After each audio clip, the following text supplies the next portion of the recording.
Willkommen bei Alexandria, wo Geschichte, Mythologie und Kulturen durch Hörbücher lebendig werden. Bitte abonnieren Sie, hinterlassen Sie ein Like und kommentieren Sie, um uns zu unterstützen. Kapitel 1: Ein Prinz im Verborgenen aufgezogen. Vor langer Zeit gab es 3 Königreiche in der Mitte Asiens: Assyrien, Medien und Persien. Als wir zum ersten Mal von Medien und Persien erfahren, sind sie mit Assyrien verbunden und von ihm abhängig. Astyages war der König von Medien. Kambyses war ein persischer Prinz. Kambyses heiratete Mandane, die Tochter von Astyages. Ihr Sohn war Kyros. Herodot erzählt eine bemerkenswerte Geschichte über die Geburt von Kyros. Als Mandane eine junge Frau war und im Palast ihres Vaters in Medien lebte, wachte Astyages eines Morgens erschrocken von einem Traum auf. Er träumte von einer riesigen Flut, die seine Hauptstadt zerstörte und einen großen Teil seines Königreichs überflutete. Die großen Flüsse des Landes hatten oft gefährliche Überschwemmungen. Normalerweise wäre es nicht überraschend oder beängstigend für den König, von einer solchen Katastrophe zu träumen. Doch dieses Mal schien die Vision seltsamerweise mit seiner Tochter verbunden zu sein. Der Traum erschien ihm wie eine Vorhersage einer großen Katastrophe, die mit ihr beginnen würde. Er dachte, es bedeute, dass sie, nachdem sie geheiratet hatte, einen Sohn bekommen würde, der gegen ihn rebellieren und sein Königreich übernehmen würde, genau wie die Flut in seinem Traum. Um diese mögliche Gefahr zu vermeiden, entschied Astyages, dass seine Tochter nicht in Medien heiraten sollte. Stattdessen wählte er einen Ehemann aus einem anderen Land für sie. Er entschied sich für Kambyses, den König von Persien. Zu dieser Zeit war Persien ein kleines Königreich, und obwohl Kambyses dessen Herrscher war, hatte er viel weniger Macht und Ansehen als Astyages. Die beiden Länder lagen weit auseinander. Die Bräuche und Lebensweisen der Perser waren einfach und wenig wahrscheinlich, ihre Führer zu ehrgeizigen oder verräterischen Gedanken zu verleiten. Astyages glaubte daher, dass er, indem er Mandane mit dem König dort verheiratete, die Bedrohung, die er in seinem Traum gesehen hatte, wirksam abgewendet hatte.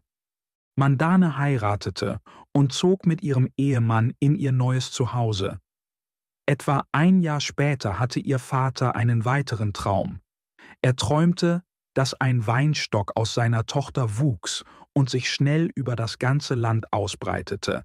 Der Weinstock symbolisiert Güte und Fülle. Astyages sah diese Vision als gutes Zeichen, aber sie ließ ihn auch befürchten, dass Mandanes zukünftiger Sohn ihn um sein Königreich herausfordern würde. Er rief seine Wahrsager zusammen, erzählte ihnen von seinem Traum und bat um ihre Deutung. Sie sagten, es bedeute, dass Mandane einen Sohn bekommen würde, der eines Tages König werden würde. Astyages war sehr besorgt. Er bat Mandane, nach Hause zurückzukehren. Er tat so, als sei es ein Besuch bei ihrem Vater und in ihrer Heimat. In Wirklichkeit wollte er sie jedoch unter Kontrolle haben, um ihr Baby zu töten, sobald es geboren war. Mandane zog nach Medien und lebte in der Nähe des Palastes ihres Vaters. Ihr Vater wies vertrauenswürdige Offiziere und Diener an, sich um sie zu kümmern. Nach einigen Monaten bekam Mandane ein Baby. Sobald er von dem Ereignis hörte, rief Astyages einen bestimmten Offizier seines Hofes. Dieser Offizier war ein rücksichtsloser und harter Mann, von dem Astyages dachte, er sei bereit, jedes Verbrechen zu begehen. Astyages sprach dann zu ihm: Ich habe dich, Harpagus, für eine sehr wichtige Aufgabe herbeigerufen. Ich vertraue auf deinen Gehorsam und deine Loyalität und erwarte, dass du diese Aufgabe selbst ausführst. Wenn du es nicht tust oder versuchst, es jemand anderem zu überlassen, wirst du bestraft. Ich möchte, dass du Mandanes Kind zu dir nach Hause bringst und es tötest. Du kannst es auf jede Art tun, die du möchtest, und du kannst die Beerdigung oder die Entsorgung der Leiche nach Belieben handhaben. Das Wichtigste ist, dass du sicherstellst, dass das Kind getötet wird. Harpagus sagte, Er würde alles tun, was der König befahl. Harpagus holte dann das Baby. Mandanes Diener wurden angewiesen, es ihm zu übergeben. Sie vermuteten nichts Ungewöhnliches und dachten, das Kind würde nur zu einem Besuch gehen. Sie zogen das Baby in den feinsten Kleidern an, die Mandane, seine Mutter, für ihn gemacht hatte, und übergaben es Harpagus in der Erwartung, dass es bald zurückgebracht würde. Obwohl Harpagus bereitwillig die grausame Anweisung des Königs angenommen hatte, zeigte er, sobald er das Kind in Empfang nahm, ein extremes Maß an Angst und Not. Er ließ sofort einen Hirten namens Mithridates zu sich rufen. In der Zwischenzeit brachte er das Kind nach Hause und erzählte seiner Frau in aufgeregter und erregter Weise, was geschehen war. Er legte das Kind in die Wohnung und ließ es allein, während er mit seiner Frau in gehetzter und ängstlicher Weise über die schreckliche Situation sprach, in der er sich befand. Sie fragte ihn, was er zu tun gedenke. Er antwortete, dass er das Kind sicherlich nicht selbst töten würde. Harpagus sagte: Er ist Mandanes Sohn, was seine Identität noch bedeutender macht. Sie ist nicht irgendeine Frau, sie ist die Tochter des Königs, was sie in eine Position beträchtlicher Macht und Einfluss stellt. Wenn der König stirbt, steht Mandane als Nächste in der Thronfolge, um die Herrscherin über dieses gesamte Königreich zu werden. Meine Situation wäre äußerst gefährlich, wenn sie herausfinden würde, dass ich für den Tod ihres Sohnes verantwortlich bin. Die Konsequenzen einer solchen Enthüllung wären verheerend für mich und könnten zu meinem Untergang oder sogar meiner Hinrichtung führen. Harpagus sagte, er könne den Befehl des Königs nicht direkt missachten, um das Leben des Kindes zu retten. Also rief er einen Hirten namens Mithridates, der in abgelegenen Wäldern und Bergen arbeitete. Harpagus plante, das Kind Mithridates zu übergeben, mit der Anweisung, es in diesen wilden Gegenden zurückzulassen. Während sie sprachen, kam der Hirt herein. Er sah Harpagus und seine Frau besorgt und aufgeregt. Das Kind, das sich in seinen prächtigen Kleidern unwohl fühlte und von der seltsamen Situation erschreckt war, weinte laut und ununterbrochen. Harpagus übergab dem überraschten Hirten seine Aufgabe. Der Hirt, der Angst hatte, vor Harpagus irgendein Zögern zu zeigen, nahm das Kind und trug es davon. Er brachte es zu seiner Hütte. Seine Frau, Sparko, hatte gerade entbunden, aber leider war das Baby tot. Ihr Kind war geboren worden, während Mithridates abwesend war. Mithridates wollte in solch einer Zeit nicht von zu Hause weggehen, aber er wusste, dass er Harpagus' Befehl gehorchen musste. Seine Frau, die nicht wusste, warum ihr Mann plötzlich weggerufen wurde, verbrachte den Tag in Sorge und Trauer über den Verlust ihres Kindes. Ihre Sorge verwandelte sich in Überraschung und Neugier, als ihr Mann mit einem wunderschön gekleideten Baby nach Hause kam und ihr diese erstaunliche Geschichte erzählte. Er sagte, dass er, als er das Haus von Harpagus betrat und das Kind dort liegen sah und die Anweisungen von Harpagus hörte, das Kind in die Berge zu bringen und es dort sterben zu lassen, dachte, dass das Baby einem der Diener im Haushalt gehörte. Er glaubte, Harpagus wolle das Baby loswerden, um sich einer Last zu entledigen. Die reichen Kleider des Babys, zusammen mit der tiefen Sorge und Traurigkeit, die Harpagus und seine Frau zeigten, schienen zu ernst, um nur die Sorge um das Kind eines Dieners zu sein. Dies verwirrte und irritierte ihn. Er sagte auch, dass, als er das Haus verließ, Harpagus ihm einen Mann mitgab, der einen Teil des Weges mit ihm ging. Dieser Mann erklärte ihm alles. Das Kind war Mandanes Sohn, die Tochter des Königs, und Astyages hatte seinen Tod befohlen, um zu verhindern, dass er in Zukunft den Thron übernehmen würde. Jeder, der die Gefühle einer Mutter versteht, kann sich vorstellen, wie sich Sparko fühlte, als sie das müde, hungrige und verängstigte Kind aus den Händen ihres Mannes nahm. Sie war so glücklich, es zu halten und zu trösten. Innerhalb einer Stunde fühlte sie sich wie seine Mutter und begann, ihren Mann zu bitten, sein Leben zu retten. Mithridates sagte, das Kind könne nicht gerettet werden. Harpagus war in seinen Befehlen sehr klar und ernst, und er würde kommen, um zu überprüfen, ob sie befolgt worden waren. Er würde verlangen, den Leichnam des Kindes zu sehen, um sicherzustellen, dass es tot war. Anstatt der Argumentation ihres Mannes zuzustimmen, wollte Spazo das Kind noch mehr retten. Sie stand vom Sofa auf, hielt die Knie ihres Mannes fest und flehte ihn mit Tränen an, ihrer Bitte nachzukommen. Aber Mithridates weigerte sich. Er sagte, wenn er versuchen würde, das Kind zu retten, würde Harpagus es herausfinden und sie würden beide getötet werden, und das Kind würde dennoch geopfert. Spaco dachte, sie könnten ihr totes Kind mit dem Lebenden vertauschen und das tote Kind in den Bergen zurücklassen. Sie schlug diesen Plan vor, und nach einiger Sorge und Zögern stimmte Mithridates zu. Sie zogen dem lebenden Kind die schönen Kleider aus und zogen sie dem toten Kind an. Natürlich waren beide Kinder sich des Tausches nicht bewusst. Das kleine Kind von Mandane wurde dann in einfache, grobe Kleidung gekleidet, die seiner neuen Rolle angemessen war. Das Baby wurde Spazo zurückgegeben. Mithridates legte sein totes Kind, in königliche Gewänder gehüllt, in den Korb, in dem das andere Baby gelegen hatte.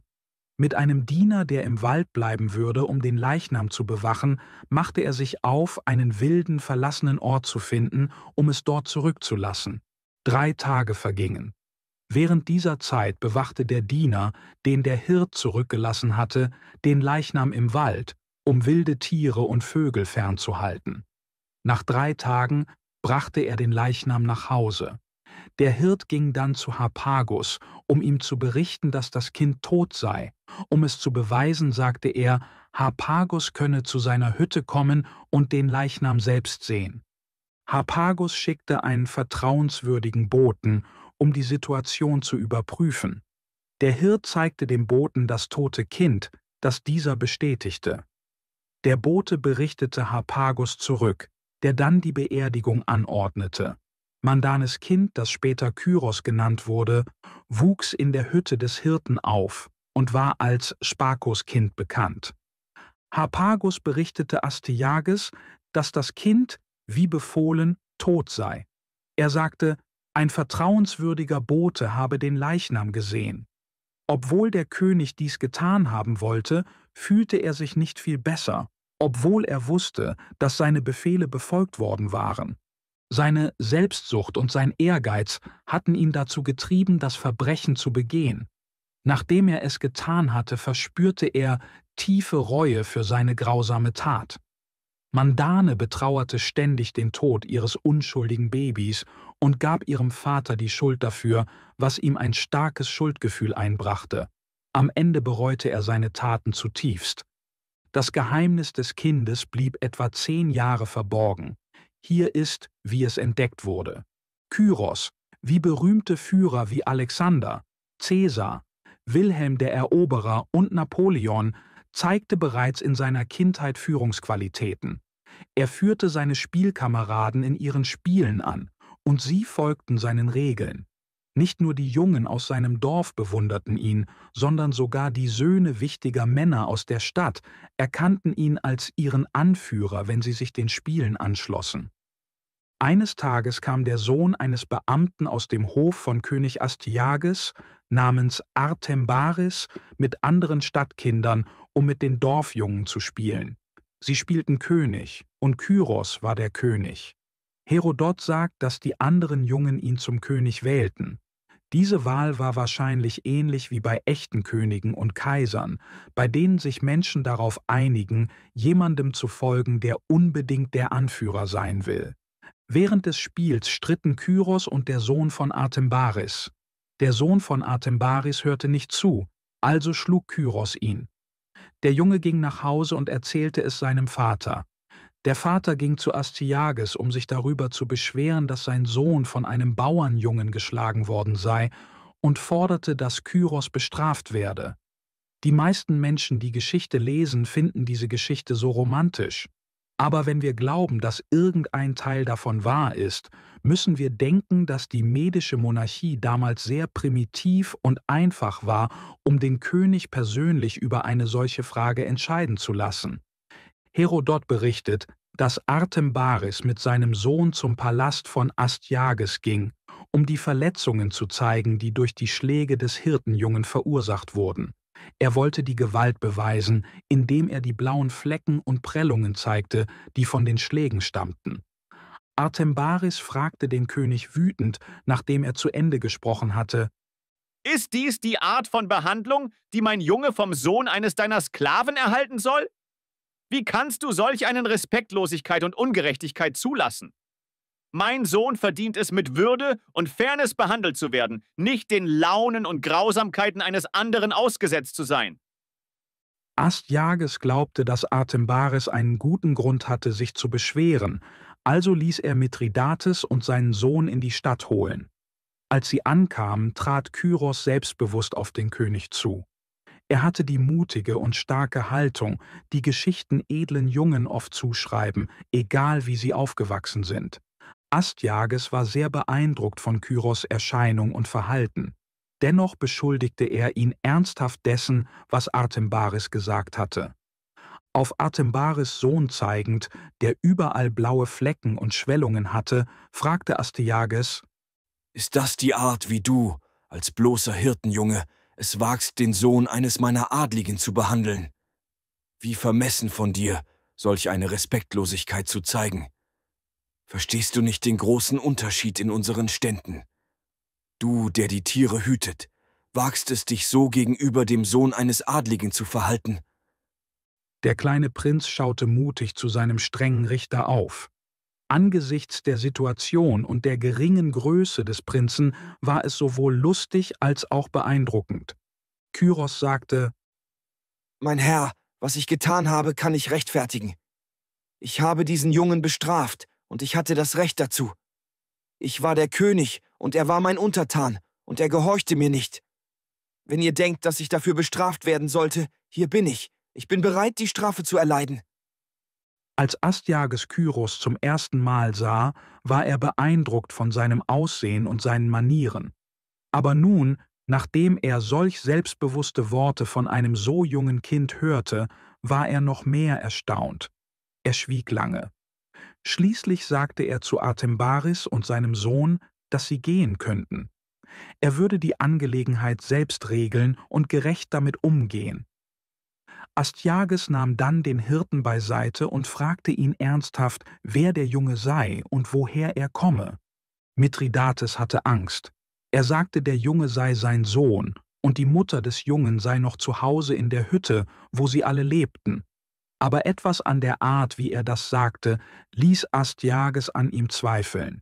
Er glaubte, dass ein Geheimnis über die Herkunft des Jungen existierte, das der Hirte verbarg. Er wurde wütend und befahl seinen Wachen, Mithridates zu verhaften. Der verängstigte Hirt versprach dann, die Wahrheit zu sagen und erzählte die ganze Geschichte. Astyages war sehr glücklich, das Kind lebend vorzufinden. Es mag seltsam erscheinen, dass er wütend auf Harpagus war, weil er das Kind nicht getötet hatte. Harpagus hatte sich sehr bemüht, den Befehlen des Königs zu folgen und dachte, er habe genug getan, um sie zu erfüllen. Astyages scheint ein grausamer Herrscher gewesen zu sein, dessen Macht durch absolute Autorität über lange Zeit noch verstärkt wurde. Er fand ruhige und überlegte Freude daran, Opfer zu quälen und zu töten, wann immer er einen Vorwand dafür fand, besonders wenn er sich neue Wege ausdenken konnte, um Schmerz zu verursachen. Solche Monster handeln nicht aus Leidenschaft. Manchmal entschuldigen Menschen schreckliche Taten, die in einem Moment der Wut oder aufgrund unkontrollierbarer Emotionen geschehen, die jemanden verrückt erscheinen lassen. Aber die Verbrechen eines Tyrannen sind anders. Sie sind ruhig, geplant und oft sorgfältig berechnet. Sie stammen aus einer wahrhaft bösen Natur. Als Astyages herausfand, dass Harpagus seinen Befehl, das Baby zu töten, nicht ausgeführt hatte, war er glücklich, dass das Kind lebte. Dennoch wollte er Harpagus dafür bestrafen, dass er ihm nicht gehorcht hatte. Obwohl er froh war, dass das Baby in Sicherheit war, wollte er sich immer noch an Harpagus rächen, weil dieser seinen Befehl nicht befolgt hatte. Anstatt aus plötzlicher Wut zu handeln, dachte Astyages ruhig und überlegt darüber nach, wie er sein Ziel erreichen könnte. Sobald er einen Plan hatte, ließ er Harpagus rufen. Der König fragte Harpagus, wie er Mandanes Kind, das der König ihm vor Jahren übergeben hatte, zerstört habe. Harpagus sagte die Wahrheit. Er sagte, dass er, nachdem er das Baby erhalten hatte, überlegt habe, wie er es töten könnte, ohne des Mordes schuldig zu sein. Er entschied sich, den Hirten Mithridates das Baby im Wald zurücklassen zu lassen, damit es an Hunger und Kälte sterben würde. Um sicherzustellen, dass der Befehl des Königs befolgt wurde, sagte er dem Hirten, er solle das Baby bewachen, bis es starb, und dann den Leichnam zurückbringen. Er schickte einen vertrauenswürdigen Diener, um den Leichnam zu sehen und die Beerdigung zu arrangieren. Er sagte dem König, dies sei die Wahrheit und das Kind sei so getötet worden, wie er es beschrieben habe. Der König, der sehr zufrieden aussah, sagte Harpagus, dass das Kind nicht getötet worden sei. Er erklärte, wie das Kind mit Spakos totem Baby vertauscht und in der Hütte des Hirten aufgezogen wurde. Er erzählte ihm auch, wie sie herausgefunden hatten, dass das Kind noch lebte. Er sagte Harpagus, dass er über diese Entdeckung sehr glücklich sei. Astyages sagte, Nachdem ich fälschlicherweise geglaubt hatte, er sei tot, bereute ich zutiefst, seine Zerstörung befohlen zu haben. Das Gewicht meiner Entscheidung war unerträglich, besonders als ich die tiefe Trauer meiner Tochter sah und ihre ständige Schuldzuweisung an mich. Ihre Trauer war eine tägliche Erinnerung an meinen Fehler, und ich fühlte eine immense Last von Schuld. Doch jetzt, da wir entdeckt haben, dass das Kind lebt und wohlauf ist mein Herz voller Erleichterung und Freude. Um diese wunderbare Wendung des Schicksals zu feiern und das Glück in unser Leben zurückzubringen, werde ich ein großes, freudiges Fest veranstalten, um seine Rückkehr und unseren neu gefundenen Frieden zu feiern. Astyages bat Harpagus, seinen 13-jährigen Sohn an den Palast zu schicken, damit er ein Begleiter für Kyros sein konnte. Er lud Harpagus zu diesem besonderen Ereignis ein und entließ ihn mit großem Respekt. Harpagus ging nach Hause, erschrocken über die Gefahr, der er fast ausgesetzt gewesen war, und erleichtert, dass er ihr entkommen war. Er rief seinen Sohn und sagte ihm, er solle sich darauf vorbereiten, den König zu besuchen. Er gab seinem Sohn viele Anweisungen, wie er sich sowohl dem König als auch Kyros gegenüber verhalten solle. Dann erzählte er seiner Frau von dem Gespräch mit Astyages. Sie war glücklich, denn es schien ein gutes Ende für etwas zu sein, das sie hätte ruinieren können. Der Rest der Geschichte ist zu schrecklich, um ihn zu erzählen, aber es ist wichtig, zu verstehen, wie absolute Macht Menschen beeinflusst. Harpagus nahm an dem Fest teil. Es war ein großes Ereignis. Harpagus saß an einem prominenten Platz am Tisch. Den Gästen wurden viele verschiedene Gerichte serviert und sie aßen, ohne Fragen zu stellen. Gegen Ende des Festes fragte Astyages Harpagus, was er von dem Essen halte. Harpagus, der eine vage Angst verspürte, tat so, als ob er mit dem Mahl zufrieden sei. Astyages sagte dann, dass es noch mehr zu essen gäbe und ließ einen Korb hereinbringen. Als der Korb geöffnet wurde, sah Harpagus, dass er den Kopf, die Hände und die Füße seines Sohnes enthielt.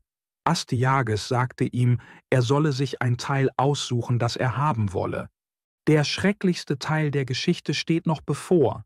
Es geht darum, was Harpagus in dieser Situation tat. Er wirkte ruhig und gelassen, als ob nichts Ungewöhnliches passiert wäre.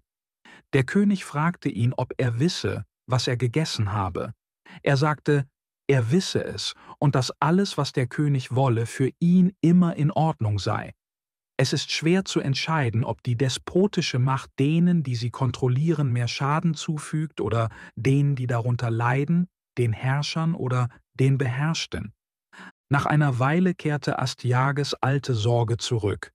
Er befürchtete, das Kind könnte in Zukunft zu seinem Rivalen um den medischen Thron werden.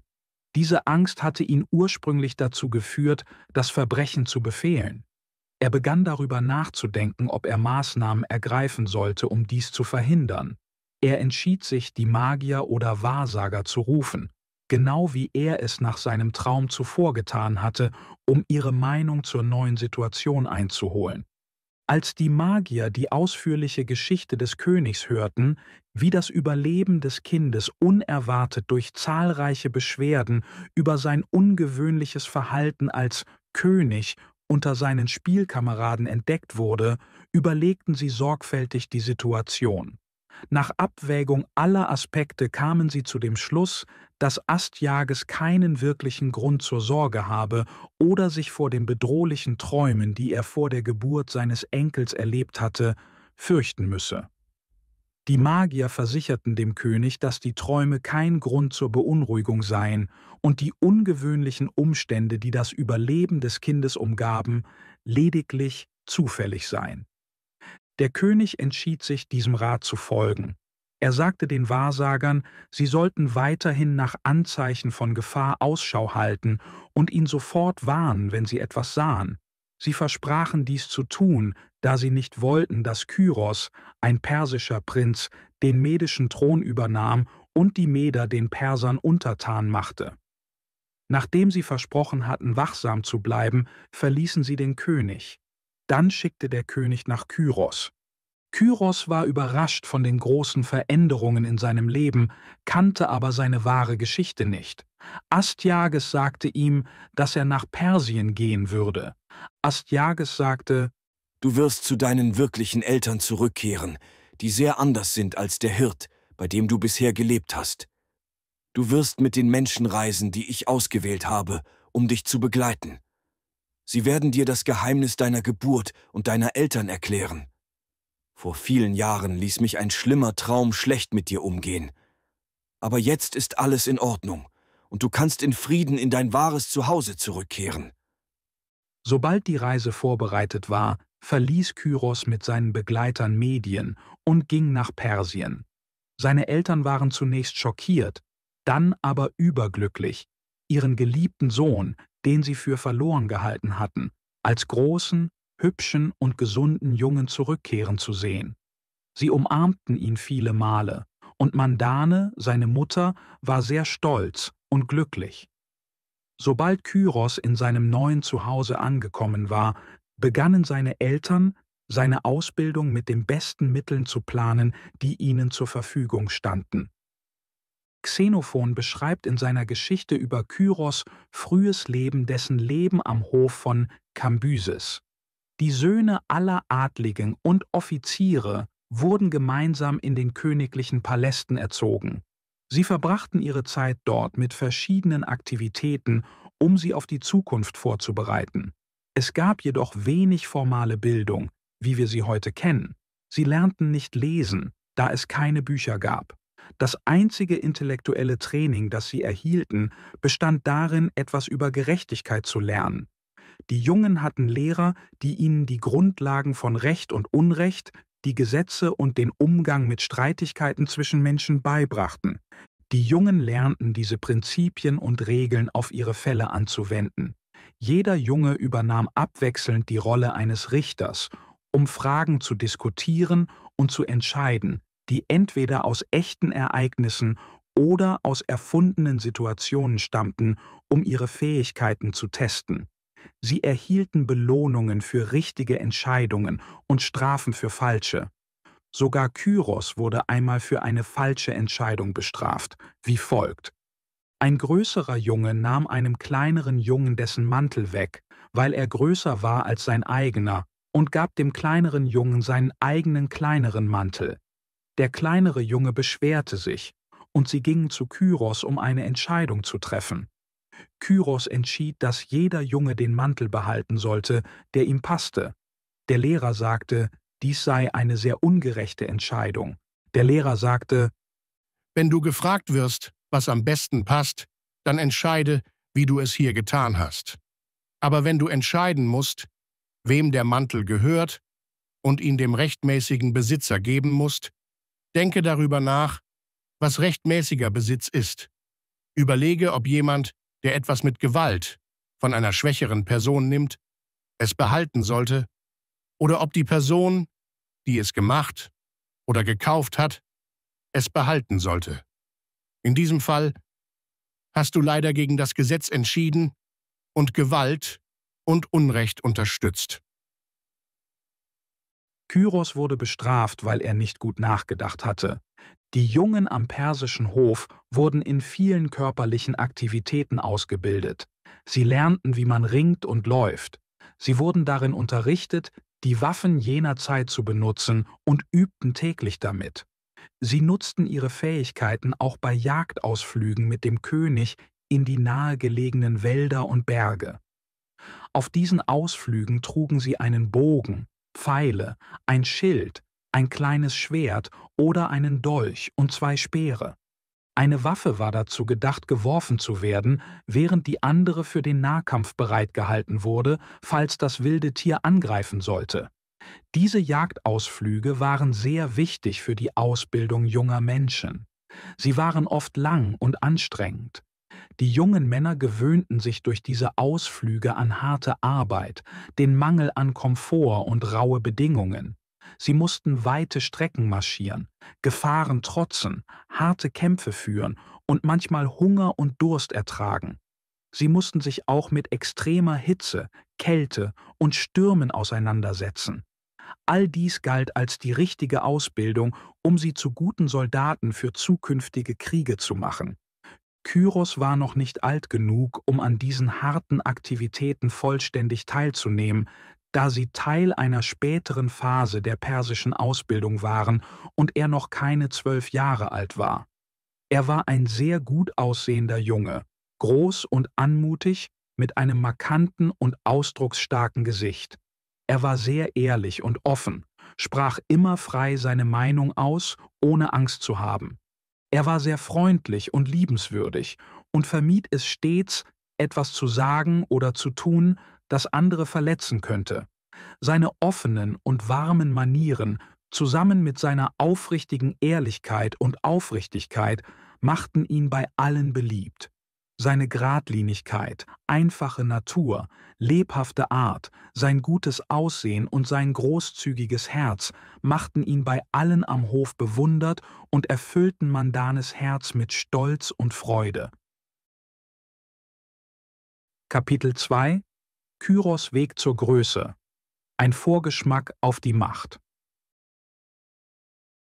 Als Kyros etwa 12 Jahre alt war, lud sein Großvater Astyages ihn ein, Medien zu besuchen. Laut Xenophon hatte Kyros nur 2 Jahre in Persien gelebt, als er die Einladung erhielt. Astyages hatte von Mandane und anderen viele großartige Dinge über Kyros Intelligenz und Energie gehört und wollte ihn wiedersehen. Kyros war sehr attraktiv und gutherzig, was ihn bei den Menschen zu Hause beliebt machte. Sein Großvater Astyages war besonders an ihm interessiert, wegen seines Aussehens und seiner klugen Handlungen, die seinen guten Charakter zeigten. Kyros war nach Persien geschickt worden, sobald sein wahrer Status bekannt wurde, so dass er das königliche Leben in Medien nie gesehen hatte. Die Perser lebten sehr schlicht und einfach. Als Kyros in Medien ankam, war er sehr beeindruckt von den prachtvollen Szenen, dem Luxus und den Schauspielen am medischen Hof. Astyages liebte es, die Verwunderung seines Enkels über diese Wunder zu sehen, und er freute sich daran, sie zu vergrößern. Eine der schönsten Dinge im Leben ist, dass wir durch Kinder die Freuden wieder erleben können, die uns im Laufe der Zeit vielleicht gleichgültig geworden sind. Die Ausritte, Spaziergänge, das Pflücken von Blumen am Wegesrand, das Sammeln von Kieselsteinen am Strand, Lieder, Spiele und sogar das einfache Bilderbuch mit Kindergeschichten, die den Verstand eines Erwachsenen nicht mehr berühren, gewinnen ihre Magie zurück und bringen alte Gefühle zurück. Dies geschieht selbst bei den Ältesten, wenn sie diese Aktivitäten mit ihren geliebten Kindern oder Enkeln genießen. Der König fand neue Freude an dem Luxus und den Prachtentfaltungen, die ihm langweilig geworden waren, indem er deren Wirkung auf seinen jungen Enkel beobachtete. Kyros, wie bereits erwähnt, war sehr ehrlich und sprach offen über alles, was er sah. Da er eine besondere Person war, konnte er seine Gedanken und Gefühle immer ohne Risiko äußern.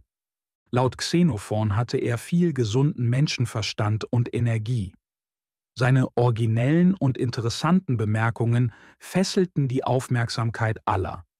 Er war höflich und achtete darauf, niemandes Gefühle zu verletzen. Selbst wenn ihm etwas am Hof oder im Haushalt seines Großvaters nicht gefiel, äußerte er es auf eine freundliche und bescheidene Weise, die alle unterhielt und niemanden beleidigte. Im ersten Gespräch, das Astyages mit Kyros führte, zeigte der Junge schnelles Denken und beeindruckte seinen Großvater. Die Perser kleideten sich normalerweise schlicht, aber am medischen Hof trugen die höchsten Beamten, besonders der König, sehr prunkvolle Kleidung. Als Kyros seinen Großvater traf, war er erstaunt über das, was er sah. Der König trug ein reich verziertes purpurfarbenes Gewand mit einem kunstvollen Gürtel und Kragen, die mit Edelsteinen geschmückt waren. Er trug auch teure Armbänder an seinen Handgelenken. Der König hatte langes künstliches Haar und sein Gesicht war geschminkt, wie es in Medien Brauch war. Kyros betrachtete die farbenfrohe Szene einige Augenblicke schweigend und sagte dann: »Schau, Mutter, was für ein bemerkenswert gut aussehender Mann mein Großvater ist. Ich hätte nie gedacht, wie vornehm und beeindruckend er mit seiner großen Statur und seiner würdevollen Ausstrahlung aussieht. Seine Gesichtszüge sind so edel und vornehm und er trägt sich mit solcher Anmut und Selbstsicherheit. Wirklich, er ist eine auffällige Erscheinung.« Diese Äußerung sorgte für große Belustigung beim König und bei allen Anwesenden. Mandane fragte Kyros etwas unüberlegt, wen von den beiden er für gut aussehender halte, seinen Vater oder seinen Großvater. Kyros umging geschickt die schwierige Frage, indem er sagte, sein Vater sei der gut aussehendste Mann in Persien, aber sein Großvater sei der schönste unter allen Medern, die er je gesehen habe. Astyages war sogar noch mehr von der Klugheit und dem guten Verstand seines Enkels beeindruckt als von dem Kompliment. Von da an wurde Kyros ein Liebling und durfte in Gegenwart seines Großvaters fast alles tun und sagen, was er wollte. Als Kyros anfängliche Aufregung und Neugier nachließen, interessierten ihn die prächtigen Kleider und Dekoration, die ihm sein Großvater gab, oder die anderen Wohlstandsdarstellungen, die die Meder schätzten, nicht mehr besonders. Er bevorzugte seine alten Gewohnheiten, sich einfach zu kleiden und bescheiden zu leben, gegenüber dem Prunk und Luxus der Meder. Es gab jedoch eine Sache in Medien, die er liebte und die er in Persien nicht hatte: das Reiten. Die Perser ritten nicht oft auf Pferden. Sie hatten nur sehr wenige Pferde und keine Kavallerie in ihren Armeen. Junge Männer wurden nicht im Reiten ausgebildet. Selbst bei der Jagd gingen sie zu Fuß und trugen schwere Lasten an Waffen und Vorräten durch Wälder und Berge. Es war also eine neue Freude für Kyros, auf einem Pferd zu reiten. Das Reiten war eine geschätzte Fähigkeit unter den Medern. Ihre Pferde waren schön, schnell und prächtig geschmückt. Astyages gab Kyros die besten verfügbaren Pferde, und der Junge war sehr stolz und glücklich, diese neue Fähigkeit zu erlernen. Pferdereiten macht Jungen immer Spaß, aber damals war körperliche Stärke wichtiger und mehr geschätzt als heute, was das Reiten noch entspannender machte. Kyros hatte das Gefühl, dass er seine Kraft mit einem Schlag erheblich vergrößert hatte und jetzt einen viel höheren Status besaß als zuvor. Sobald er lernte, ein Pferd zu reiten und zu beherrschen, schien der Mut, die Stärke und die Schnelligkeit des Pferdes seine eigene zu sein. Er fühlte sich, als hätte er neue Kraft und Schnelligkeit, wenn er galoppierte, Hirsche jagte oder mit seinen Freunden rannte. Es schien wie Magie, weil er dabei nicht müde wurde oder hart arbeiten musste. Die Offiziere und Diener im Haushalt von Astyages, einschließlich Astyages selbst, gewöhnten sich schnell an den jungen Prinzen und mochten ihn. Sie genossen es, ihm ihre Aufgaben zu zeigen und ihm alles beizubringen, was er wissen wollte. Der wichtigste Diener war der Mundschenk, der für die Tische, den Wein und die gesamte Organisation des Palastes verantwortlich war. Der Mundschenk am Hof von Astyages war ein Sakäer. Er war weniger freundlich zu Kyros als die anderen. Er hatte Kyros nichts über seinen Beruf beizubringen und Kyros mochte keinen Wein. Außerdem musste der Mundschenk, wenn Astyages beschäftigt war, Unterbrechungen verhindern. Das bedeutete, dass er oft verhindern musste, dass Kyros das Zimmer seines Großvaters betrat, wann immer er wollte. Bei einem Fest im Palast von Astyages waren Kyros und Mandane eingeladen.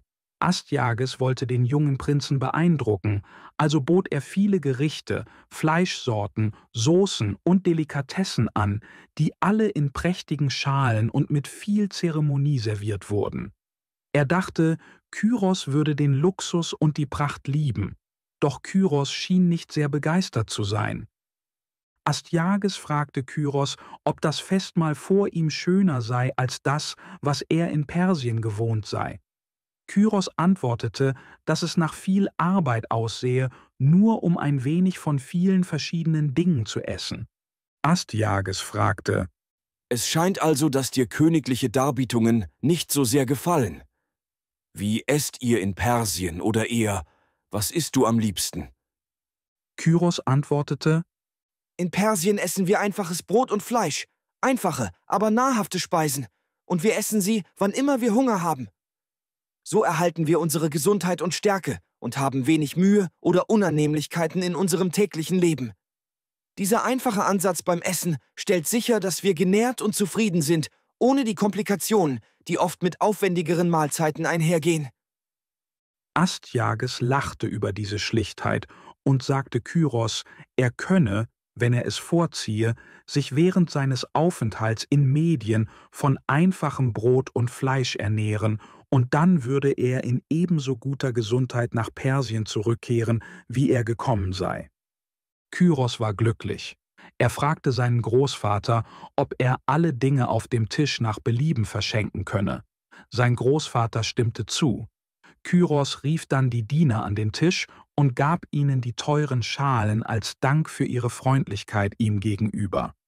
Kyros sagte: Das hier ist für dich, weil du dir Mühe gibst, mir das Reiten beizubringen, unzählige Stunden an meiner Seite verbringst und mich mit Geduld und Fachwissen anleitest.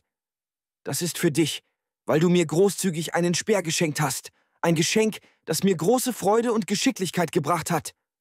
Das ist für dich, weil du meinem Großvater immer mit unerschütterlicher Hingabe und Loyalität gedient hast, seine Gesundheit und sein Wohlbefinden sicherstellst.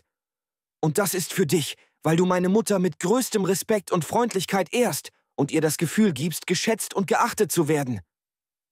Er fuhr fort, bis er alles, was er erhalten hatte, verschenkt hatte, doch er gab dem Sakäer nichts. Dieser wichtige und gut gekleidete Beamte fiel beim Fest auf und konnte nicht aus Versehen übersehen worden sein. Also fragte Astyages Kyros, warum er dem Sakäer nichts gegeben hatte. Kyros antwortete: Und warum ist dieser Sakäer so ein Liebling von dir?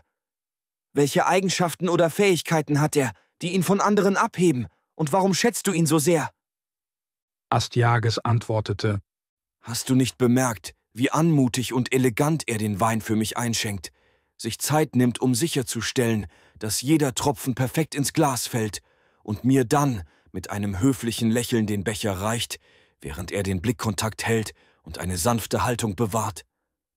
Der Sakäer war sehr geschickt in der Anmut und Geschicklichkeit, die von Mundschenken erwartet wurde, und dies waren hochgeschätzte Qualitäten für Zeremonienmeister an königlichen Höfen.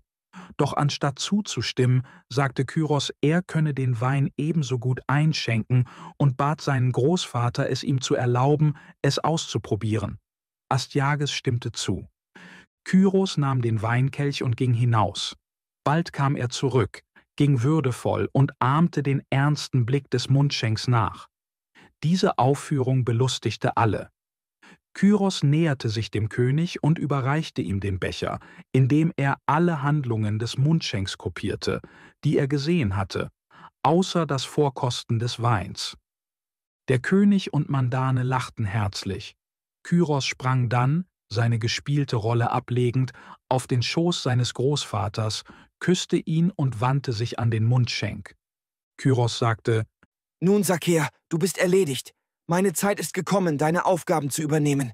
Ich werde mit meinem Großvater sprechen und ihn überzeugen, mir deinen Job zu geben, da ich den Wein genauso gut servieren kann wie du. Im Gegensatz zu dir habe ich die Disziplin, keinen davon zu trinken.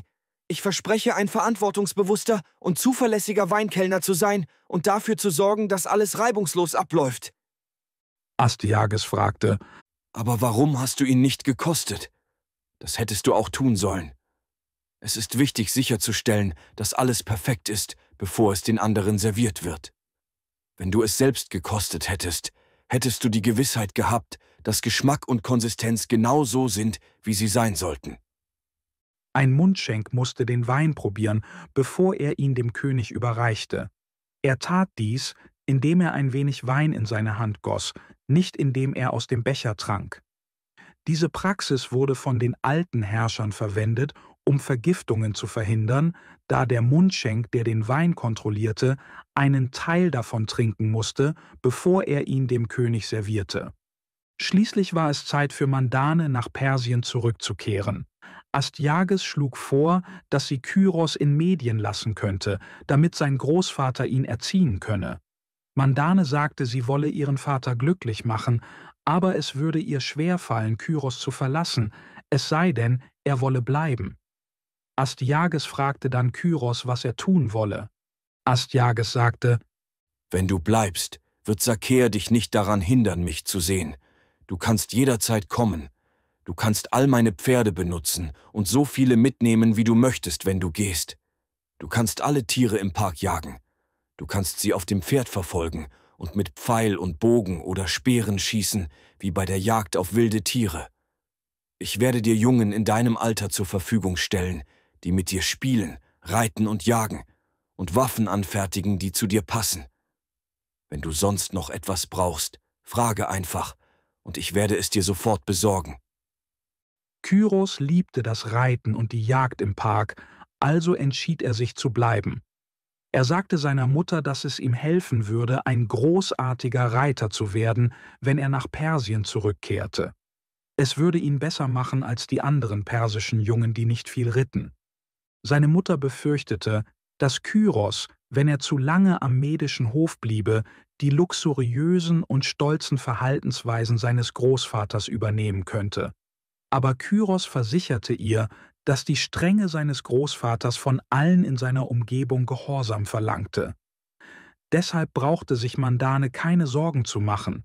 Er würde so pflichtbewusst und gehorsam bleiben wie immer. So wurde entschieden, dass Kyros bleiben würde. Und seine Mutter kehrte, nachdem sie sich von ihrem Kind und ihrem Vater verabschiedet hatte, nach Persien zurück.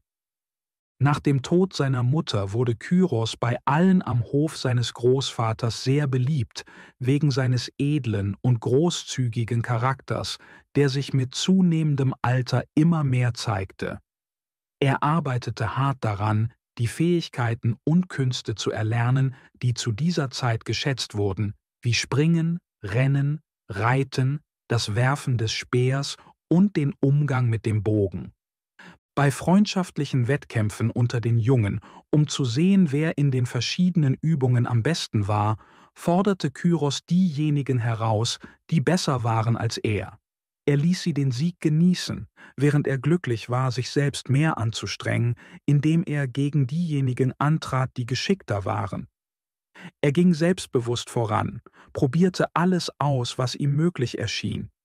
Wenn er Fehler machte, lachte er zusammen mit den anderen darüber und versuchte es mit der gleichen Energie erneut. Dadurch verbesserte er sich schnell und wurde schließlich besser als seine Freunde, ohne dabei Neid zu wecken. Er und die anderen Jungen liebten es, im Park Tiere zu jagen, besonders Hirsche. Der Park war ziemlich groß, aber bald gab es weniger Tiere, weil die Jungen viele von ihnen gejagt hatten. Astyages versuchte, mehr Tiere zu beschaffen, um sie zu ersetzen. Schließlich waren alle nahegelegenen Quellen für Tiere erschöpft. Kyros sah, dass sein Großvater Schwierigkeiten hatte, mehr Tiere für den Park zu beschaffen. Eines Tages schlug er daher vor, dass man ihm erlauben sollte, mit seinen Freunden in die Wälder zu gehen, um wilde Tiere zu jagen. Zu dieser Zeit war Kyros zu einem großen und gut aussehenden jungen Mann herangewachsen, stark genug, um echte Jagden zu bewältigen. Mit seinem Wachstum veränderten sich auch sein Geist und sein Verhalten. Er war nicht mehr das fröhliche, nachdenkliche und selbstbewusste Kind, das gerne redete. Stattdessen wurde er zurückhaltender, ernster und vorsichtiger.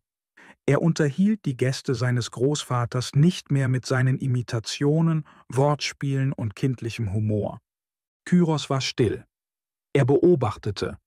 Er hörte zu und vermied es, Aufmerksamkeit zu erregen. Wenn er sprach, tat er es mit leiser und sanfter Stimme. Anstatt wie früher ständig zu seinem Großvater zu eilen, wurde er nun vorsichtig, keine Störungen oder Unterbrechungen zu verursachen. Er brauchte niemanden mehr, der ihn zurückhielt. Er wurde seine eigene Zurückhaltung und achtete darauf, nicht in die Gemächer seines Großvaters einzutreten, ohne sicherzustellen, dass der König frei war. Dadurch wurde er ein guter Freund des Wächters. Astyages stimmte zu, dass Kyros mit seinem Onkel Kyaxares zur Jagd gehen konnte. Als die Zeit gekommen war, machten sie sich alle zu Pferd auf den Weg. Kyros und seine Freunde waren sehr aufgeregt und stolz. Einige Diener und Wachen blieben in der Nähe von Kyros, um ihm in schwierigen Gebieten zu helfen und ihn vor möglichen Gefahren zu schützen. Während sie ritten, unterhielt sich Kyros mit seinen Begleitern über die Jagd.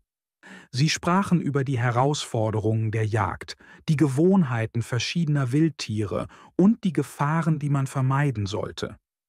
Seine Begleiter erzählten ihm, dass gefährliche Tiere wie Bären, Löwen, Tiger, Wildschweine und Leoparden oft Menschen angreifen und töten könnten, also solle er sich von ihnen fernhalten. Harmlosere Tiere wie Hirsche, Wildziegen, Wildschafe und Wildesel seien dagegen sicher zu jagen, so viel er wolle. Sie sagten ihm auch, dass steiles und felsiges Gelände gefährlicher für Jäger sei als jedes wilde Tier. Reiter, die nicht aufpassen, könnten von ihren Pferden geworfen oder in Schluchten stürzen und getötet werden. Kyros hörte den Anweisungen aufmerksam zu und versuchte, sie zu befolgen. Aber als der Moment kam, ließ die Aufregung der Jagd ihn alle Vorsicht vergessen. Im Wald entdeckte seine Gruppe einen Hirsch und alle jagten ihn eifrig, wobei Kyros an der Spitze ritt. Der Hirsch rannte über unebenes und gefährliches Gelände. Die anderen bogen entweder ab oder folgten vorsichtig, doch Kyros, in seiner Aufregung, trieb sein Pferd weiter voran und konzentrierte sich nur auf den Hirsch vor ihm. Das Pferd erreichte eine große Lücke, die es überspringen musste. Aber es war zu weit. Es landete auf den Knien und warf Kyros fast über seinen Kopf nach vorne. Dann, mit einem Sprung und einem Krabbeln, stand das Pferd wieder auf und rannte weiter. Kyros hielt sich fest an der Mähne des Pferdes und kam schließlich wieder in den Sattel. Für einen Moment war sein Leben in großer Gefahr. Seine Begleiter hatten große Angst, aber er spürte nur die Aufregung der Jagd. Nachdem er das Hindernis überwunden hatte, jagte er den Hirsch mit noch mehr Energie, fing ihn und tötete ihn mit seinem Speer.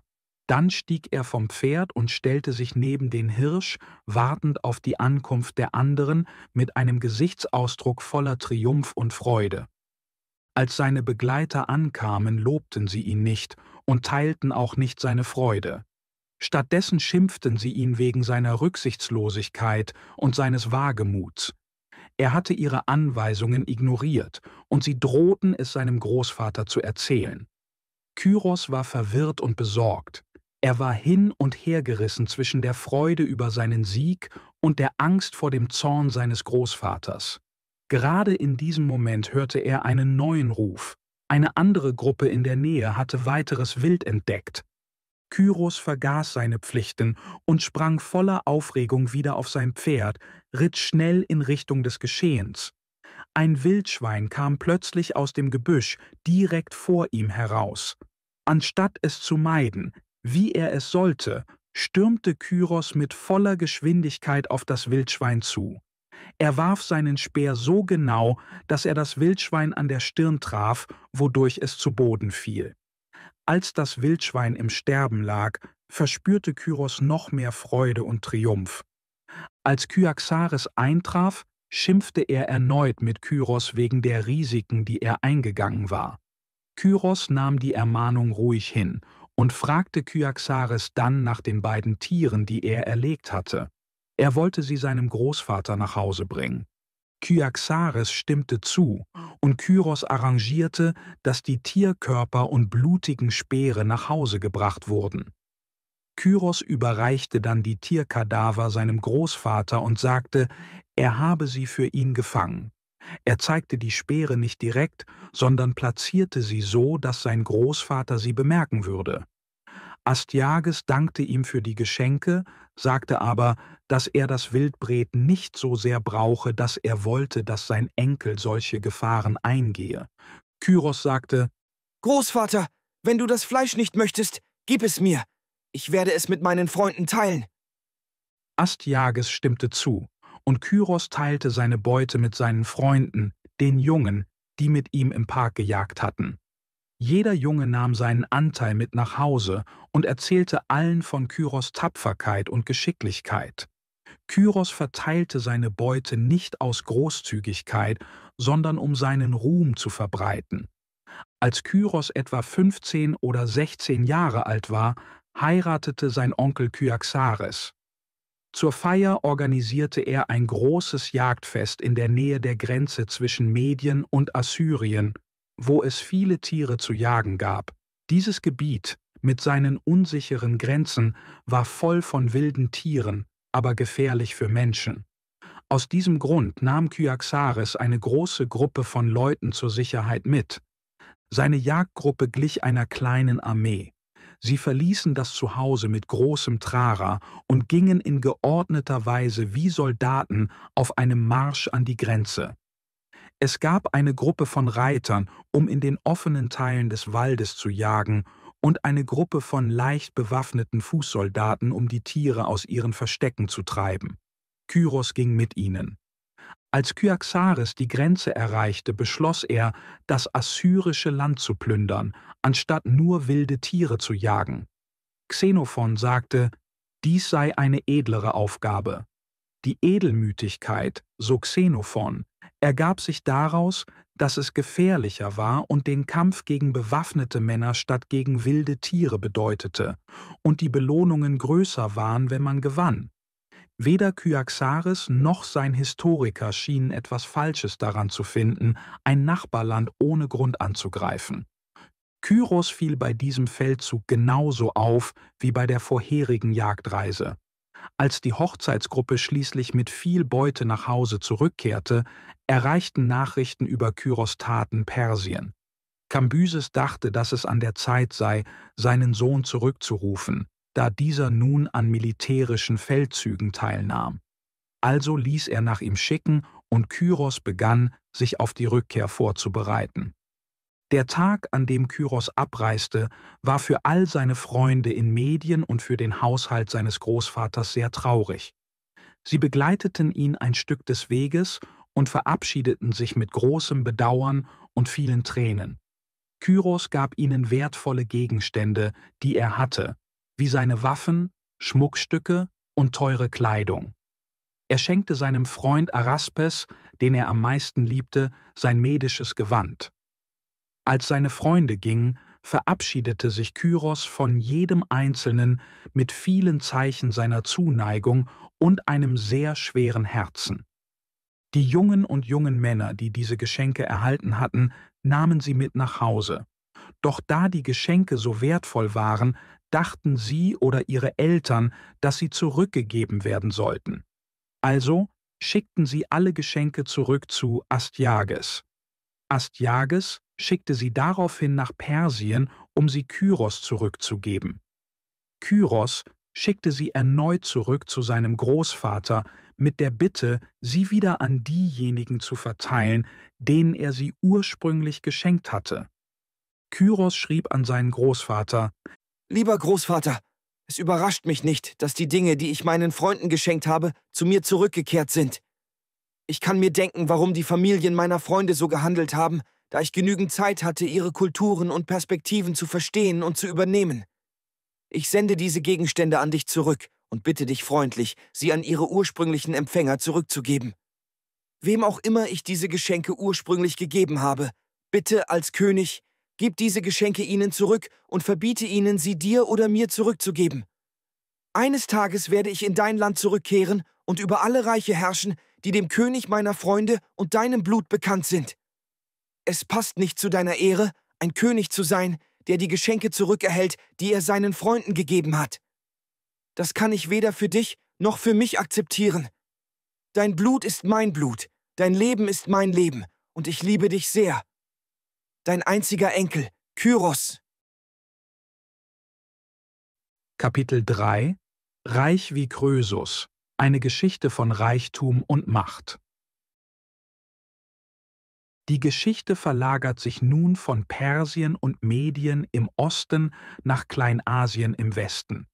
Hier erweiterte Kroisos, der König von Lydien, sein Reich entlang der Ägäis. Kroisos ist bekannt für seinen enormen Reichtum, und der Ausdruck »so reich wie Kroisos« ist seit vielen Jahrhunderten ein gängiges Sprichwort in Europa.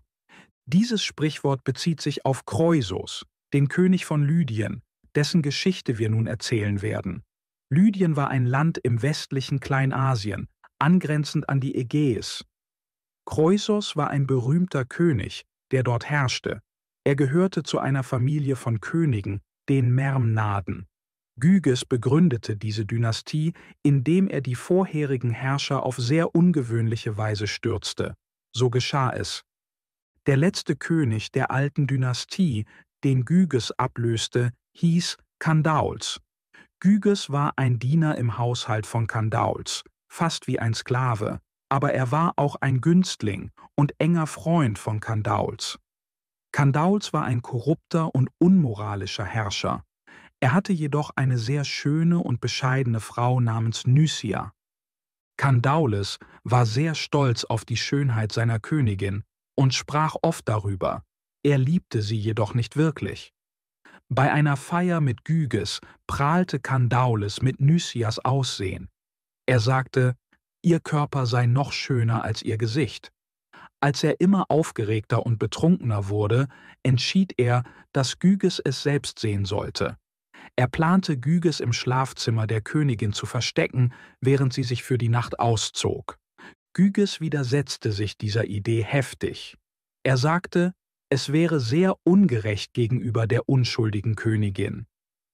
Gyges sagte dem König, dass er alles glaubte, was dieser über Nysias Schönheit sagte, ohne es selbst sehen zu müssen. Er bat den König, ihn nicht zu etwas Unrechtem zu zwingen. Der König bestand darauf, und Gyges musste zustimmen. Wenn ein halbbetrunkener Herrscher einem niedrigrangigen Diener etwas anbot, war es gefährlich abzulehnen. Gyges versteckte sich hinter einer halb geöffneten Tür im Zimmer des Königs, als dieser zu Bett ging. Er musste dort bleiben, während sich die Königin für die Nacht fertig machte. Der König sagte ihm genau, wann er hinausgehen sollte, ohne von der Königin gesehen zu werden. Gyges befolgte die Befehle.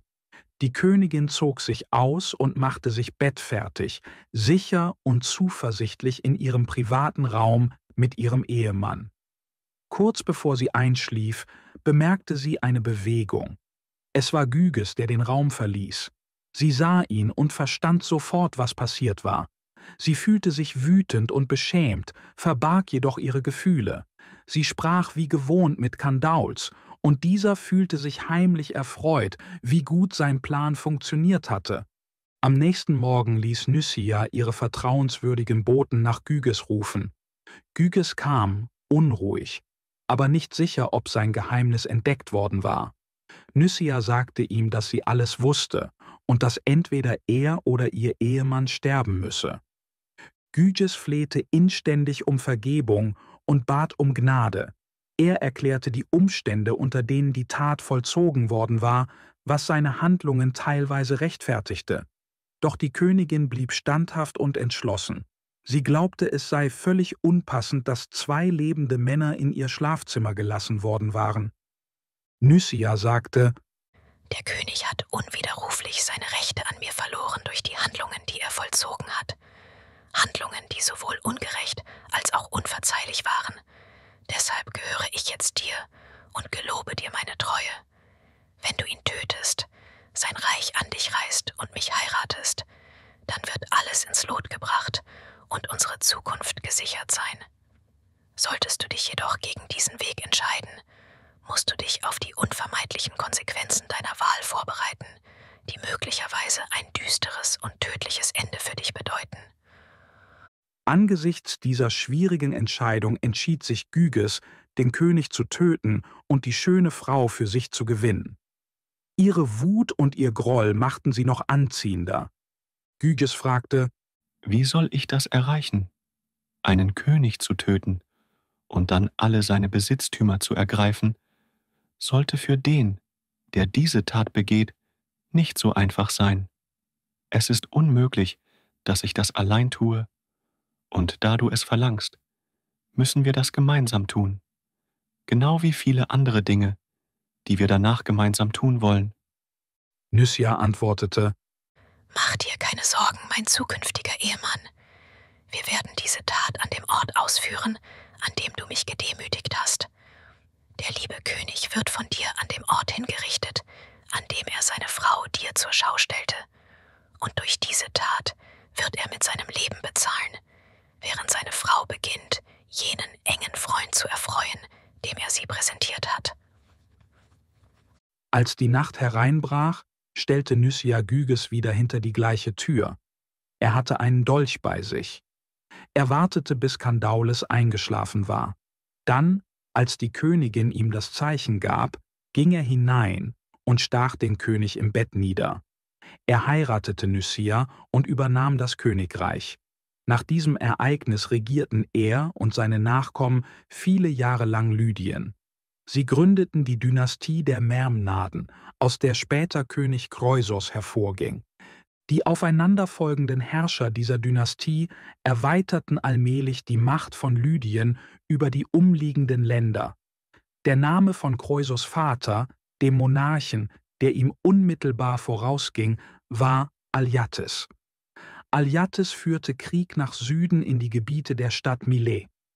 Er unternahm jährliche Einfälle in das Land der Milesier, um es zu plündern, wobei er jedoch stets darauf achtete, dass er zwar alles bewegliche Eigentum, das er finden konnte, beschlagnahmte, die Dörfer und Städte jedoch ohne Zerstörung ließ.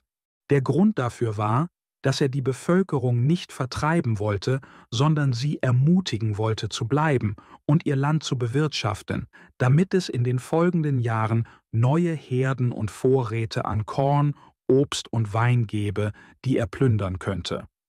Schließlich gerieten bei einem dieser Raubzüge einige Feuer, die in einem Feld gelegt worden waren, außer Kontrolle und breiteten sich auf eine benachbarte Stadt aus, wobei unter anderem ein Minerva geweihter Tempel zerstört wurde.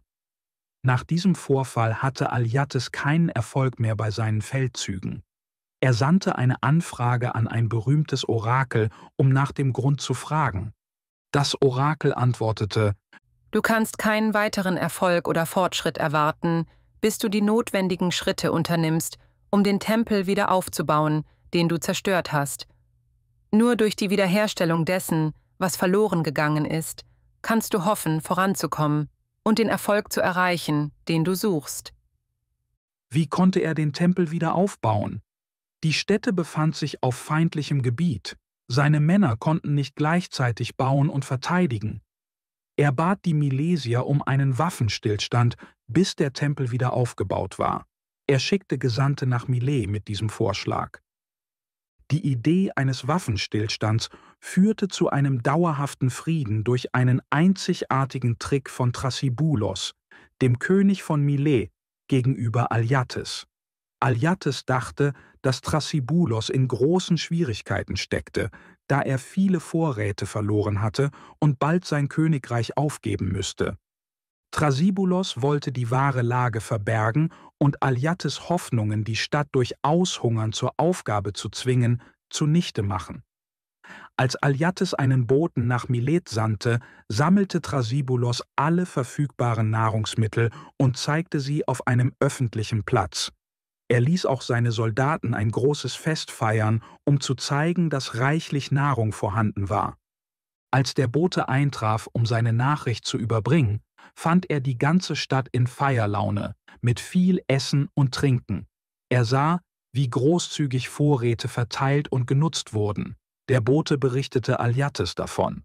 Alyattes erkannte, dass er Milet nicht durch Aushungern zur Kapitulation zwingen konnte und schloss einen dauerhaften Frieden mit einem ernsthaften Vertrag. Zur Feier baute er 2 Tempel für Minerva, statt nur einen. Herodot erzählt eine Geschichte über Arions erstaunliche Flucht auf See während der Herrschaft von Alyattes, dem Vater von Kroisos. Wir werden die Geschichte so erzählen, wie Herodot sie darstellt. Und ihr könnt selbst entscheiden, ob diese Erzählungen wahr sind oder ob Herodot sie hinzugefügt hat, um seine Historien für das griechische Publikum spannender zu gestalten. Arion war ein berühmter Sänger. Nach einer Tournee durch Sizilien und Süditalien hatte er viel Reichtum erworben und war auf dem Heimweg nach Korinth. Er bestieg ein Schiff in Tarentum, einer Stadt im Süden Italiens, um nach Hause zu segeln. Die Seeleute auf dem Schiff beschlossen, ihn auszurauben und zu töten. Sie nahmen sein Gold und Silber und gaben ihm die Wahl, entweder sich selbst auf dem Schiff zu töten oder ins Meer zu springen. Wenn er sich auf dem Schiff tötete, versprachen sie ihm bei der Ankunft an Land ein ordentliches Begräbnis zu bereiten. Arion war zunächst unschlüssig, was er tun sollte. Schließlich sagte er den Seeleuten, dass er ins Meer springen würde, bat jedoch darum, zuvor ein Lied singen zu dürfen. Sie stimmten zu. Er ging in die Kabine und verbrachte einige Zeit damit, sich in seine prächtigen Bühnenkleider zu kleiden. Dann kam er zurück, stellte sich an die Seite des Schiffes mit seiner Harfe und sang sein Lied. Als er fertig war, sprang er ins Meer. Die Seeleute teilten die Beute und setzten ihre Reise fort. Arion ertrank nicht. Stattdessen wurde er von einem Delphin, der von seinem Gesang bezaubert war, gerettet und bis nach Tänaros, der südlichsten Spitze des Peloponnes, getragen. Arion landete dort sicher. Von Tänaros aus reiste er nach Korinth, immer noch in den Kleidern, die er beim Sprung ins Meer getragen hatte. Als er ankam, berichtete er dem König von dem Verbrechen der Seeleute und seiner erstaunlichen Flucht. Der König glaubte ihm nicht und ließ ihn im Gefängnis festhalten, bis das Schiff ankam. Als das Schiff schließlich eintraf, rief der König die Seeleute zu sich und fragte, ob sie etwas von Arion wüssten. Arion wartete in einem nahegelegenen Raum, bereit, hereingerufen zu werden. Die Seeleute erzählten dem König, sie hätten Arion in Tarentum gesehen und ihn dort zurückgelassen. Arion wurde daraufhin hereingerufen. Er erschien plötzlich in denselben Kleidern, die er trug, als die Seeleute ihn zuletzt sahen, als er ins Meer sprang. Dies erschreckte die schuldigen Verbrecher so sehr, dass sie gestanden. Der König bestrafte sie alle. Eine Marmorstatue eines Mannes, der auf einem Delphin sitzt, wurde in Tänaros errichtet, um dieses Ereignis zu erinnern. Sie stand dort jahrhundertelang als Denkmal für das, was Arion getan hatte. Alyattes starb und Kroisos wurde der neue Herrscher. Kroisos machte das lydische Reich noch mächtiger und berühmter. Eine Zeit lang war er mit seinen militärischen Plänen sehr erfolgreich. Wenn du auf die Karte schaust, wirst du viele Inseln in der Ägäis entlang der Küste Kleinasiens sehen. Diese Inseln waren sehr fruchtbar und schön, mit vielen Einwohnern. Sie besaßen zahlreiche Schiffe und waren auf den nahegelegenen Meeren sehr mächtig. Sie hatten nicht viele Soldaten oder Pferde, da sie sich auf das Meer konzentrierten. Auf dem Meer waren diese Insulaner die stärksten. Kroisos plante, diese Inseln anzugreifen und die Kontrolle über sie zu übernehmen. Er begann damit, eine Flotte aufzubauen, obwohl seine Leute nicht ans Meer gewöhnt waren, im Gegensatz zu den Insulanern, die nicht an Landschlachten gewöhnt waren. Während er sich vorbereitete, besuchte ein Philosoph, einer der 7 Weisen Griechenlands, seinen Hof. Kroisos fragte ihn, ob es Neuigkeiten aus Griechenland gebe. Der Philosoph antwortete: Ich habe gehört, dass die Bewohner der Inseln sich darauf vorbereiten, mit einer Streitmacht von 10.000 Reitern deine Länder zu erobern. Kroisos, der dachte, der Philosoph meine es ernst, war sehr erfreut und aufgeregt über die Vorstellung, dass seine seefahrenden Feinde versuchten, ihn mit Kavallerie anzugreifen. Nach einer kurzen Pause sagte der Philosoph: Du würdest es gerne sehen, wie diese Seefahrer in einem Reitwettkampf gegen dich antreten, aber glaubst du nicht, dass sie genauso erfreut wären, gegen lydische Soldaten zur See zu kämpfen? Nach diesem Gespräch erkannte Kroisos, dass sein Plan töricht war und entschied, ihn nicht weiter zu verfolgen. Kroisos erlangte seinen berühmten Reichtum aus den goldhaltigen Sanden des Flusses Paktolos in seinem Reich. Der Fluss führte Goldpartikel aus den Bergen mit sich, und Kroisos Arbeiter und Sklaven wuschen die Sande, um das Gold zu sammeln. Die Einheimischen hatten jedoch eine andere Geschichte darüber, woher das Gold kam. Sie glaubten nicht, dass es einfach vom Fluss herabgetragen wurde. Sie erzählten die Geschichte, dass einst ein König namens Midas einem Gott geholfen hatte. Als Gegenleistung bot der Gott ihm an, ihm jeden Wunsch zu erfüllen. Midas wünschte sich, dass alles, was er berührte, zu Gold würde. Der Wunsch wurde ihm gewährt, und Midas verwandelte viele Dinge in Gold, bis er zufrieden war. Doch dann stellte er fest, dass diese Macht Probleme verursachte. Seine Kleidung, sein Essen und sogar sein Trinken verwandelten sich in Gold, sobald er sie berührte. Er erkannte, dass er umgeben von Gold verhungern würde, und flehte den Gott an, ihm die Gabe wiederzunehmen. Der Gott sagte ihm, er solle im Fluss Paktolos baden, um geheilt zu werden. Midas tat dies und wurde gerettet, aber er verwandelte viel vom Sand des Flusses in Gold während seiner Heilung. Kroisos wurde schnell sehr reich, erfolgreich und berühmt. Seine Ländereien waren groß, seine Paläste waren voller Schätze und sein Hof war außerordentlich prächtig. In dieser Zeit wurde er von Solon besucht, einem berühmten griechischen Gesetzgeber, der auf Reisen war, um mehr über verschiedene Staaten zu lernen. Kroisos empfing Solon mit großen Ehren und zeigte ihm all seine Schätze. Eines Tages fragte Kroisos Solon: Du hast viel gereist, Solon, viele ferne Länder besucht und alles, was dir begegnet ist, sorgfältig studiert. Menschen aus allen Ecken schätzen deine Weisheit sehr und sprechen in den höchsten Tönen von deinen Einsichten und deinem Wissen.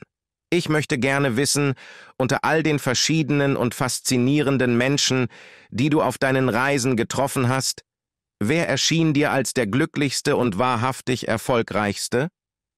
Der König zweifelte nicht daran, dass die Antwort lauten würde, dass er es sei. Nach einer Pause antwortete Solon: Ich denke, dass Telos, ein Bürger von Athen, der glücklichste und zufriedenste Mann war, den ich je gekannt habe. Kroisos war überrascht und sagte: Telos, ein Athener. Was war es in seinem Fall, das du als so bemerkenswert erachtest?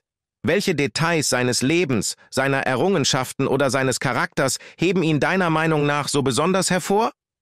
Solon sagte: Er war ein ruhiger und friedlicher Bürger Athens. Er lebte glücklich mit seiner Familie unter einer großartigen Regierung und genoss viele Jahre eines guten häuslichen Lebens. Er hatte mehrere freundliche und gute Kinder, die alle erwachsen wurden und immer ihren Eltern gegenüber respektvoll blieben. Als er älter wurde, begann ein Krieg mit einer benachbarten Nation und Telos zog mit der Armee aus, um sein Land zu verteidigen. Er half maßgeblich dabei, den Feind zu besiegen, aber er starb auf dem Schlachtfeld. Seine Mitbürger waren sehr traurig über seinen Tod. Sie begruben ihn mit Ehren an dem Ort, an dem er gefallen war.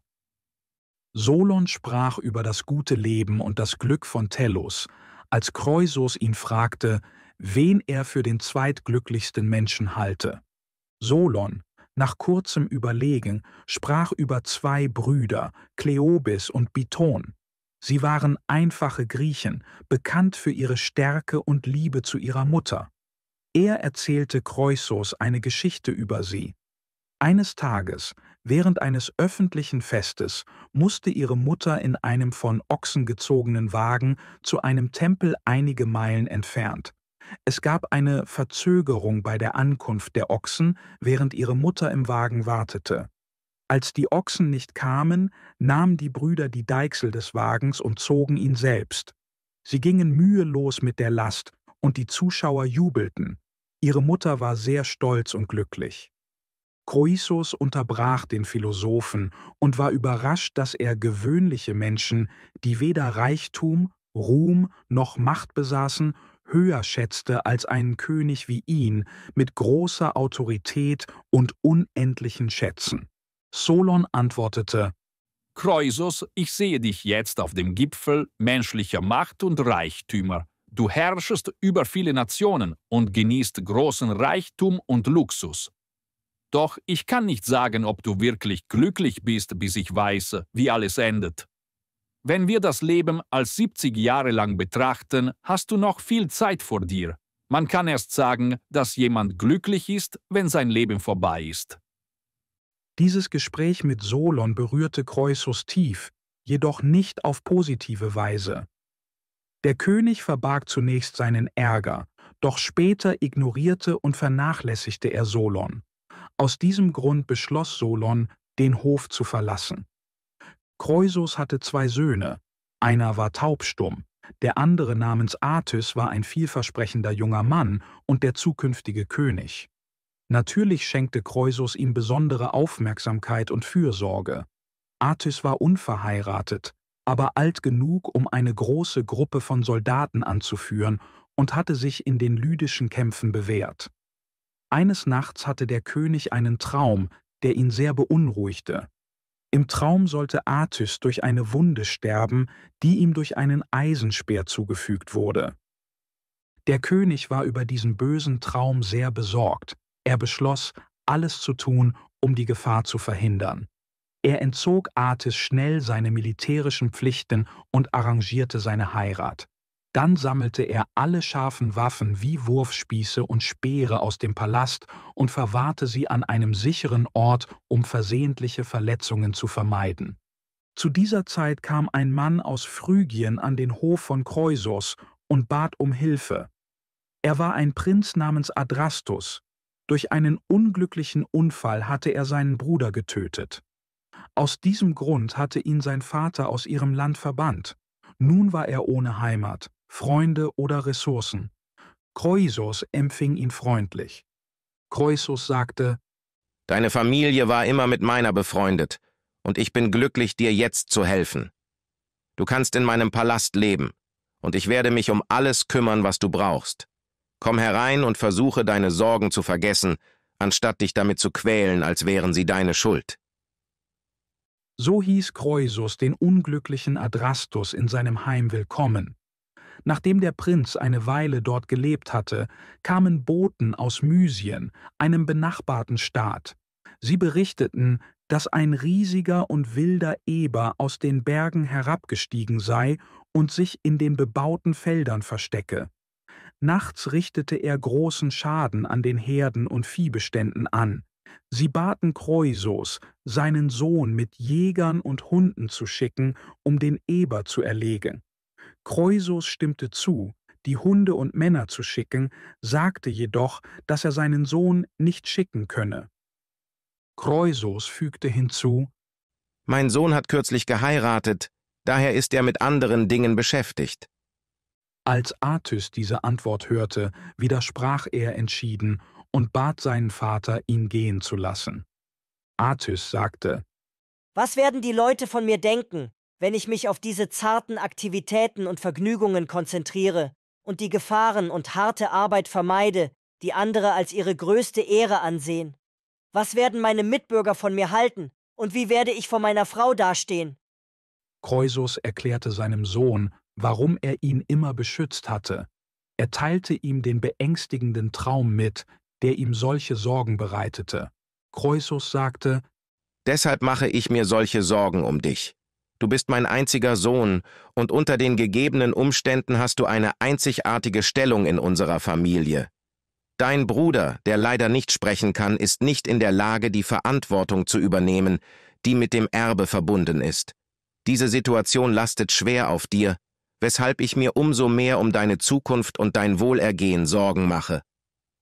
Atys antwortete, dass er die Sorgen seines Vaters verstehe, jedoch glaube, dass die Vorsicht seines Vaters in dieser Situation nicht passend sei. Atys sagte: Du hast geträumt, dass ich durch eine Wunde von einer Eisenwaffe sterben würde. Aber ein Eber hat keine solche Waffe. Hättest du geträumt, dass ich durch einen Hauer oder Zahn sterben würde, wäre es sinnvoll, mich von der Jagd fernzuhalten.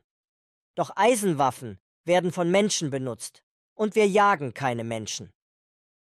Der König, etwas überzeugt von den Argumenten seines Sohnes und dem Nachdruck seiner Bitte, stimmte schließlich zu, ihn gehen zu lassen. Er stellte Adrastus an Atys Seite und sagte ihm, dass er sich gut um Atys kümmern und ihn sorgfältig überwachen solle. Die Jagdgesellschaft war bereit, die Hunde wurden losgelassen und sie zogen aus. Bald kehrte ein Bote, außer Atem und sehr besorgt, von der Jagd zurück. Er brachte die schreckliche Nachricht, dass Atys tot sei. Adrastus hatte ihn versehentlich getötet. Während der Jagd, als die Gruppe den Eber umzingelte und alle auf die Gefahr konzentriert waren, verfehlte Adrastus mit seinem Speer und traf stattdessen den Prinzen. Der Prinz verblutete dort.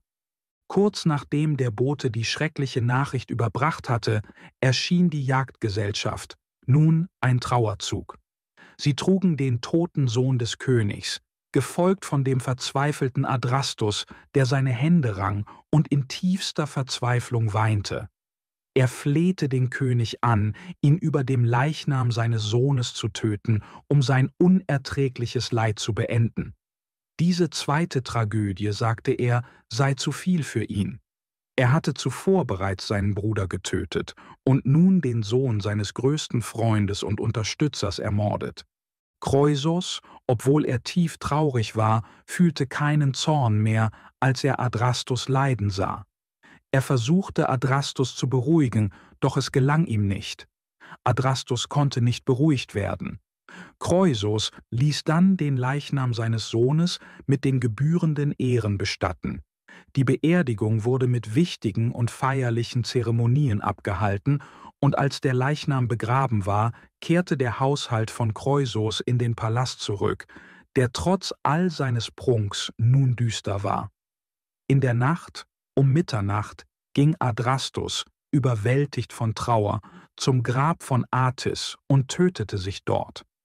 Solon hatte weise gesagt, dass man nicht wissen könne, ob Reichtum und Macht Glück bringen, bis man sieht, wie alles endet. Chroisos war für 2 Jahre tief traurig und unglücklich wegen dieses Unglücks, und dieses Unglück war nur der Anfang vom Ende. Kapitel 4 – Kyros Staatsstreich – Die Geburt eines neuen Reiches. Während Chroisos auf seiner Seite des Flusses Halis, dem Fluss, der die Grenze zwischen dem Lydischen Reich im Westen und den persischen und assyrischen Reichen im Osten markierte, damit beschäftigt war, sein großes Reich aufzubauen und mit seinem persönlichen Leid umzugehen, geschahen gleichzeitig große Veränderungen in der Situation und der Zukunft von Kyros. Aus einem unschuldigen und freundlichen Kind wurde ein berechnender und ehrgeiziger Mann. Er bereitete sich darauf vor, an den großen öffentlichen Ereignissen und Kämpfen seiner Zeit teilzunehmen.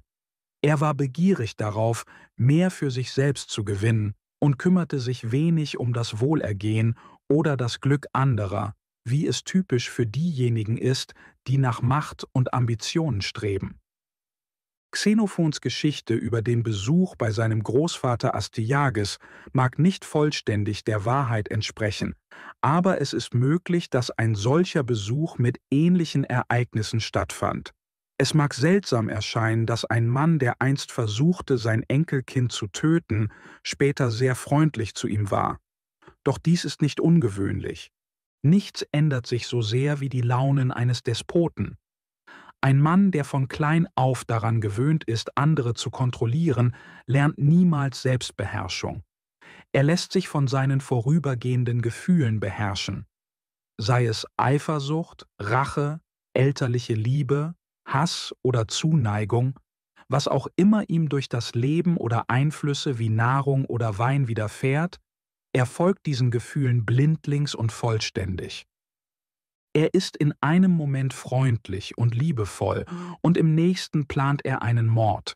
Er denkt, sein kleines Enkelkind könnte sein Rivale werden, also befiehlt er, das Kind in einen dunklen Wald zu bringen, damit es durch Kälte und Hunger stirbt. Wenn die vermeintliche Bedrohung vorbei ist, macht er das Enkelkind zu seinem Spielzeug und überschüttet es mit Geschenken. Diese Geschenke werden nur gegeben, um ihn glücklich zu machen, wie eine Löwin, die sich um ihr Junges kümmert. Solche Gunstbeweise schaffen keine dauerhafte Dankbarkeit. Es ist daher möglich, dass Kyros als Kind großen Respekt und Liebe für seinen Großvater empfand. Doch als er älter wurde, könnte er seinen Großvater nur als einen weiteren mächtigen Herrscher gesehen haben, der zu einem Rivalen oder Feind werden könnte. Kyros kehrte nach Persien zurück und wurde schnell stärker und größer. Er war bekannt für sein gutes Aussehen, seinen Charme und die Fertigkeiten, die er in Medien erlernt hatte, in denen er besser war als seine Altersgenossen. Wie viele Prinzen gewann er großen Einfluss auf die Menschen um ihn herum. Als er älter wurde, wandte sich sein Interesse von Spielen und Sport zu Krieg, Eroberung und der Ausweitung seiner Herrschaft. In der Zwischenzeit plante Harpagos seit 15 Jahren Rache an Astyages. Dies lag daran, dass Astyages ihn in der Vergangenheit schwer bestraft hatte. Obwohl Harpagos damals keinen Ärger zeigte, war er innerlich sehr aufgebracht. Harpagos blieb am Hof von Astyages und gab vor, sein Freund zu sein. In Wirklichkeit aber war er ein erbitterter Feind. Er wartete ständig auf eine Gelegenheit, sich zu rächen. Er dachte, dass Kyros ihm eines Tages dabei helfen könnte. Harpagos überlegte ständig, wie er Kyros nutzen könnte, um sich an Astyages zu rächen. Er sah in Kyros seine beste Chance auf Vergeltung. Harpagos hielt so viel Kontakt zu Kyros, wie er konnte. Das war nicht einfach, da Astyages ständig auf der Hut war vor Anzeichen von Verschwörungen gegen ihn. Er überwachte die Kommunikation zwischen Medien und Persien sehr genau. Trotz dieser Hindernisse fand Harpagos Wege, die Wachsamkeit von Astyages zu umgehen. Er informierte Kyros regelmäßig darüber, wie schlecht Astyages regierte und wie schlecht Medien verteidigt war. Harpagos tat dies alles, um Kyros aufkeimende Ambitionen zu fördern. Er wollte, dass Kyros davon träumte, eines Tages sowohl über Medien als auch Persien zu herrschen. Zu dieser Zeit war Persien kein unabhängiges Land. Es war eng mit Medien verbunden, das von Astyages regiert wurde. Kyros Vater, Kambyses, war der Hauptherrscher von Persien. Manchmal nannte man ihn einen König, manchmal einen Satrap. Ein Satrap ist wie ein Gouverneur, der eine Region im Namen eines höheren Herrschers verwaltet. Unabhängig von Kambyses Titel stand Persien unter der Kontrolle von Medien. Als Kyros also plante, den medischen Thron zu übernehmen, sah er dies als Versuch, der Anführer seines eigenen Landes zu werden. Er betrachtete es nicht als Eroberung eines fremden Landes. Harpagos sah die Dinge genauso wie Kyros. Er arbeitete an seinen Plänen sowohl in Medien als auch in Persien. Er fand vorsichtig und heimlich heraus, wer mit der Herrschaft von Astyages unzufrieden war. Indem er Verständnis und Ermutigung zeigte, machte er diese Menschen noch unzufriedener und weniger bereit, Astyages zu gehorchen.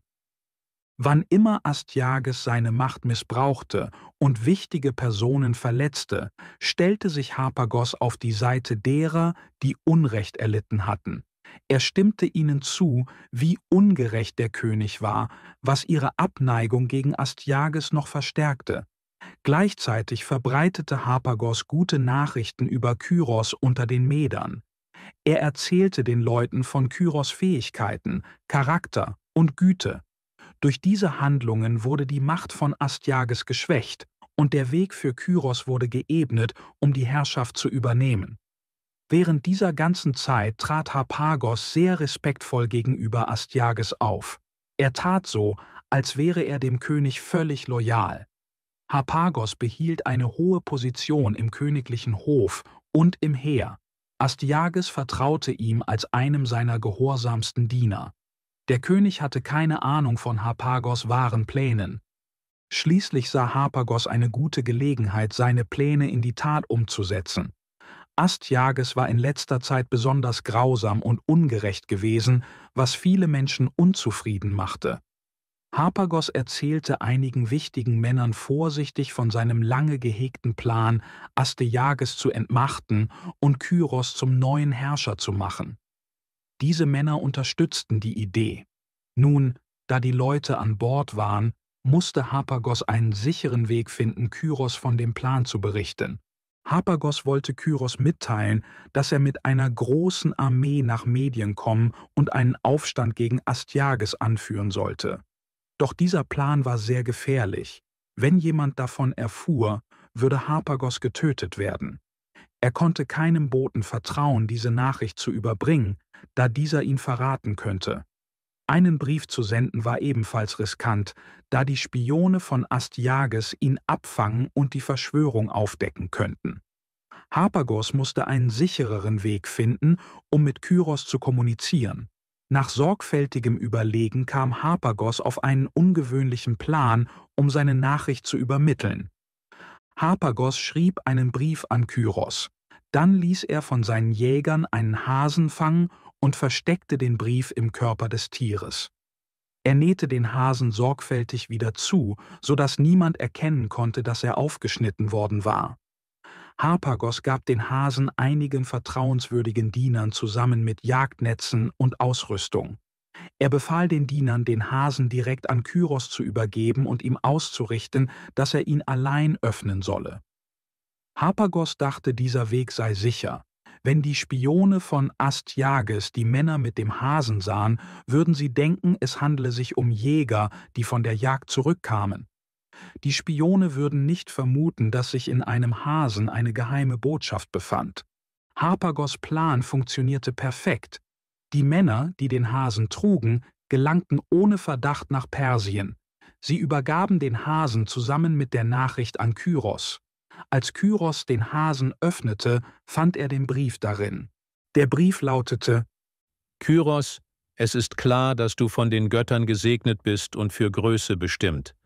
Anders lässt sich nicht erklären, wie du die Gefahren überleben konntest, denen du als Kind ausgesetzt warst. Astyages versuchte, dich töten zu lassen und traf Maßnahmen, die deinen Tod sicherstellen sollten. Doch du wurdest durch göttliches Eingreifen gerettet. Du kennst die erstaunlichen Ereignisse, die zu deinem Überleben und deiner Entdeckung führten. Du weißt auch, wie wohlhabend du seitdem geworden bist. Du weißt, welche grausamen Strafen Astyages über mich verhängt hat, weil ich dein Leben verschont habe. Die Zeit der Vergeltung ist gekommen. Die Autorität und die Reiche von Astyages können jetzt dir gehören. Bringe die Perser dazu, sich gegen ihn zu erheben. Führe eine Armee nach Medien. Ich werde wahrscheinlich den Befehl über die Truppen erhalten, die gegen dich geschickt werden. Wenn wir uns begegnen, werden wir unsere Armeen vereinen, und ich werde dir meine Dienste anbieten. Ich habe mit den führenden Adligen Mediens gesprochen. Sie sind alle bereit, deine Sache zu unterstützen. Du kannst sicher sein, dass hier alles in Ordnung ist. Daher zögere nicht zu kommen. Nachdem Kyros den Brief gelesen hatte, wurde er sehr aufgeregt und nervös. Er entschied sich, Harpagos Plan zuzustimmen. Er dachte eine Weile darüber nach, wie er die Soldaten zusammenbringen könnte, die er brauchte. Kyros wusste, dass er seinen Plan nicht öffentlich ankündigen oder offen eine Armee aufbauen konnte. Wenn er das täte, würde Astyages es schnell herausfinden. Das würde Astyages Zeit geben, Kyros Pläne zu stoppen, bevor sie überhaupt beginnen konnten. Kyros entschied sich für eine List, die er als Strategie bezeichnete. Er dachte wahrscheinlich nicht, dass dies falsch war. Im Krieg gelten Lügen und Täuschungen oft als akzeptabel. Menschen, die den Krieg lieben, befürworten gefälschte Dokumente, falsche Behauptungen oder Lügen. Sie nennen diese Dinge Strategien. Kyros entwickelte einen cleveren Plan. Er erstellte einen gefälschten Brief, der so aussah, als käme er von Astyages. In diesem Brief stand, dass Astyages Kyros zum Anführer einer neuen persischen Armee ernannt habe. Kyros las diesen gefälschten Brief laut vor allen Persern vor. Danach bat er um Krieger, die sich seiner Armee anschließen würden. Nachdem er genug Leute gewonnen hatte, sagte er ihnen, dass sie sich an einem bestimmten Tag treffen sollten. Er forderte sie auch auf, eine Axt mitzubringen. Kyros sammelte seine neue Armee und führte sie in einen Wald. Er befahl ihnen, ein großes Stück Land zu roden. Die Soldaten arbeiteten den ganzen Tag hart, fällten Bäume und stapelten das Holz, um es später zu verbrennen. Laut Herodot räumten sie eine Fläche von etwa 4 Quadratkilometern frei. Kyros ließ die Soldaten ohne viel Pause hart arbeiten und gab ihnen nur einfaches, bescheidenes Essen zu essen. Die Arbeit war anstrengend und dauerte den ganzen Tag ohne Unterbrechung. Als die Nacht hereinbrach, ließ Kyros die Soldaten nach Hause gehen, sagte ihnen jedoch, dass sie am nächsten Tag wiederkommen müssten, um weiterzuarbeiten. Am zweiten Tag kehrten die Soldaten zurück und fanden ein großes Festmahl vor, das auf sie wartete. Kyros sagte ihnen, sie sollten den Tag mit Essen und Freude verbringen. Es gab reichlich Essen und Wein für alle. Die Soldaten genossen den Tag in vollen Zügen. Nach der harten Arbeit und dem einfachen Essen vom Vortag schätzten sie diesen Tag der Ruhe und des guten Essens umso mehr. Sie verbrachten ihre Zeit damit, um Lagerfeuer zu essen, sich auf dem Gras auszuruhen, Geschichten zu erzählen, Lieder zu singen und zu tanzen. Am Abend versammelte Kyros seine Soldaten und fragte sie, welchen Tag sie bevorzugten. Die Soldaten antworteten, dass sie am ersten Tag nichts gemocht hatten, aber alles am zweiten Tag genossen hätten. Am ersten Tag hatten sie hart gearbeitet und schlechtes Essen gegessen. Am zweiten Tag hatten sie sich völlig entspannt und köstliche Mahlzeiten genossen. Kyros sagte: Ihr habt völlig recht. Die Macht, eure Zukunft zu gestalten, liegt ganz in euren Händen. Ihr habt die Freiheit, den Weg zu wählen, den ihr gehen wollt. Wenn ihr euch mir anschließt, werdet ihr ein Leben voller Leichtigkeit genießen, mit reichlich Essen und luxuriösen Annehmlichkeiten. Doch wenn ihr euch entscheidet, mir nicht zu folgen, werdet ihr weiterhin schuften und die gleichen Entbehrungen erleiden, wie ihr es jetzt tut. Und das wird für den Rest eures Lebens so bleiben. Kyros teilte den Soldaten dann seinen Plan mit. Er erklärte ihnen, dass, obwohl Medien ein starkes Land sei, die persischen Soldaten genauso gut wie die medischen seien. Kyros erläuterte, dass er durch all die Vorbereitungen, die er getroffen hatte, sicher sei, dass sie gewinnen würden. Die Soldaten waren begeistert von Kyros' Idee. Sie waren aufgeregt und freuten sich darüber. Sie sagten Kyros, dass sie ihm überall hinfolgen würden. Sofort begann jeder, sich auf die Reise vorzubereiten. Natürlich erfuhr Astyages bald, was geschah. Er schickte eine Nachricht an Kyros und befahl ihm, sofort zu ihm zu kommen. Kyros schickte eine Nachricht zurück und sagte, Astyages werde ihn wahrscheinlich früher sehen, als ihm lieb sei. Dann arbeitete Kyros weiter hart an seinen Vorbereitungen. Als alles bereit war, marschierte die Armee los. Sie überquerten die Grenze und drangen nach Medien ein. In der Zwischenzeit versammelte Astyages eine große Armee. Wie die Verschwörer erwartet hatten, setzte er Harpagos als Anführer dieser Armee ein. Harpagos informierte dann so viele Soldaten, wie er für vertrauenswürdig hielt, über seinen Plan, sich Kyros anzuschließen. Der Rest der Soldaten wusste nichts von diesem Plan. So marschierte die medische Armee voran, um auf die Truppen von Kyros zu treffen. Einige Soldaten waren bereit, gegen Kyros zu kämpfen, während andere heimlich planten, die Seiten zu wechseln und sich ihm anzuschließen. Als die Schlacht begann, kämpfte der loyale Teil der medischen Armee zunächst tapfer, doch bald waren sie schockiert und demoralisiert, als sie sahen, wie viele ihrer Kameraden sie verließen und die Seiten wechselten. Dieser Verrat machte es den siegreichen Persern leicht, sie zu überwältigen. Einige medische Soldaten wurden gefangen genommen, andere flohen zurück zu Astyages und viele folgten dem Beispiel der Überläufer und schlossen sich Kyros Lager an, was seine Truppenstärke erhöhte. Mit diesen neuen Rekruten und dem Rückzug oder der Niederlage der noch widerständigen Truppen begann Kyros seinen Vormarsch auf die Hauptstadt. Als Astyages hörte, dass Harpagos ihn verraten und seine Armee besiegt worden war, wurde er außerordentlich wütend und verängstigt. Er erinnerte sich an einen alten Traum, der dies vorhergesagt hatte. Die Wahrsager, die Magier, hatten ihm damals gesagt, er brauche sich keine Sorgen zu machen, als Kyros als Kind zum Scheinkönig gemacht wurde. Sie hatten ihm versichert, dass Kyros nach dieser Erfahrung keine wirkliche Macht anstreben würde. Doch nun erkannte Astyages, dass die Magier sich geirrt hatten. Astyages glaubte, die Magier hätten ihn entweder absichtlich belogen oder seien schlichtweg unfähig. In jedem Fall fühlte er sich von ihnen in Bezug auf die Gefahr, die von Kyros ausging, getäuscht. Obwohl Kyros immer näher kam und die Gefahr sehr real war, unternahm Astyages zunächst nichts, um sich zu schützen. Stattdessen wollte er zuerst die Magier bestrafen, die ihm den falschen Rat gegeben hatten. Dies zeigt, wie grausam Astyages war. Er befahl seinen Männern, alle Magier festzunehmen und zu ihm zu bringen. Er schrie sie wegen ihrer falschen Vorhersagen an. Dann tat er etwas sehr Hartes. Er befahl, alle Magier durch Kreuzigung hinrichten zu lassen. Danach ergriff Astyages energische Maßnahmen, um eine Armee aufzubauen. Er rief alle kampffähigen Männer zusammen. Er übernahm persönlich das Kommando über diese riesige Armee und zog los, um Kyros entgegenzutreten. Astyages war sich seines Sieges sicher. Doch er erkannte nicht, wie stark Kyros Armee war. Kyros Soldaten waren gut ausgebildet, entschlossen und vereint. Sie kämpften mit großer Energie. Am Ende verlor Astyages die Schlacht. Seine Armee wurde vernichtet und er selbst wurde gefangen genommen. Harpagos war anwesend, als Astyages gefangen genommen wurde. Er war glücklich und stolz, den grausamen König besiegt zu sehen. Astyages war voller Wut und Enttäuschung.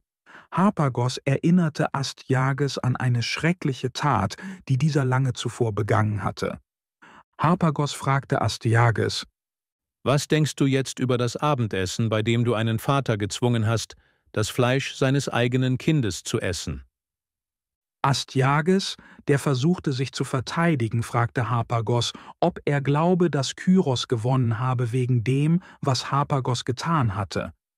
Harpagos antwortete mit Ja und erklärte stolz seinen Plan gegenüber Astyages. Er erzählte ihm, wie er Kyros Invasion sorgfältig vorbereitet hatte.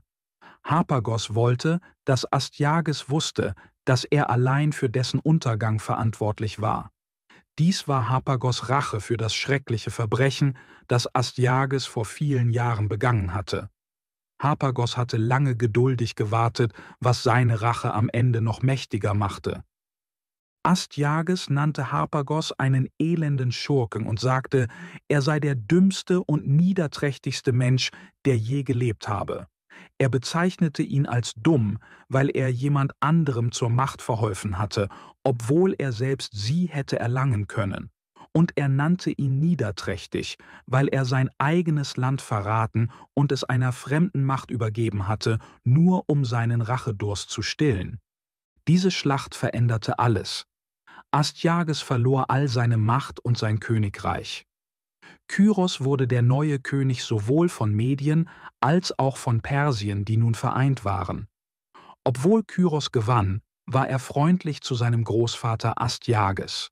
Er setzte ihn nicht in ein gewöhnliches Gefängnis, sondern hielt ihn in einer speziellen Art von Haft, die für besiegte Könige und Fürsten üblich war. In solchen Situationen wurden besiegte Könige und Fürsten anders behandelt als normale Gefangene. Sie bekamen ein großes und luxuriöses Haus, in dem sie leben konnten. Dieses Haus hatte weite Grundstücke, auf denen sie sich frei bewegen und Sport treiben konnten. Statt gewöhnlicher Gefängniswärter wurden Gruppen von Soldaten zur Bewachung abgestellt. Diese Soldaten sahen eher aus wie Ehrengarden für einen Prinzen als wie Aufseher für einen Gefangenen. Astyages verbrachte vermutlich den Rest seines Lebens in dieser Art von komfortabler Haft. Das Volk war seiner harten Herrschaft überdrüssig, so dass es glücklich war, als er seine Macht verlor. Es akzeptierte Kyros sanftere und gerechtere Führung gern. Astyages starb viele Jahre später auf ungewöhnliche Weise. Kyros bat ihn, nach Persien zu kommen, wo Kyros zu dieser Zeit lebte. Auf dem Weg dorthin brachte der Offizier, der für Astyages verantwortlich war, ihn in eine abgelegene Wildnis. Dort starb Astyages an Erschöpfung, den harten Witterungsbedingungen und Hunger. Die Leute vermuteten, dass dies möglicherweise auf geheime Befehle von Kyros zurückzuführen war. Sie glaubten, Kyros könnte es schwierig gefunden haben, einen so wichtigen Gefangenen zu behalten. Dennoch ließ Kyros den Offizier für diese Tat schwer bestrafen. Einige fragten sich, ob Kyros den Offizier nur bestrafte, um sich selbst unschuldig darzustellen. Sie dachten, Kyros könnte in den Tod von Astyages verwickelt gewesen sein, wollte jedoch jeden Verdacht von sich abwenden. Die in diesem Kapitel beschriebene Revolution vollzog sich sehr schnell. Sie begann mit den ersten Plänen und endete mit dem endgültigen Sieg in kurzer Zeit. Dadurch fand sich Kyros plötzlich als neuer König wieder, was für ihn sehr unerwartet kam. Harpagos setzte seine Dienste fort und wurde später einer der berühmtesten Generäle von Kyros. Kapitel 5 Die Götter sprechen. Krösus bereitet sich auf den Krieg vor. Nachdem Kyros König der Meder und Perser geworden war, begann seine Macht nach Westen zu wachsen. Diese Expansion bedrohte Kroisos, den König von Lydien. Kroisos war sehr traurig gewesen, weil sein Sohn, wie bereits erwähnt, gestorben war. Doch nun, angesichts dieser neuen Gefahr durch Kyros, riss er sich aus seiner Trauer heraus. Er begann nachzudenken, was er tun könnte, um sein Königreich zu schützen. Der Fluss Halis war ein großer Fluss in Kleinasien, der nach Norden ins Schwarze Meer floss. Er markierte die östliche Grenze von Kroisos Königreich, Lydien. Kroisos dachte darüber nach, das Reich von Kyros zuerst anzugreifen. Er überlegte, eine Armee aufzustellen und den Halis-Fluss zu überqueren. Er glaubte, dies könnte sicherer sein, als darauf zu warten, dass Kyros ihn angreift. Allerdings wäre eine Invasion in Persien eine riesige Aufgabe. Kroisos wusste, dass die Einleitung eines Krieges eine große Verantwortung war. Er dachte sorgfältig über alle Seiten des Problems nach. Am Ende fühlte sich Kroisos immer noch unsicher, was er tun sollte. Die Griechen hatten eine besondere Methode, um die Zukunft vorherzusagen. Sie glaubten, dass sie durch übernatürliche Methoden herausfinden konnten, was als nächstes geschehen würde. Diese Praxis war einzigartig für die Griechen. Keine andere Kultur nutzte sie auf die gleiche Weise. Sie taten dies durch sogenannte Orakel. Im antiken Griechenland gab es mehrere besondere Orte, von denen die Menschen glaubten, sie könnten die Zukunft vorhersagen. Diese Orte wurden Orakel genannt. In der griechischen Mythologie waren die Orakel verehrte Priesterinnen oder Orte, durch die die Götter mit den Menschen kommunizierten und Prophezeiungen und Ratschläge gaben. Die 3 berühmtesten Orakel befanden sich in Delphi, Dodona und in der Oase des Jupiter Ammon. Delphi war eine kleine Stadt, die in einem Tal an der Südseite des Berges Parnassus lag. Dieser Berg befindet sich im Norden Griechenlands, nahe dem Golf von Korinth. Die Stadt lag in einer wunderschönen und interessanten Umgebung. Sie war von Bergen und Klippen umgeben.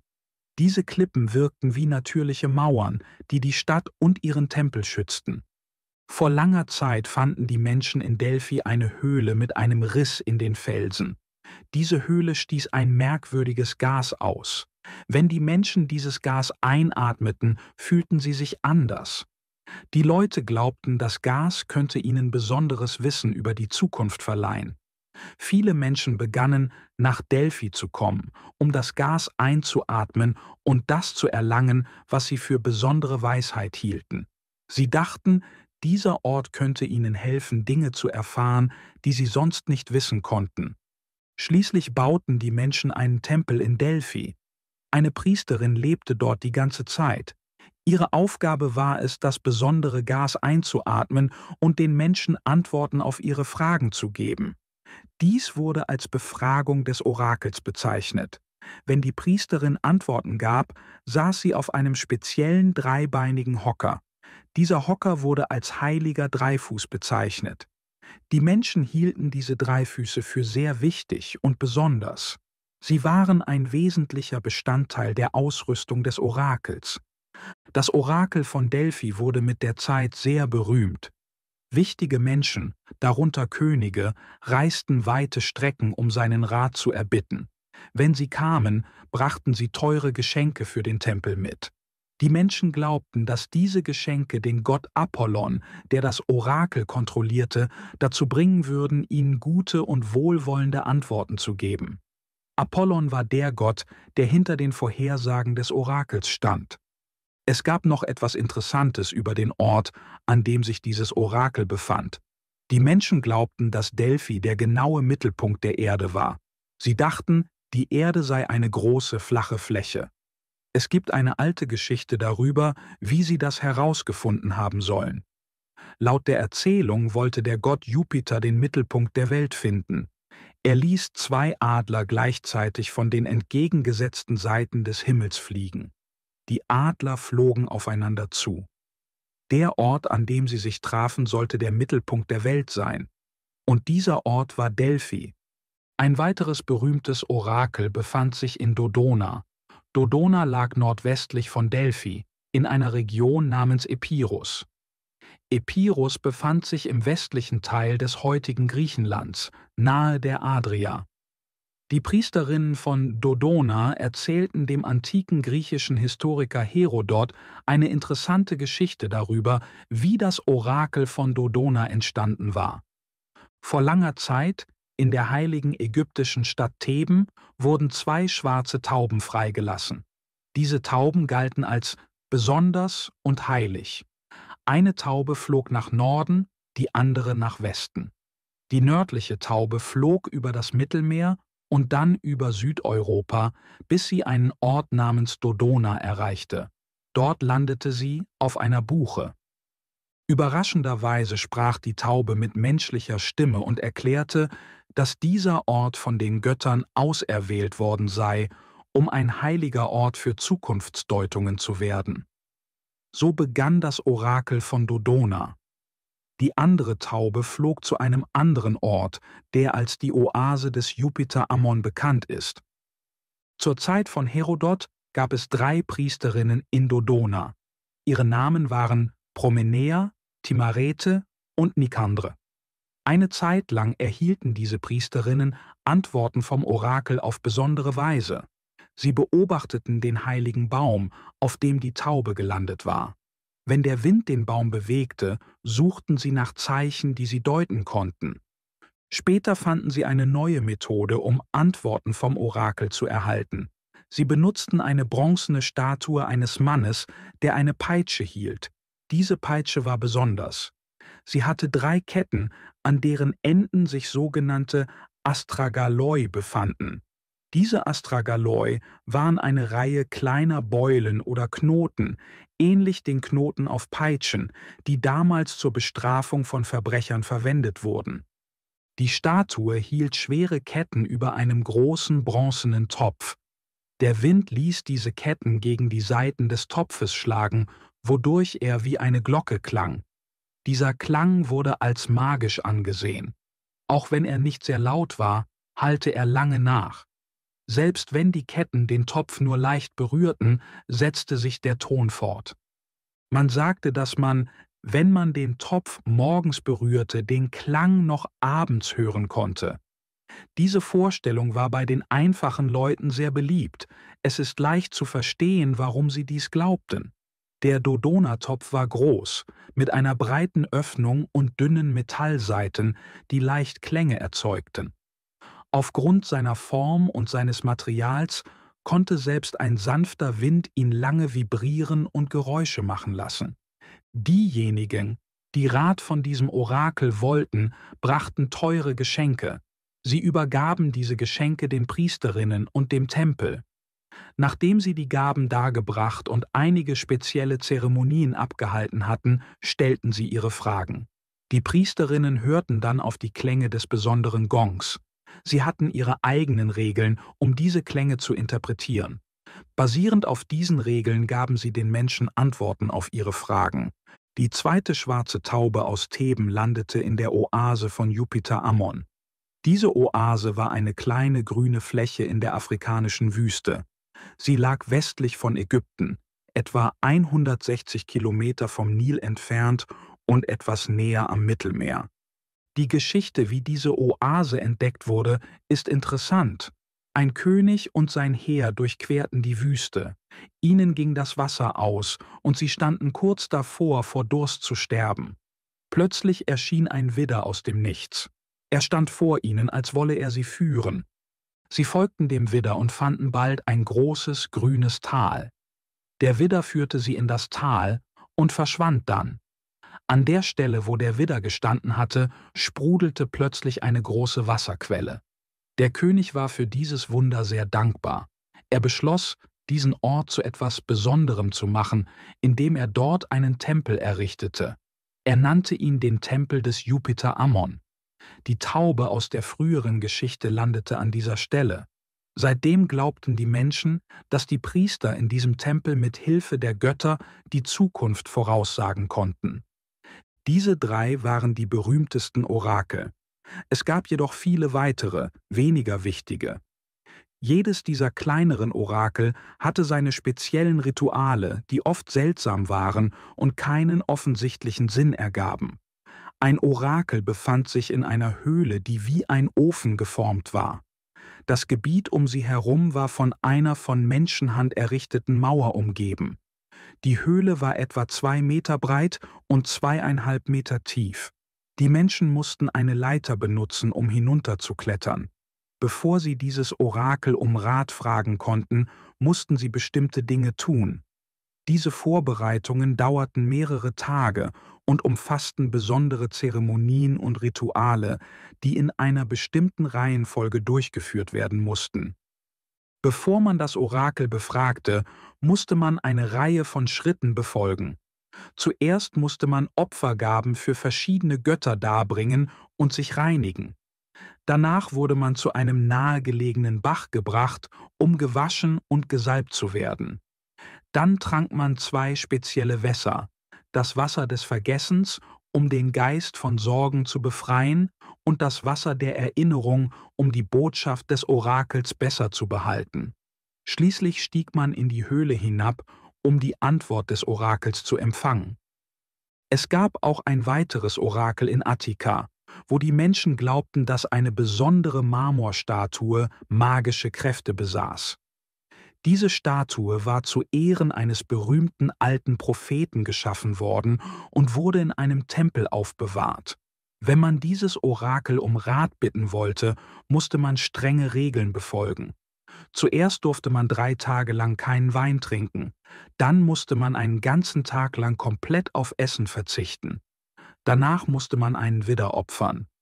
Schließlich nahm man das Fell des Widders, legte es vor die Statue und schlief darauf. Die Antworten des Orakels kamen dann im Traum. Kehren wir nun zu Kroisos zurück. Er wollte wissen, was passieren würde, wenn er Kyros Land angreifen würde. Um dies herauszufinden, entschied er sich, einige Orakel zu befragen. Zuerst wollte er jedoch testen, welche Orakel am zuverlässigsten waren. So entwickelte er einen Plan, um sie zu prüfen. Folgendes tat Kroisos, um die Orakel zu testen. Kroisos schickte Boten von seiner Hauptstadt Sardes zu verschiedenen Orakeln. Er gab ihnen 100 Tage Zeit, um ihre Ziele zu erreichen, damit sie auf mögliche Verzögerungen vorbereitet waren. Am 100. Tag sollten sie die Orakel fragen, was Kroisos, der König von Lydien, zu diesem Zeitpunkt gerade tat. Kroisos verriet den Boten natürlich nicht seine Pläne. Auf diese Weise konnte er prüfen, ob die Orakel wirklich göttliche Kräfte hatten, da sie seine Handlungen nicht auf menschlichem Wege kennen konnten. Kroisos zählte die Tage sorgfältig selbst. Am 100. Tag, zur festgelegten Zeit, kochte er Schildkröten und Lammfleisch zusammen in einem Messingtopf mit einem Messingdeckel. Dann wartete er auf die Rückkehr der Boten. Die Boten kamen nach und nach mit Antworten von verschiedenen Orakeln zurück. Die meisten Antworten waren nicht hilfreich, aber die Antwort des Orakels von Delphi war anders. Sie war in Versen geschrieben, was die übliche Art dieses Orakels war, Antworten zu geben. In Delphi saß die Priesterin, die auf dem speziellen dreibeinigen Hocker, dem Dreifuß, saß und gab oft verwirrende und unklare Antworten. Dies ist oft die Art und Weise, wie Menschen sprechen, die vorgeben, die Zukunft vorhersagen zu können. Danach formten die Priester und Schreiber, die dort arbeiteten, diese Antworten zu Versen. Der Bote brachte einen Vers vom Orakel in Delphi zurück. Er war auf Griechisch geschrieben, aber hier ist, was er in einfacheren Worten bedeutete. Ich zähle den Sand, ich messe das Meer, was anderen verborgen bleibt, kenne ich. Das Lamm und die Schildkröte schmoren langsam, mit Messing darüber und Messing darunter. Kroisos war von der Antwort des delphischen Orakels beeindruckt. Er beschloss, dieses Orakel um Rat bezüglich seines geplanten Angriffs auf Kyros zu befragen. Um sich auf diese wichtige Konsultation vorzubereiten, nutzte Kroisos seinen enormen Reichtum, um aufwendige Vorbereitungen zu treffen. Er sammelte viele kostbare Geschenke. Einige dieser Geschenke sollten für immer im Tempel bleiben, andere sollten als Opfergaben für den Gott Apoll verbrannt werden. Für die Opfergaben stellte Kroisos eine beeindruckende Sammlung von Gegenständen zusammen. Dazu gehörten zahlreiche lebende Tiere, luxuriöse mit Gold und Silber verzierte Sofas, goldene Becher und andere Gefäße sowie kunstvoll bestickte Gewänder. All dies sollte bei den Ritualen vor der Befragung des Orakels verwendet werden. Am Tag des Opfers versammelte sich eine riesige Menge, um das Ereignis zu beobachten. Nachdem die Tiere geopfert und das Fleisch verzehrt worden war, wurden alle bei der Zeremonie verwendeten Gegenstände auf einen Haufen gestapelt und angezündet. Das Feuer verzehrte alles Brennbare, während das Gold zu großen Platten schmolz, die später aus der Asche geborgen wurden. Auf diese Weise ging nur die Handwerkskunst dieser Gegenstände im Feuer verloren. Das Gold, der wertvollste Teil, wurde gerettet. Dieses Gold stammte aus dem Fluss Pactolus. Zusätzlich zu diesen Opfergaben ließ Kroisos noch prunkvollere und kostspieligere Gegenstände für den Tempel anfertigen.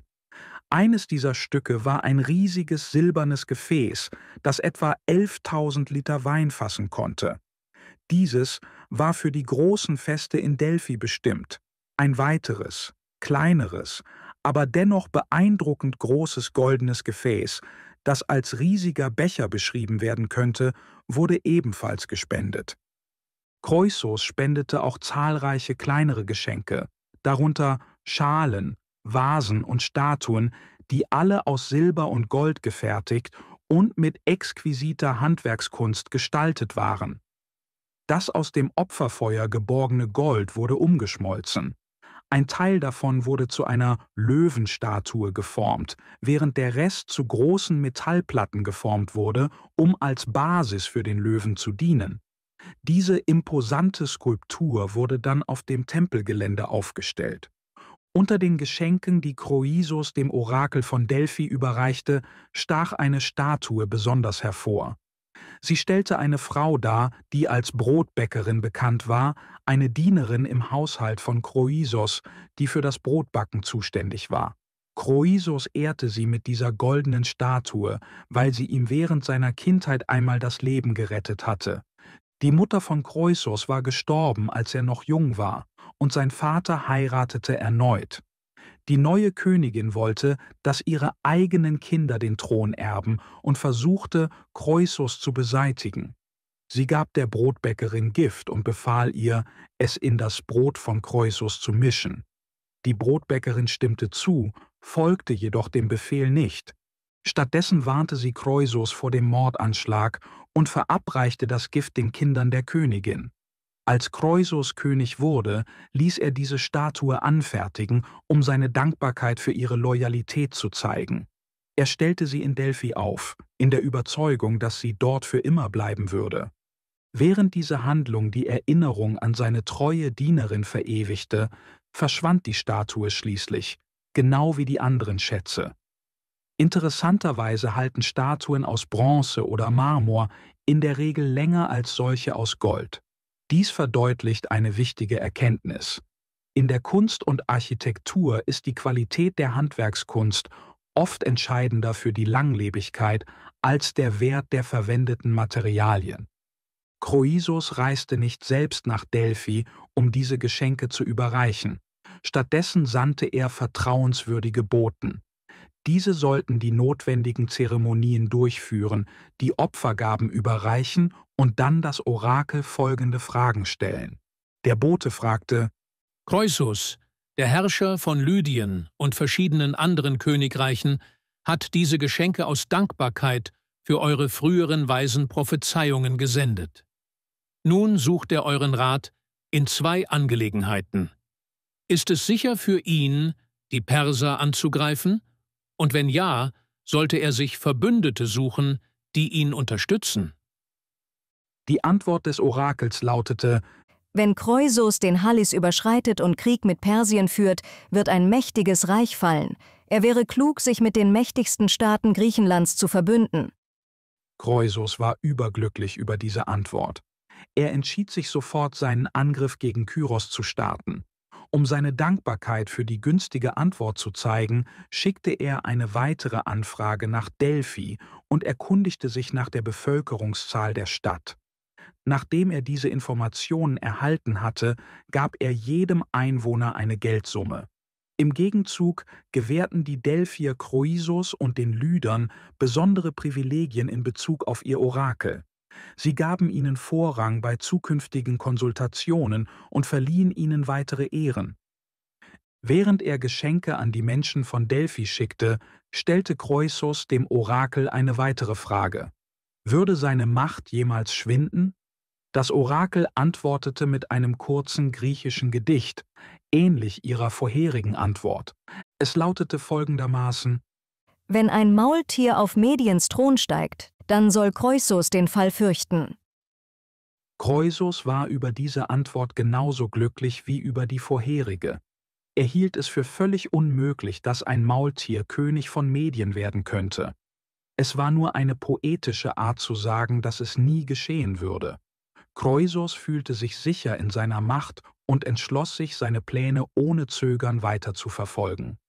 Sein nächster Schritt war es, wie das Orakel vorgeschlagen hatte, Bündnisse mit den griechischen Staaten zu schließen. Über die Pläne von Kroisos und was als nächstes geschah, werden wir in den folgenden Kapiteln sprechen. Was die griechischen Orakel betrifft, so wurde unter Gelehrten diskutiert, wie diese so lange unter den intellektuell fortgeschrittenen Griechen ihre Glaubwürdigkeit aufrechterhalten konnten. Verschiedene Methoden und Einflüsse haben wahrscheinlich dazu beigetragen. Es gibt eine natürliche menschliche Neigung, an das Mysteriöse und Übernatürliche zu glauben, besonders unter der breiten Öffentlichkeit. Menschen neigen dazu, ungewöhnliche Ereignisse zu übertreiben und diesen wundersame Qualitäten zuzuschreiben. Zum Beispiel könnte die Höhle von Delphi Gase freigesetzt haben, die diejenigen, die sie einatmeten, beeinflussten. Es ist leicht zu erkennen, wie Zeugen glaubten, diese Effekte seien auf göttliche Kräfte zurückzuführen. Die Priester und Priesterinnen, die in den Orakeltempeln lebten, hatten ein großes Interesse daran, den Glauben der Öffentlichkeit an ihre Authentizität aufrechtzuerhalten. Dasselbe galt für die Bewohner der umliegenden Städte, die wirtschaftlich von den Besuchern profitierten. Diese Tempel entwickelten verschiedene Methoden, um von den Besuchern Geld und Geschenke zu sammeln. In einem Fall gab es einen heiligen Bach in der Nähe eines Orakels, in dem die Menschen mit der Erlaubnis der Priester baden konnten. Danach wurde erwartet, dass sie Münzen in den Bach warfen. Es ist leicht zu erraten, was mit diesem Geld geschah.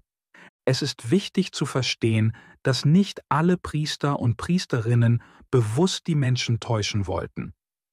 Schon von klein auf wurden sie in dem Glauben erzogen, dass diese göttlichen Inspirationen real seien. Dadurch hielten sie auch im späteren Leben weiterhin für echt. Wenn wir unsere eigenen Denkmuster untersuchen, bemerken wir oft, dass wir an Überzeugungen festhalten, die wir unkritisch in der Kindheit erworben haben. Selbst wenn diese Überzeugungen klarer Logik widersprechen oder nicht mit dem übereinstimmen, was wir mit unseren eigenen Augen sehen. Daher könnten die Priester und Priesterinnen, die so erschienen, als würden sie andere täuschen, tatsächlich genauso tief von der Wahrheit ihrer Praktiken überzeugt gewesen sein wie jeder andere.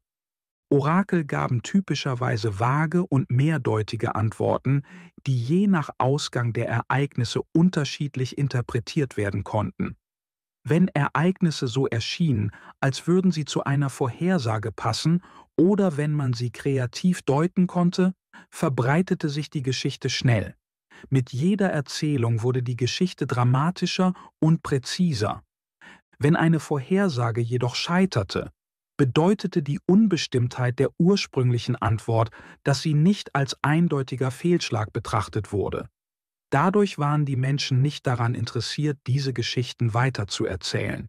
So wurden Fälle, die die Genauigkeit des Orakels unterstützten, gut bekannt und in Erinnerung behalten, während widersprüchliche Fälle schnell vergessen wurden. Es ist jedoch klar, dass in vielen Fällen Orakelantworten in Zusammenarbeit mit der Person, die um Rat fragte, gegeben wurden, um andere zu täuschen. Stellen wir uns vor, Kreusos wollte die Glaubwürdigkeit des delphischen Orakels stark im Bewusstsein seines Volkes verankern.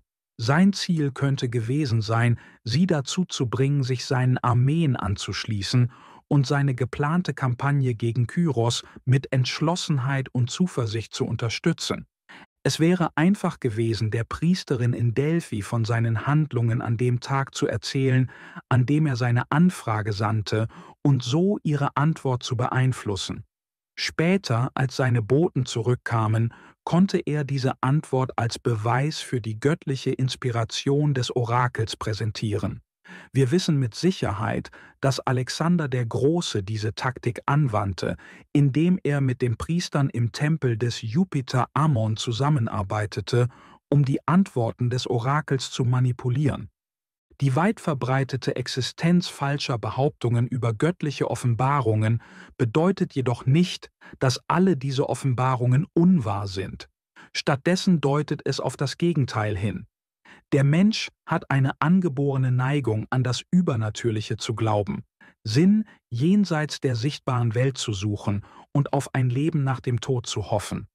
Diese universelle Tendenz ist ein starkes Indiz dafür, dass es tatsächlich ein unsichtbares Reich geben könnte, dass echte Kommunikation mit ihm möglich ist, dass es eine höhere Macht gibt, die menschliches Handeln beurteilt, und dass es ein Leben nach dem Tod gibt. Aus dieser Perspektive bieten selbst die scheinbar absurden griechischen Orakel und deren breite Akzeptanz überzeugende Hinweise darauf, dass authentische göttliche Inspiration und Prophezeiung möglicherweise irgendwo existieren. Die Tatsache, dass Menschen so sehr dazu neigen, an solche Phänomene zu glauben, deutet darauf hin, dass es möglicherweise einen wahren Kern hinter diesen Überzeugungen gibt, auch wenn viele spezifische Beispiele falsch sein mögen. Kapitel 6 – Kyros auf dem Vormarsch. Der Fall von Krösus und Lydien. Es gab 3 Hauptgründe, die Kroisos davon überzeugten, den Fluss Halis zu überqueren und die Länder der Meder und Perser anzugreifen. Erstens wollte er sein Reich erweitern. Zweitens fürchtete er, dass Kyros ihn angreifen würde, wenn er nicht zuerst handelte. Drittens fühlte er sich verpflichtet, seinem Schwager Astyages zu helfen, der von Kyros gestürzt worden war. Astyages war mit Kreusos Schwester verheiratet, was Kreusos das Gefühl gab, ihm helfen zu müssen, den Thron zurückzuerobern. Mit diesen Beweggründen und ermutigt durch die Antworten des Orakels entschied sich Kreusos, die Invasion zu starten. Sein erster Schritt war, sich mit den stärksten griechischen Staaten zu verbünden, wie das Orakel ihm geraten hatte. Nach reiflicher Überlegung entschied er, dass Sparta, im Peloponnes gelegen, der mächtigste Staat war. Die Spartaner waren bekannt für ihre kriegerische Natur, ihre Ausdauer und ihren Wunsch nach militärischem Ruhm statt nach materiellem Reichtum. Das machte sie zu idealen Verbündeten für Kroisos, der viel Gold, aber militärische Unterstützung benötigte. Kreusos schickte Botschafter nach Sparta, um ein Bündnis vorzuschlagen.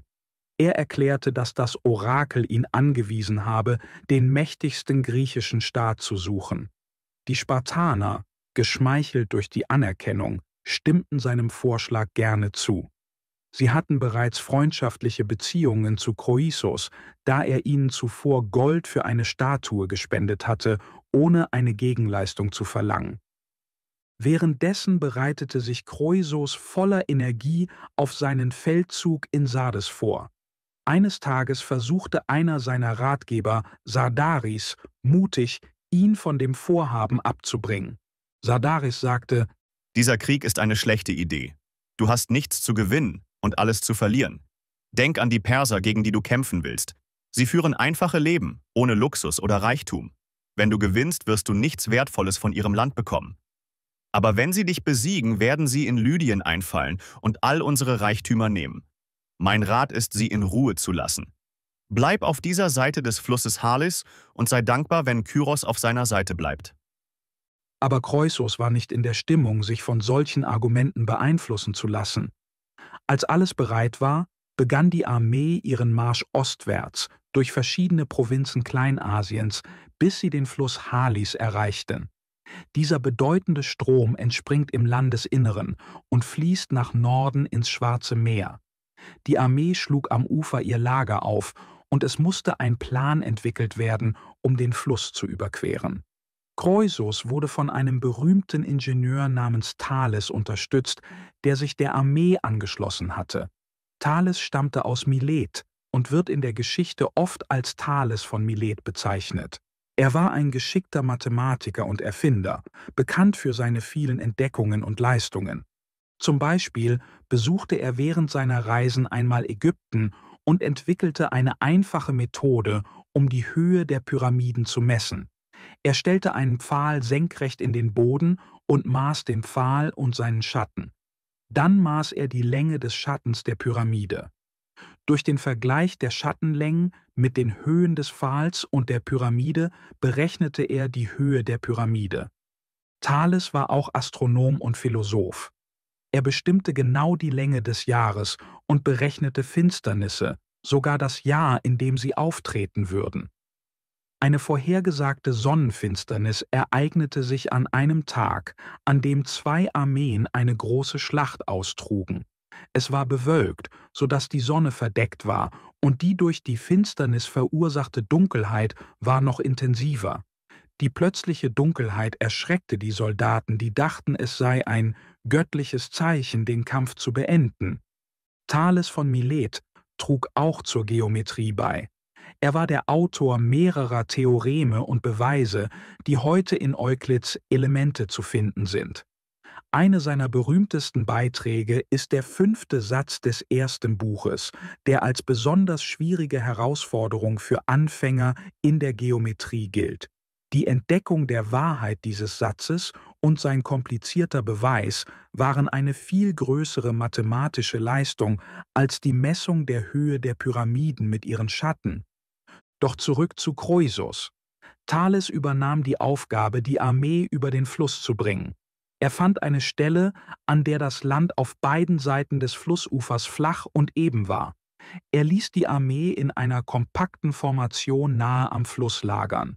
Dann setzte er eine große Anzahl von Arbeitern ein, um einen neuen Kanal hinter der Armee zu graben, der den Fluss an einem Punkt stromaufwärts umleitete und ihn flussabwärts wieder in sein ursprüngliches Bett zurückführte. Als der Kanal fertig war, leitete er den Fluss in seinen neuen Lauf, wodurch die Armee leicht über das trockene Flussbett ziehen konnte. Nach der Überquerung des Halys setzte Kroisos seinen Marsch in Richtung Medien fort.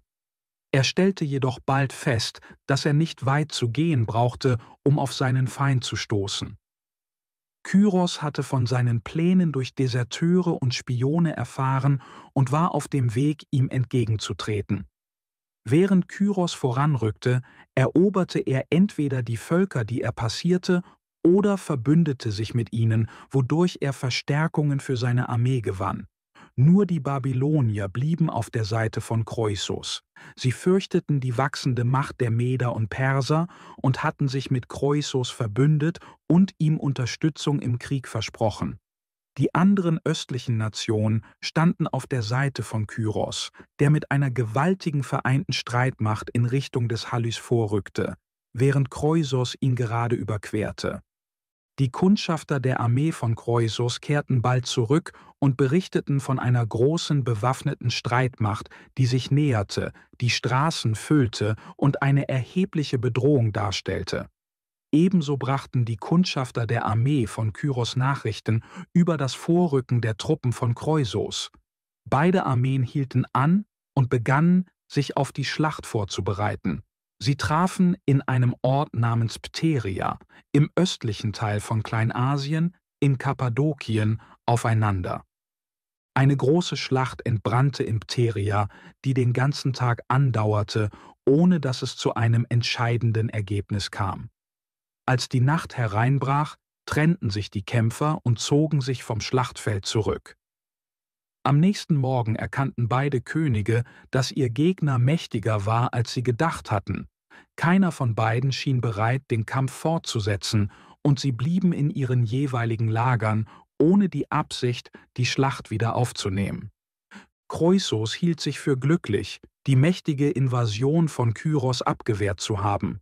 Er glaubte, dass die Armee von Kyros zurückgezogen worden war, da sie das Schlachtfeld verlassen hatte und kein Interesse zeigte, zurückzukehren. Kroisos nahm an, dass Kyros nach Medien zurückkehren würde, da er die Stärke der lydischen Truppen erkannt hatte. Zufrieden mit seinem vermeintlichen Vorteil kehrte Kroisos nach Sardes zurück, um seine erschöpfte Armee aufzufrischen. Er entschied, seine großen Invasionspläne auf die nächste Saison zu verschieben. Er schickte Boten nach Babylon, Sparta, Ägypten und anderen verbündeten Ländern, um sie über den Ausgang der Schlacht zu informieren und um Verstärkungen für das kommende Frühjahr zu bitten. Während er heimwärts marschierte, entließ er Teile seiner Truppen und erlaubte ihnen, nach Hause zurückzukehren, mit der Anweisung, sich im Frühjahr wieder ihm anzuschließen. Diese vorübergehende Entlassung half dabei, die Kosten für die Aufrechterhaltung der Armee während des Winters zu sparen. Bald nach seiner Ankunft in Sardes wurde die Region durch die Nachricht alarmiert, dass Kyros nahe war. Kyros hatte lange genug in Pteria gewartet, um Kroisos die Rückkehr nach Hause und die Entlassung seiner Truppen zu ermöglichen. Dann nahm er seinen Marsch nach Sardes schnell wieder auf. Kroisos war sich des Vorrückens von Kyros nicht bewusst, bis dieser fast vor den Toren der Stadt stand. Panik brach innerhalb und außerhalb der Stadt aus. Kroisos stellte in Eile alle verfügbaren Truppen zusammen. Er schickte dringende Nachrichten an die umliegenden Städte und forderte ihre Soldaten auf, ihm beizutreten, und rekrutierte alle kampffähigen Männer in Sardes. Schnell stellte er eine beachtliche Streitmacht auf und formierte sie auf einer großen Ebene nahe der Stadt, um Kyros in Erwartung seines Eintreffens entgegenzutreten. Die lydische Armee hatte einen bedeutenden Vorteil gegenüber den Truppen von Kyros in der Kavallerie. Die bevorstehende Schlacht sollte auf einer Ebene stattfinden, was den lydischen Reitern zugute kam. Kyros war besorgt über die Auswirkungen, die dies auf seine Armee haben könnte. Der Angriff eines Kavalleriegeschwaders kann verheerend sein. Tausende von Reitern stürmen mit unglaublicher Geschwindigkeit vorwärts. Ihre Säbel blitzen und ihre Schreie erfüllen die Luft. Die schiere Wucht der anstürmenden Pferde kann jede Verteidigung überwältigen. Die vorderen Reihen der Verteidiger, die mit Speeren im Boden pflanzen, versuchen, die Linie zu halten. Doch die Pferde dahinter springen über ihre gefallenen Kameraden hinweg, durchbrechen die Linien und verursachen Chaos. Cyrus verfügte zwar über eine starke Armee, aber keine wirksame Gegenmaßnahme gegen die mächtige Kavallerie von Kroisos. Jedoch hatte Cyrus eine große Anzahl Kamele, die normalerweise dazu verwendet wurden, das Gepäck der Armee zu tragen. Er beschloss, diese Kamele gegen die lydische Kavallerie einzusetzen. In alten Berichten wurde oft erwähnt, dass Pferde von Natur aus Angst vor Kamelen hätten, obwohl dies heute nicht mehr als plausibel gilt. Unabhängig davon stellte Cyrus die Kamele an die vorderste Front seiner Streitkräfte. Er ließ das Gepäck entfernen und wies jedem Kamel einen Soldaten mit einem Speer zu. Selbst wenn die Pferde keine Angst vor den Kamelen hatten, dachte Cyrus, dass deren große Gestalt und die Speere einen starken Schutz gegen die Kavallerie bieten würden. Als die Schlacht begann, stürmte die lydische Kavallerie voran. Doch als sie sich den Kamelen näherten, gerieten die Pferde in Panik. Ob nun aus Furcht vor den Kamelen oder durch das ungewohnte Bild dieser Kreaturen oder wegen des Widerstands der Kamele und ihrer Reiter, die Pferde wurden unkontrollierbar. Sie warfen ihre Reiter ab, trampelten die Infanterie nieder und verursachten großes Chaos. Die lydische Armee wurde völlig besiegt. Die Überlebenden flohen in Unordnung in die Stadt zurück und verschanzten sich hinter den Mauern. Cyrus begann dann mit der Belagerung der Stadt. Die Lage schien zunächst nicht vielversprechend. Die Mauern waren hoch, dick und stark, und die Stadt war gut verteidigt. Darüber hinaus hatte Kroisos aufgrund seines Reichtums enorme Vorräte an Nahrung, Kleidung und Schätzen angesammelt. Er glaubte, dass er die Belagerung lange genug aushalten könne, bis seine Verbündeten ihm zu Hilfe kämen. Er schickte Boten zu seinen Alliierten und forderte sie auf, sich zu beeilen, bevor die Stadt vollständig eingeschlossen wurde. Sardes war eine gut geschützte Stadt. Ein Teil ihrer Mauer war auf steilen Felsen gebaut, die man für unbezwingbar hielt. Nahe dieser Felsen befand sich eine tiefe, isolierte Schlucht.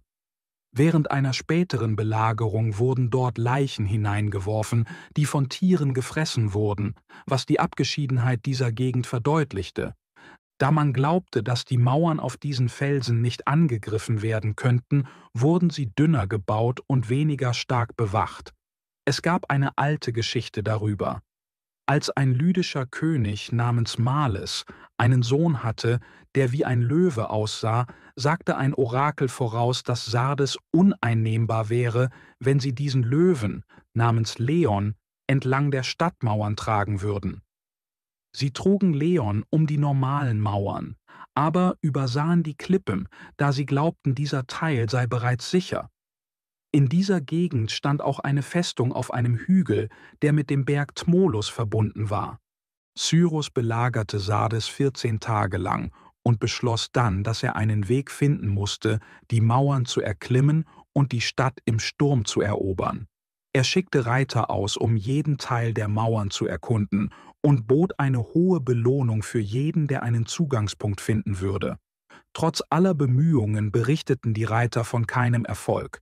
Schließlich bemerkte ein Soldat namens Hyraiades, dass ein Wächter seinen Posten auf den Felsen verließ, um seinen Helm zu holen, der heruntergefallen war. Hyraiades beobachtete, wie der Wächter hinunter und wieder hinaufkletterte und erkannte, dass die Felsen möglicherweise zu erklimmen waren. Er teilte seine Entdeckung mit anderen, und nach einigen Überlegungen beschlossen sie, einen Aufstieg zu versuchen. Hyraiades führte eine kleine Gruppe mutiger Soldaten hinauf. Zunächst wurden sie nicht bemerkt, und als der Weg einmal gezeigt war, folgten viele andere. Genug Soldaten schafften es in die Stadt, und Sardes wurde schließlich erobert. Während des chaotischen Sturms auf Sardes entging Kroisos nur knapp dem Tod. Der Legende nach wurde er durch das wunderbare Sprechen seines taubstummen Sohnes gerettet. Cyrus hatte seinen Soldaten befohlen, Kroisos Leben zu fangen, auch wenn er ihnen erlaubte, jeden anderen zu töten. Mitten in der Schlacht, während die Soldaten durch die Straßen zogen, stieß eine Gruppe auf Kroisos und seinen Sohn.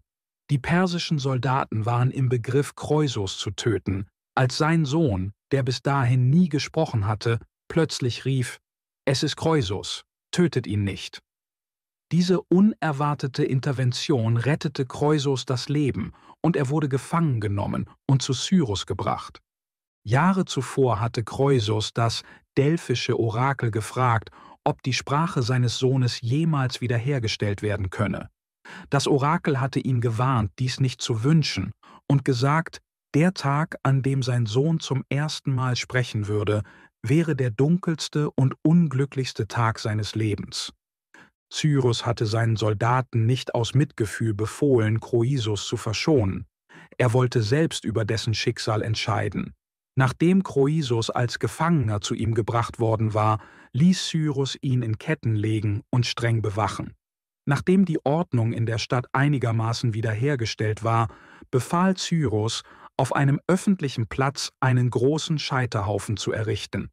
Kroisos und 14 junge lydische Männer, wahrscheinlich die Söhne prominenter Bürger, wurden auf den Scheiterhaufen gebracht und darauf platziert.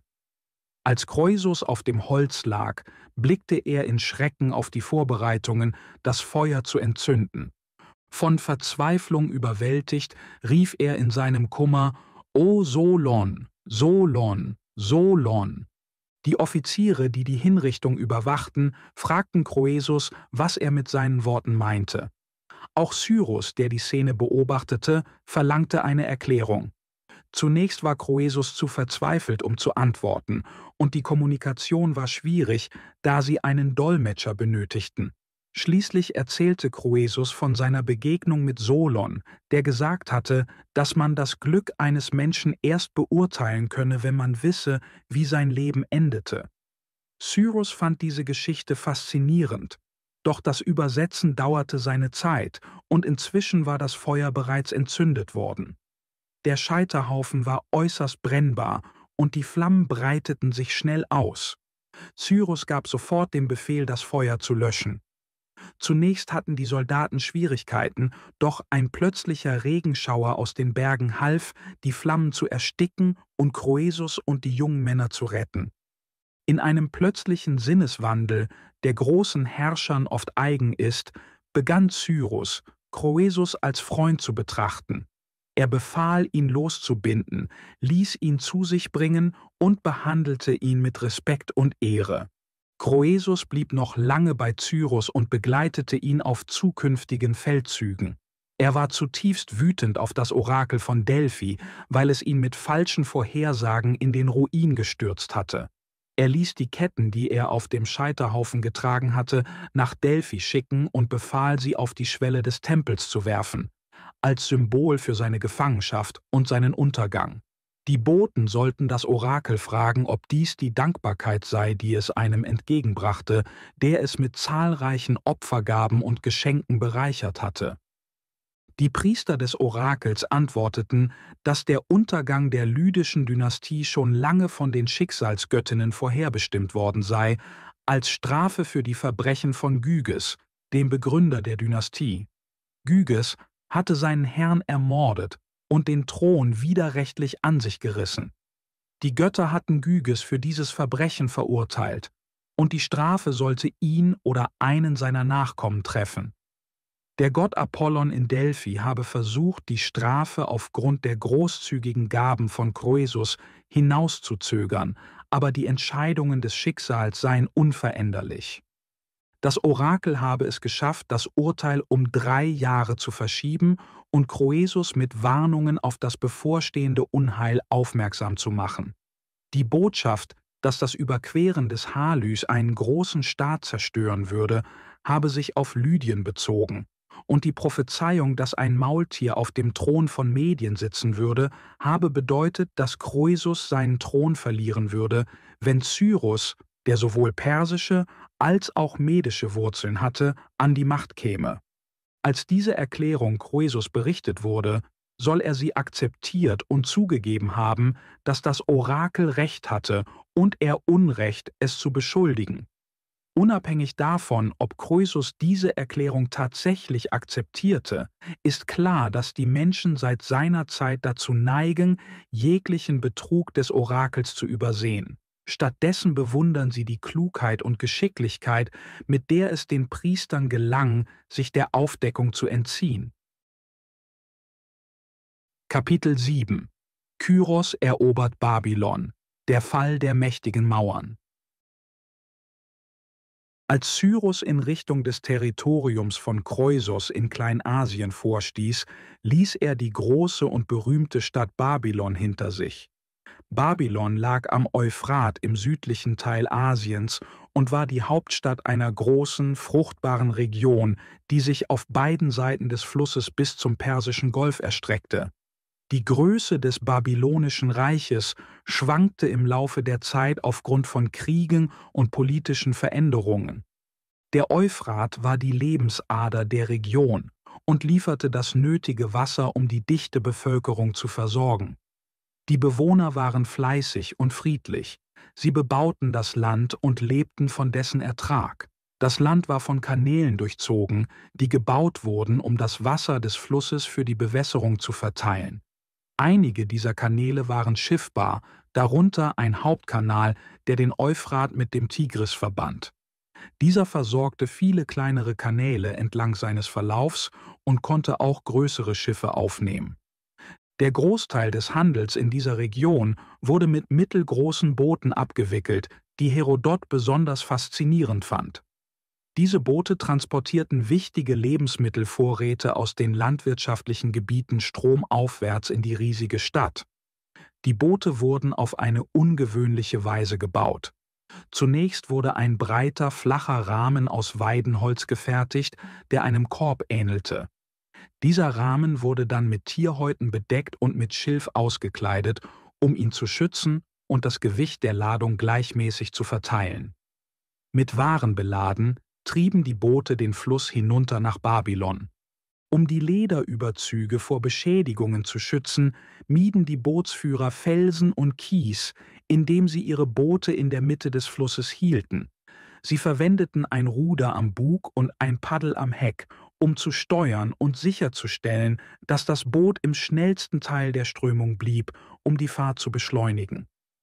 Diese Boote waren ziemlich groß und transportierten oft Lasttiere wie Esel oder Maultiere zusammen mit der Ladung und der Besatzung. Die Tiere wurden mitgenommen, um die wertvollen Häute, die den äußeren Bootskörper bildeten, für die Rückreise wieder flussaufwärts zu tragen. Nach ihrer Ankunft in Babylon wurde die Ladung verkauft und die Boote wurden zerlegt. Die Häute wurden zusammengefaltet und auf die Maultiere geladen. Die Bootsführer gingen dann neben den Maultieren her und trieben sie an, während sie den Weg zurück flussaufwärts zurücklegten, um die Reise zu wiederholen. Babylon war eine riesige Stadt. Historische Berichte deuten darauf hin, dass sie 4- oder 5-mal so groß war wie London, was viele kaum glauben können. Doch ein Großteil dieses Raums wurde von Parks, Gärten der Königspaläste und offenen Plätzen eingenommen. Außerdem waren die Häuser in den antiken Städten meist niedriger und weiter verteilt als die modernen Bauten. Viele von ihnen waren vermutlich einfache Hütten und Behausungen, ähnlich denen, die man auch heute noch in manchen Teilen des Nahen Ostens findet.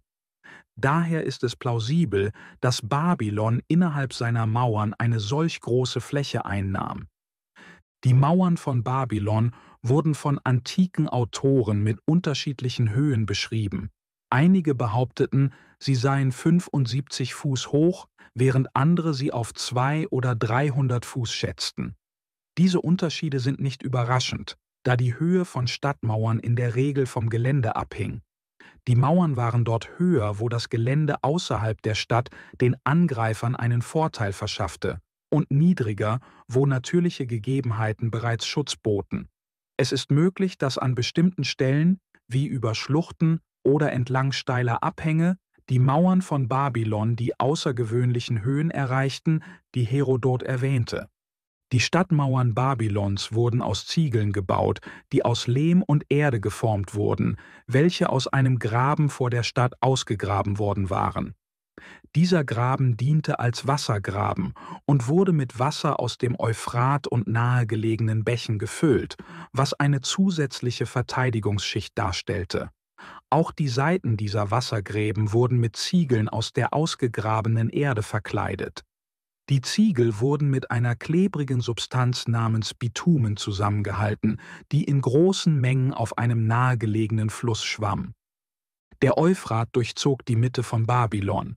An beiden Ufern des Flusses verliefen niedrige Mauern. Am Ende jeder Straße, die zum Fluss führte, gab es Öffnungen mit Treppen, die hinunter zum Wasser führten. Diese Öffnungen waren mit Messingtüren versehen, um Feinde daran zu hindern, über den Fluss in die Stadt zu gelangen. Die Stadt war gitterförmig angelegt. Die Hauptstraßen führten vom Fluss direkt zu den Stadtmauern und andere Straßen kreuzten diese im rechten Winkel. Wo diese Straßen auf die Außenmauern trafen, gab es große Messingtore. Diese Tore hatten Messingbeschläge und Rahmen. Insgesamt gab es 100 dieser Tore rund um die Stadt. Auf den Stadtmauern befanden sich Wachtürme, um die Tore zu bewachen. Die Mauern waren so breit, dass ein von 4 Pferden gezogener Wagen oben entlangfahren und sogar zwischen den Wachtürmen wenden konnte. Der Euphrat teilte Babylon in 2 Teile. Auf der einen Seite befand sich der Königspalast, der in der Mitte eines großen, runden Gebiets lag, das viele Gebäude, Höfe, Parks und Gärten umfasste. Auf der anderen Seite des Flusses befand sich ein weiteres großes, rundes Gebiet. Dort stand der große Tempel von Belus. Der Tempel hatte einen sehr hohen Turm, der aus 8 übereinander gestapelten kleineren Türmen bestand. Es gab eine Wendeltreppe, die bis nach oben führte. Oben im Turm befand sich eine besondere Kammer, die als Kapelle diente. In dieser Kapelle standen ein goldenes Bett, ein Tisch und andere bedeutende Gegenstände. Über dieser Kapelle befand sich ein weiteres Zimmer, das als Observatorium genutzt wurde. Dort beobachteten babylonische Sternforscher den Nachthimmel. Eine Brücke verband die beiden Stadtteile, und es gab auch einen unterirdischen Durchgang unter dem Fluss für private Kommunikation zwischen 2 öffentlichen Gebäuden in der Nähe der Brücke. Diese Bauwerke waren prächtig und eindrucksvoll, verziert mit Skulpturen von Tieren, berühmten Herrschern sowie Jagd-, Kriegs- und historischen Szenen aus der Geschichte Babylons. Eine der erstaunlichsten Besonderheiten Babylons waren die hängenden Gärten. Diese Gärten wurden wahrscheinlich nach der Zeit von Kyros erbaut. Obwohl sie hängend genannt wurden, waren sie nicht in der Luft aufgehängt, sondern auf erhöhten Plattformen errichtet, die von Bögen und Mauern getragen wurden. Die Gärten hatten mehrere Ebenen, auf denen Pflanzen und Bäume wuchsen. Man konnte über breite Treppen auf diese Ebenen hinaufsteigen. Die höchste Ebene war mehrere 100 Fuß hoch. Um diese Höhe zu erreichen, mussten die Erbauer ein komplexes System von Bögen schaffen. Um alles stabil zu halten, wurde eine dicke Mauer um den Garten errichtet. Diese Mauer war 25 Fuß breit und so hoch wie die unterste Ebene der Bögen. Sie half, das Gewicht und den Druck der Bögen und Plattformen zu tragen. Die gesamte Struktur bildete einen künstlichen Hügel in quadratischer Form mit Terrassen, die zu einem breiten, ebenen Bereich an der Spitze führten. Diese obere Fläche war auf jeder Seite 400 Fuß lang. Die Gärten wurden auf einem Fundament aus breiten, flachen Steinen errichtet, die über das Mauerwerk der Bögen gelegt wurden. Über den Steinen befand sich eine Schicht Schilf, die in Bitumen gesetzt war, darüber eine Lage Ziegel, die wasserdicht zusammengefügt waren. Diese Ziegel wurden mit Bleiplatten bedeckt, um das Wasser von den Gärten abzuleiten. Auf die Bleiplatten wurde Erde und Humus gelegt, tief genug, damit große Bäume Wurzeln schlagen und wachsen konnten. Ein Wasserschöpfsystem auf der obersten Terrasse zog Wasser aus dem Fluss und verteilte es durch die Gärten. Die fertigen Gärten waren mit einer Vielzahl von Bäumen, Pflanzen und Kletterpflanzen gefüllt, die Früchte und Blumen hervorbrachten, die die Szenerie mit Schönheit und Vielfalt bereicherten. Babylon beschaffte Pflanzen aus allen Regionen, mit denen es Handel trieb, und steigerte so den floralen Glanz der Gärten.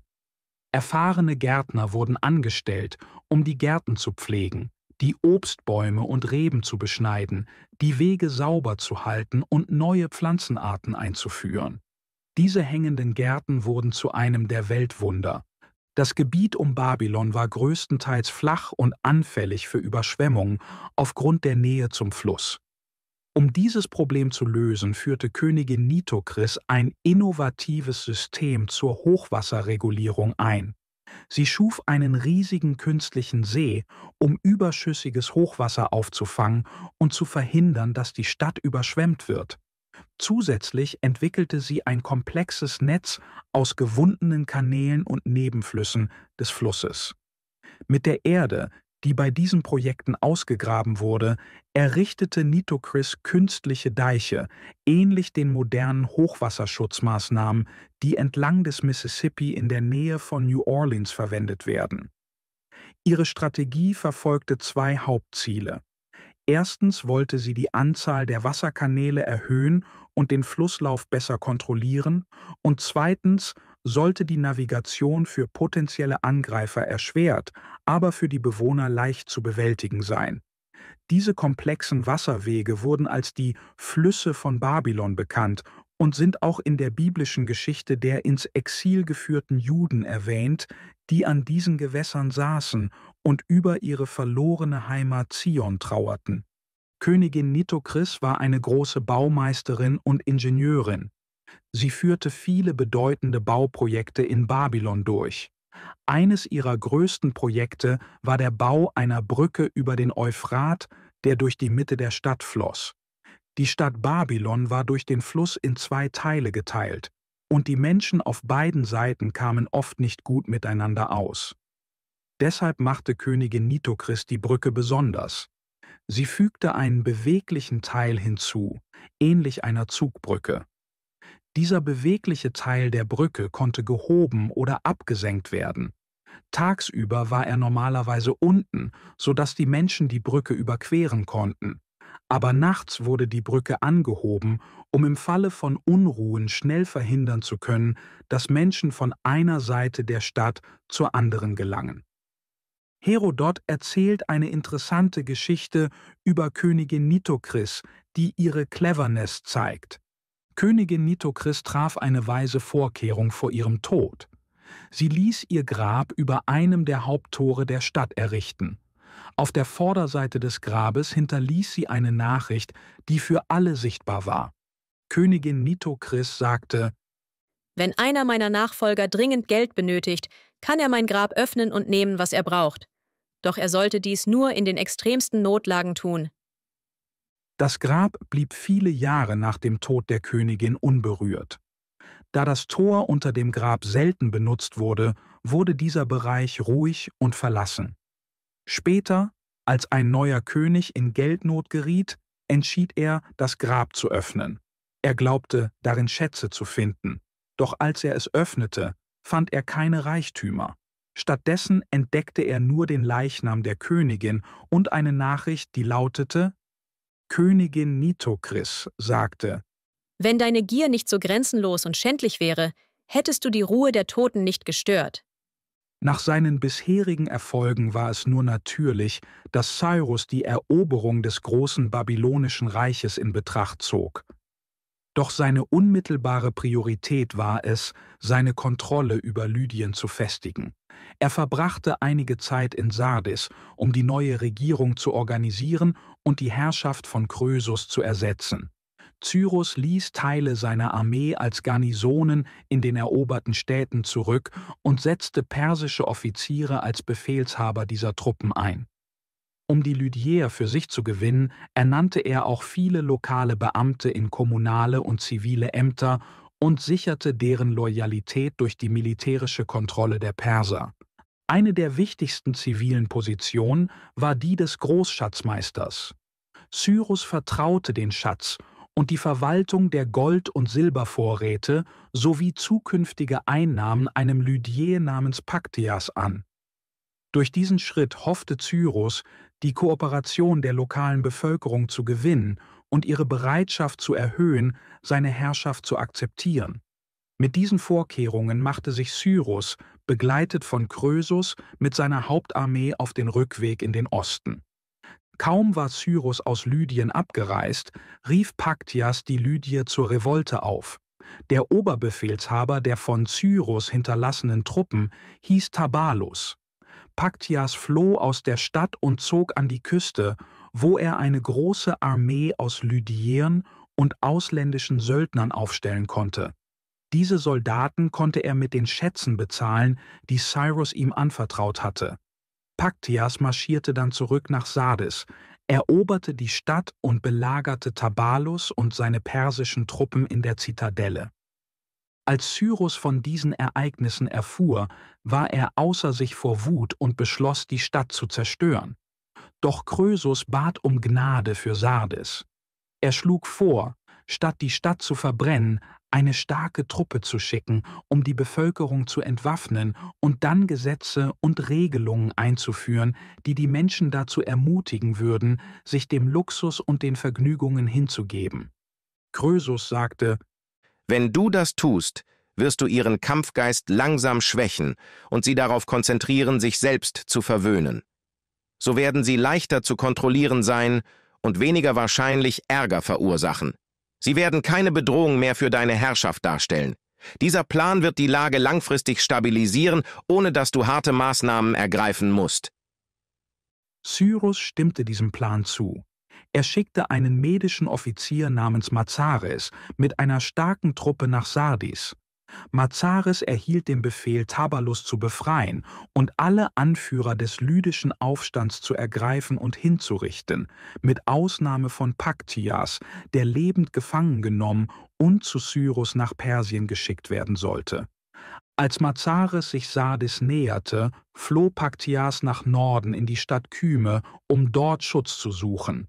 Als Mazares in Sardis eintraf und die Kontrolle über die Stadt wiederherstellte, schickte er Boten nach Kyme, um die Auslieferung von Paktias zu fordern.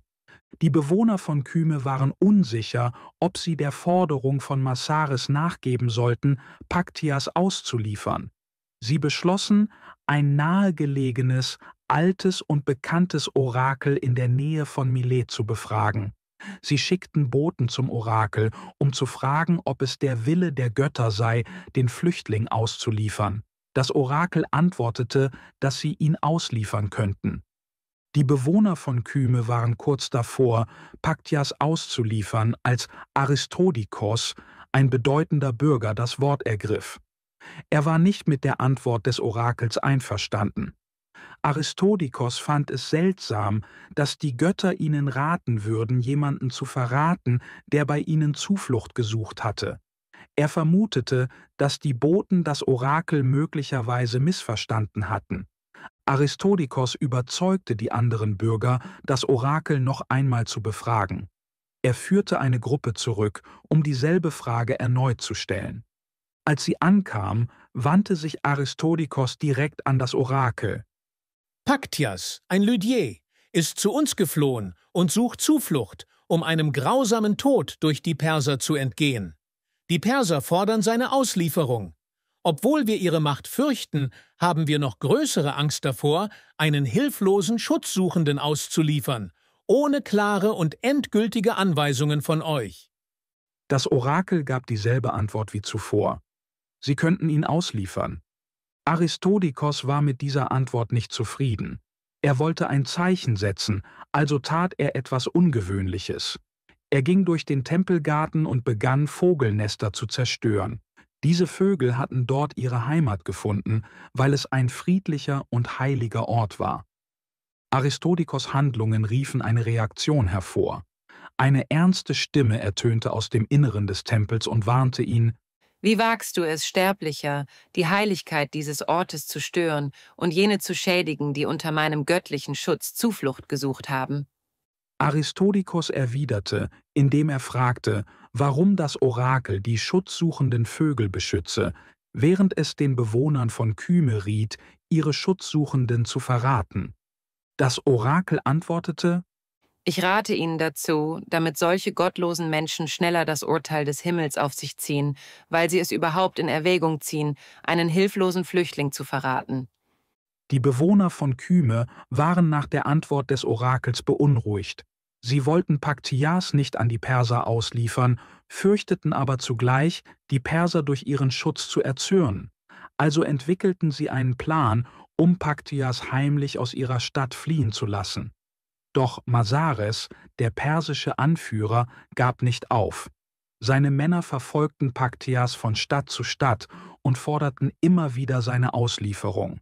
Schließlich stimmte eine Stadt zu, Paktias an die Perser zu übergeben.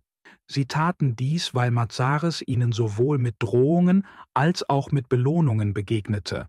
Am Ende ergriff Masares Paktias und schickte ihn als Gefangenen zu Teurus. Kurz nach diesem Ereignis starb Masares, und ein Mann namens Harpagus wurde zum neuen Verwalter von Lydien im Namen der Perser ernannt. Unterdessen setzte Cyrus seine Eroberungen in Asien fort. Nach einigen Jahren entschloss er sich, Babylon anzugreifen. Er führte ein großes Heer in die Nähe der Stadt. Belsasar, der König von Babylon, verschanzte sich hinter den mächtigen Stadtmauern und ließ alle Tore schließen. Er fühlte sich dort absolut sicher. Zu jener Zeit waren starke Mauern der beste Schutz vor Angreifern. Wenn die Mauern hoch genug waren, um das Überklettern zu verhindern, und dick genug, um Angriffen mit Rammböcken zu widerstehen, waren sie schwer zu durchbrechen. Die Waffen von heute könnten solche Mauern leicht zerstören, doch damals standen den Armeen nur Menschen und Holzbalken mit Metallspitzen zur Verfügung, um Mauern anzugreifen. Belsasar war überzeugt, dass seine Mauern unüberwindbar waren. Er stellte seine Soldaten auf den Mauern auf und ließ Wachen in den Türmen nach Gefahren Ausschau halten. Belsasar und sein Volk fühlten sich in Babylon vollkommen sicher. Sie hatten genug Nahrung und alles, was sie brauchten. Da sie glaubten, dass niemand sie angreifen könnte, begannen sie, ständig Feste zu feiern und das Leben zu genießen. Sie verbrachten ihre Tage in den prächtigen Palästen und Gärten der Stadt. Sie glaubten, dass ihre mächtigen Stadtmauern sie für immer schützen würden und sorgten sich um nichts, sondern konzentrierten sich ausschließlich darauf, ein Leben voller Vergnügen zu führen. Cyrus rückte mit seiner Armee auf Babylon zu. Er positionierte Truppen an 2 Stellen, dort, wo der Fluss in die Stadt hinein und aus ihr herausfloss. Er befahl diesen Soldaten, in die Stadt durch das Flussbett zu marschieren, sobald der Wasserspiegel gesenkt war. Um dies zu erreichen, ließ Cyrus viele Arbeiter neue Kanäle graben und bestehende Kanäle erweitern, um den Fluss umzuleiten. Eines Nachts, als alles vorbereitet war, wurde der Fluss in diese neuen Kanäle umgeleitet. Dadurch floss kein Wasser mehr durch die Stadt. Sobald der Wasserspiegel sank, marschierten die Soldaten entlang des trockengelegten Flussbetts in die Stadt. Sie brachten viele Leitern mit sich und benutzten diese, um die niedrigen Mauern an den Seiten des Flusses zu übersteigen. Unterdessen feierte Belsasar, der König von Babylon, ein großes Fest. Er war sehr überrascht, als ihm jemand mitteilte, dass die Perser die Kontrolle über die gesamte Stadt übernommen hatten. Kapitel 8 – Die Wiedergeburt Zions. Kyros' Rolle in der jüdischen Geschichte. Als Cyrus Babylon eroberte, befanden sich die Juden dort in Gefangenschaft. Cyrus wurde schließlich zu ihrem Befreier, weshalb er in der religiösen Geschichte mehr als jeder andere antike Eroberer bekannt ist. In der Antike war es üblich, dass mächtige Herrscher die Menschen eroberter Länder in die Sklaverei führten. Sie wurden manchmal als Hausangestellte eingesetzt, aber meistens als Feldarbeiter, um das Land zu bewirtschaften. Die Geschichte der jüdischen Gefangenschaft in Babylon wird kurz in den letzten Kapiteln des 2. Buches der Chronik erwähnt, wobei mehr Details im Buch Jeremia zu finden sind. Jeremia war ein Prophet, der zur Zeit der Gefangenschaft lebte. Nebukadnezar, der König von Babylon, griff Judäa häufig an. Manchmal nahm er den regierenden König gefangen, manchmal ersetzte er den König durch einen anderen, manchmal forderte er Tributzahlungen und manchmal plünderte er die Stadt und nahm alles Gold und Silber mit, das er finden konnte.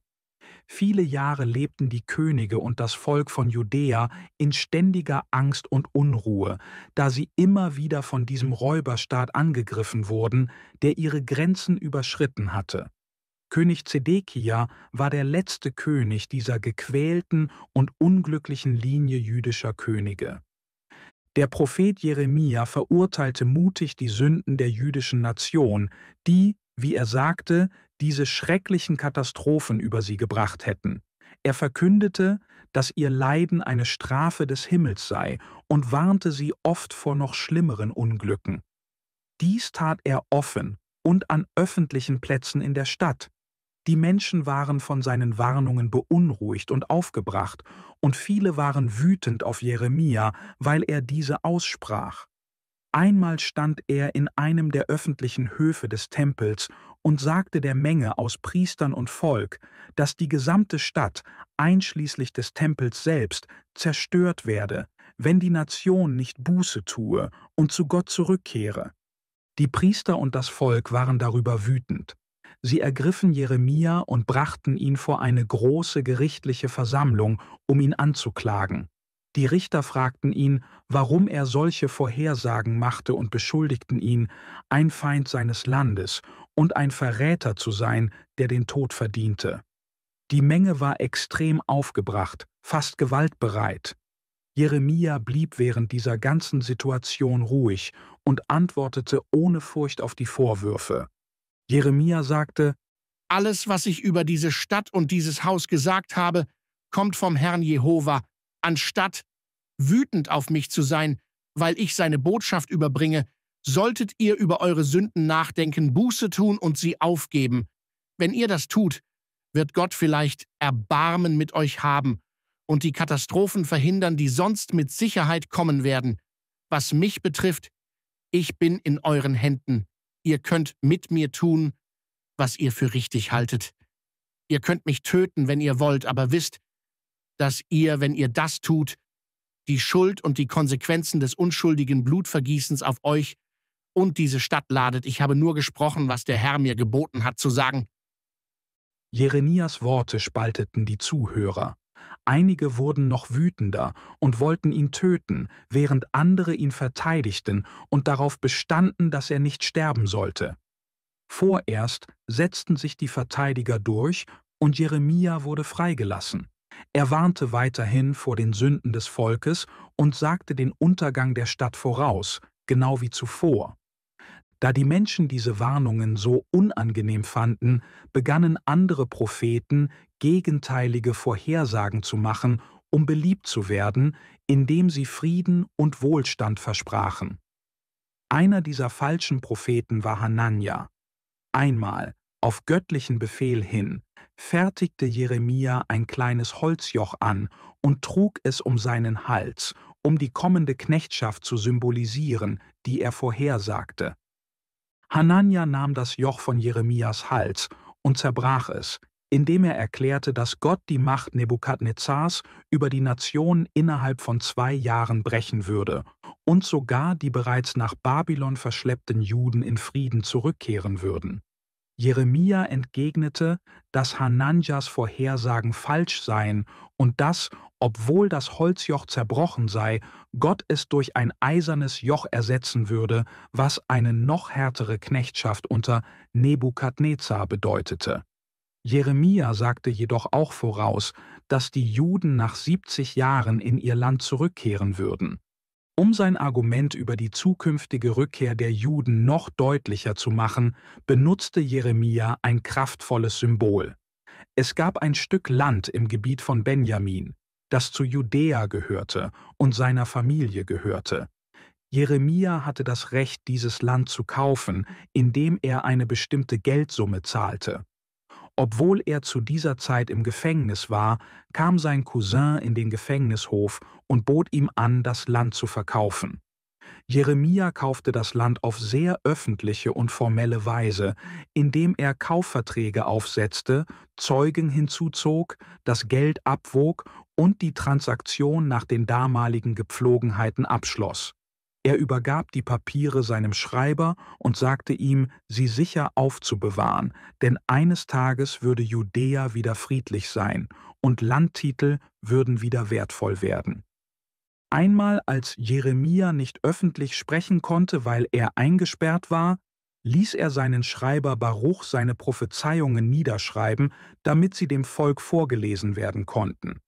Baruch schrieb alles auf eine Schriftrolle und wartete auf den richtigen Moment, um sie zu lesen.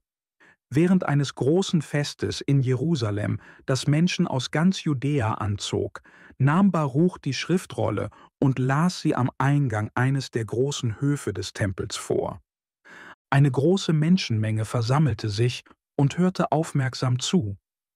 Jemand aus der Menge ging in den Palast des Königs und berichtete dem Rat, dass Baruch Jeremias Prophezeiungen einer großen Zuhörerschaft vorlas. Der Rat ließ Baruch vorladen und bat ihn, die Schriftrolle auch ihnen vorzulesen. Nachdem er dies getan hatte, fragten sie, wie die Schriftrolle verfasst worden war. Baruch erklärte, dass er sie genauso aufgeschrieben hatte, wie Jeremia sie ihm diktiert hatte. Die Ratsmitglieder sagten Baruch, dass sie den König informieren müssten und rieten ihm, Jeremia zu warnen und sich zu verstecken, aus Angst, der König könnte gewalttätig reagieren. Die Beamten ließen die Schriftrolle in einem ihrer Zimmer und gingen zum König, um ihm zu berichten, was geschehen war. Der König schickte einen Diener namens Jehudi, um die Schriftrolle zu holen. Als Jehudi zurückkam, bat der König ihn, sie vorzulesen. Jehudi las die Schriftrolle, während er neben einem Feuer stand, da es sehr kalt war. Nachdem er ein paar Seiten vorgelesen hatte und erkannte, dass die Schriftrolle dieselben Warnungen und Kritiken enthielt, die er schon oft gehört hatte, wurde der König wütend. Er nahm ein Messer, schnitt die Schriftrolle in Stücke und warf sie ins Feuer. Einige Menschen in der Nähe versuchten, ihn davon abzuhalten und baten den König, die Schriftrolle nicht zu verbrennen, aber er ignorierte sie. Er ließ Jehudi die gesamte Schriftrolle verbrennen. Dann schickte der König Beamte aus, um Jeremia und Baruch zu verhaften, aber sie konnten die beiden nicht finden. Zu einem Zeitpunkt erlitt Jeremia schwere Not, weil er seine unermüdlichen Warnungen und Prophezeiungen verkündete. In einer kurzen Phase, als die chaldäischen Armeen von den Ägyptern aus Jerusalem vertrieben worden waren, beschloss Jeremia, seine Freunde und Familie in der Provinz Benjamin zu besuchen. Er wurde jedoch an einem der Tore aufgehalten und beschuldigt, zu den Chaldäern überlaufen zu wollen. Jeremia bestritt dies, aber man glaubte ihm nicht und brachte ihn zurück nach Jerusalem, wo er in einem Haus eingesperrt wurde, das von den Beamten des Königs als Gefängnis genutzt wurde. Nach einigen Tagen in dieser Haft ließ der König Jeremia in den Palast bringen. Der König fragte, ob Jeremia neue Prophezeiungen vom Herrn habe. Jeremia antwortete, dass die Chaldäer zurückkehren und König Zedekia gefangen nehmen und nach Babylon bringen würden. Jeremia bat dann den König, ihn nicht wieder in das Gefängnis zu schicken, aus dem er gerettet worden war. Der König stimmte zu und schickte ihn stattdessen in das öffentliche Gefängnis, wo die Bedingungen besser waren, und befahl, dass Jeremia täglich so lange Nahrung bekommen solle, wie noch welche in der Stadt vorhanden sei.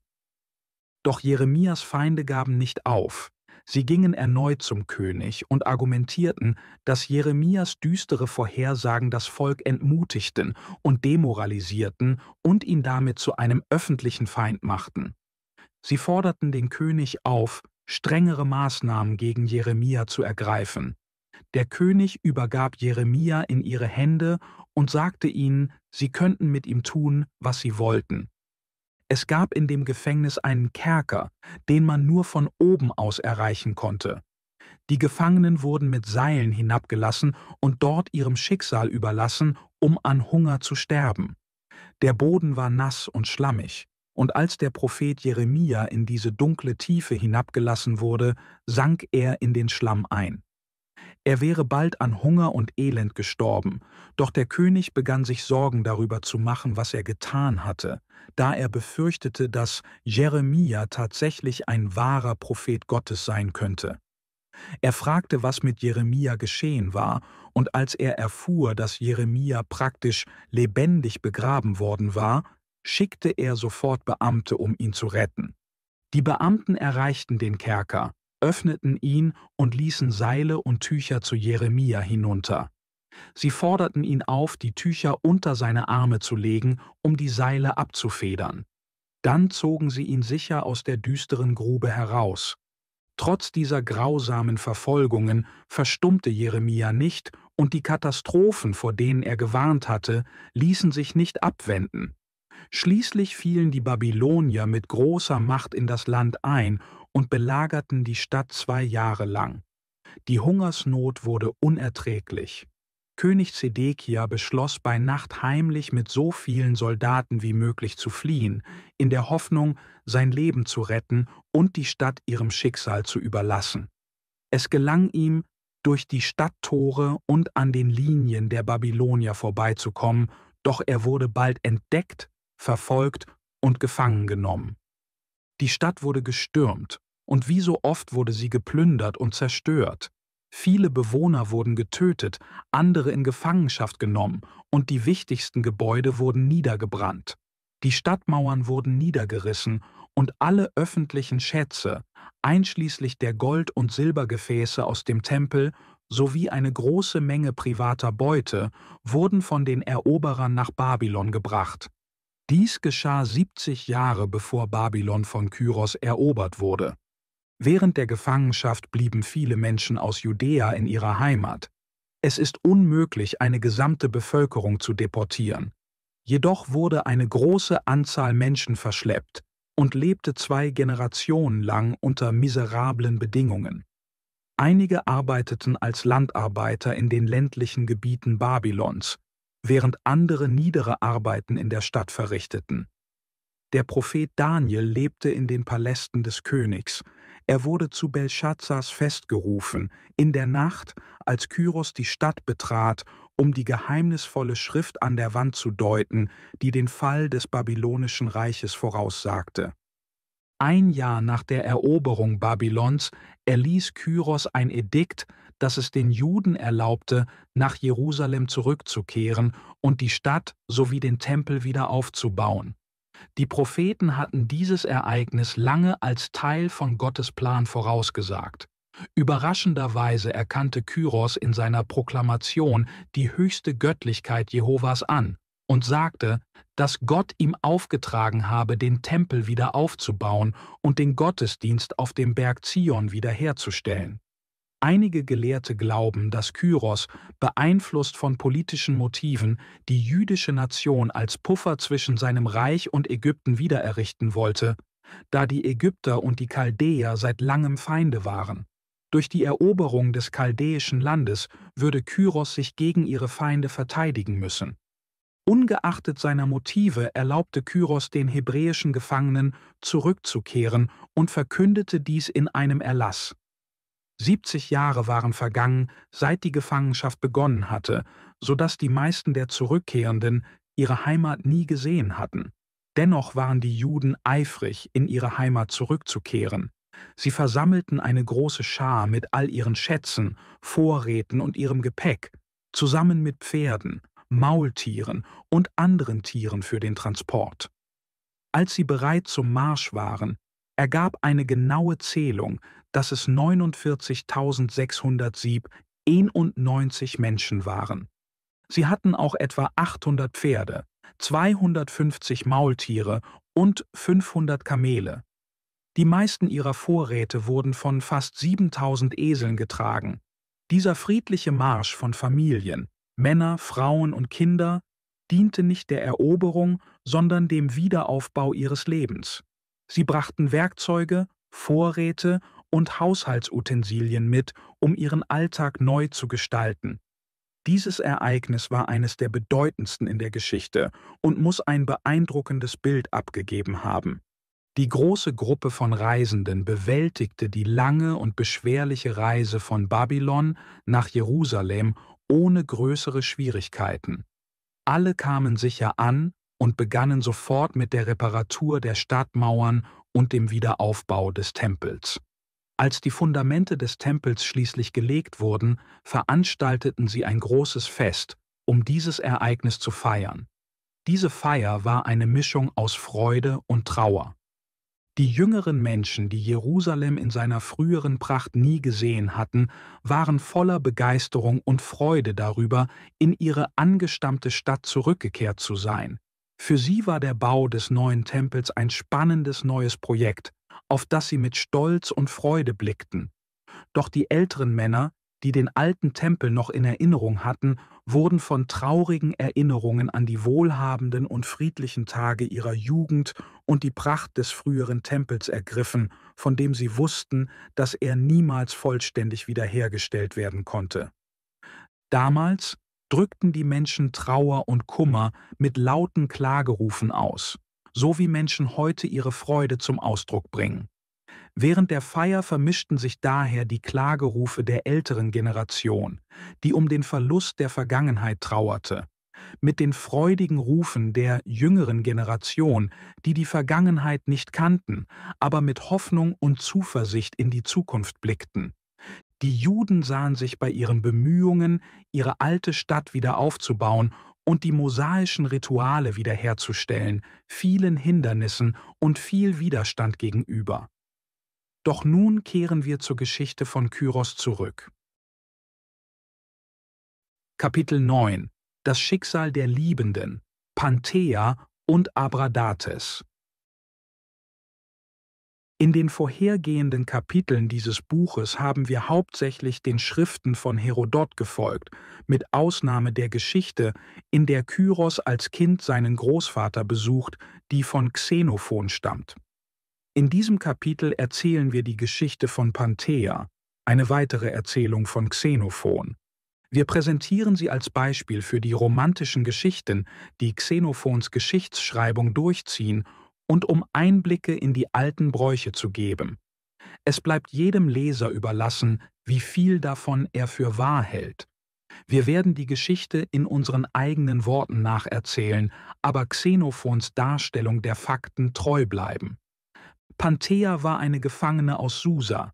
Sie wurde zusammen mit vielen anderen Gefangenen und einer großen Menge an Beute nach einer von Kyros großen Schlachten gegen die Assyrer gefangen genommen. Ihr Ehemann war ein assyrischer General, doch er wurde nicht gleichzeitig mit seiner Frau gefangen genommen. Die Beute aus der Schlacht, in der Panthea gefangen genommen wurde, war sehr wertvoll. Sie umfasste prächtige und teure Rüstungen, reich verzierte Zelte, große Summen Geld, Silber- und Goldgefäße und Sklaven. Einige wurden wegen ihrer Schönheit geschätzt, andere wegen ihrer Fähigkeiten, die in jenen Tagen hoch angesehen waren. Kyros ernannte eine Kommission, um diese Beute zu verteilen. Er war immer sehr großzügig und behielt die Schätze nie für sich selbst, sondern verteilte sie großzügig unter seinen Offizieren und Soldaten. Die Kommissare teilten die Beute gerecht unter den verschiedenen Generälen und Soldaten auf. Zu den Preisen, die Kyros zugeteilt wurden, gehörten 2 berühmte Sängerinnen und diese Dame aus Susa. Kyros bedankte sich bei den Kommissaren für seinen Anteil, sagte aber, dass jeder seiner Freunde, der einen der Gefangenen haben wolle, sie haben könne. Ein Offizier bat um eine der Sängerinnen, und Kyros gab sie ihm sofort und sagte: »Ich bin dir dankbarer, dass du sie gebeten hast, als du mir dafür, dass ich sie dir gebe.« Was die Dame aus Susa betraf, so hatte Kyros sie noch nicht gesehen. Also bat er einen seiner engsten und vertrauenswürdigsten Freunde, sich um sie zu kümmern. Der Offizier hieß Araspes. Er war ein Meder und war ein enger Freund und Spielkamerad von Kyros, als dieser seinen Großvater in Medien besuchte. Die Leser mögen sich an ihn aus dem Ende unserer Darstellung dieses Besuchs erinnern, wo er der Favorit war, dem Kyros seinen Mantel gab, als er sich auf den Heimweg machte. Als Araspes diesen Auftrag erhielt, fragte er Kyros, ob er die Dame selbst gesehen habe. Kyros sagte, dass er sie nicht gesehen habe. Daraufhin erklärte Araspes ihre Situation. Ihr Ehemann hieß Abradates und er wurde als König von Susa bezeichnet. Er war nicht mit seiner Frau gefangen genommen worden, da er zu einer Mission in ein anderes Land aufgebrochen war, als die Schlacht stattfand und das assyrische Lager erobert wurde. Dies zeigt, dass Abradates, obwohl er als König bezeichnet wurde, wahrscheinlich eher wie ein Gouverneur oder Vizekönig war, eine Art Führer, der auf solche Missionen geschickt werden konnte. Araspes erzählte weiter, dass sie, als sie Panthea gefangen nahm, er und ein paar andere Männer ihr Zelt betraten. Sie fanden sie und ihre Dienerinnen auf dem Boden sitzend, mit Schleiern über ihren Gesichtern, und sie warteten ruhig darauf, ihr Schicksal zu erfahren. Trotz ihrer verschleierten Gesichter und sitzenden Positionen war aus Pantheas Auftreten und Gestalt klar, dass sie die Königin war. Der Anführer von Araspes Gruppe bat sie, sich zu erheben. Als sie das taten, wurde Pantheas Anmut und Schönheit noch offensichtlicher. Sie stand mit einem traurigen, aber unglaublich schönen Ausdruck da und bemühte sich, ruhig und gefasst zu bleiben, obwohl klar war, dass sie geweint hatte. Die Soldaten hatten Mitleid mit ihr, und der Anführer versuchte sie zu trösten, indem er sagte, dass sie nichts zu befürchten habe. Er sagte ihr, dass sie, obwohl sie nun von ihrem Ehemann getrennt sei, einem guten und würdigen Mann, keinen Grund haben werde, dies zu bereuen, da sie einen neuen Ehemann finden werde, der ebenso gut, wenn nicht besser, in Aussehen, Intelligenz, Rang und Macht sei. Diese Versuche, sie zu trösten, machten Panthea jedoch nur noch trauriger. Sie begann noch mehr zu weinen, laut zu schluchzen, die Hände zu ringen und ihren Mantel zu zerreißen. Eine in ihrer Kultur übliche Art, tiefen Kummer und Verzweiflung auszudrücken.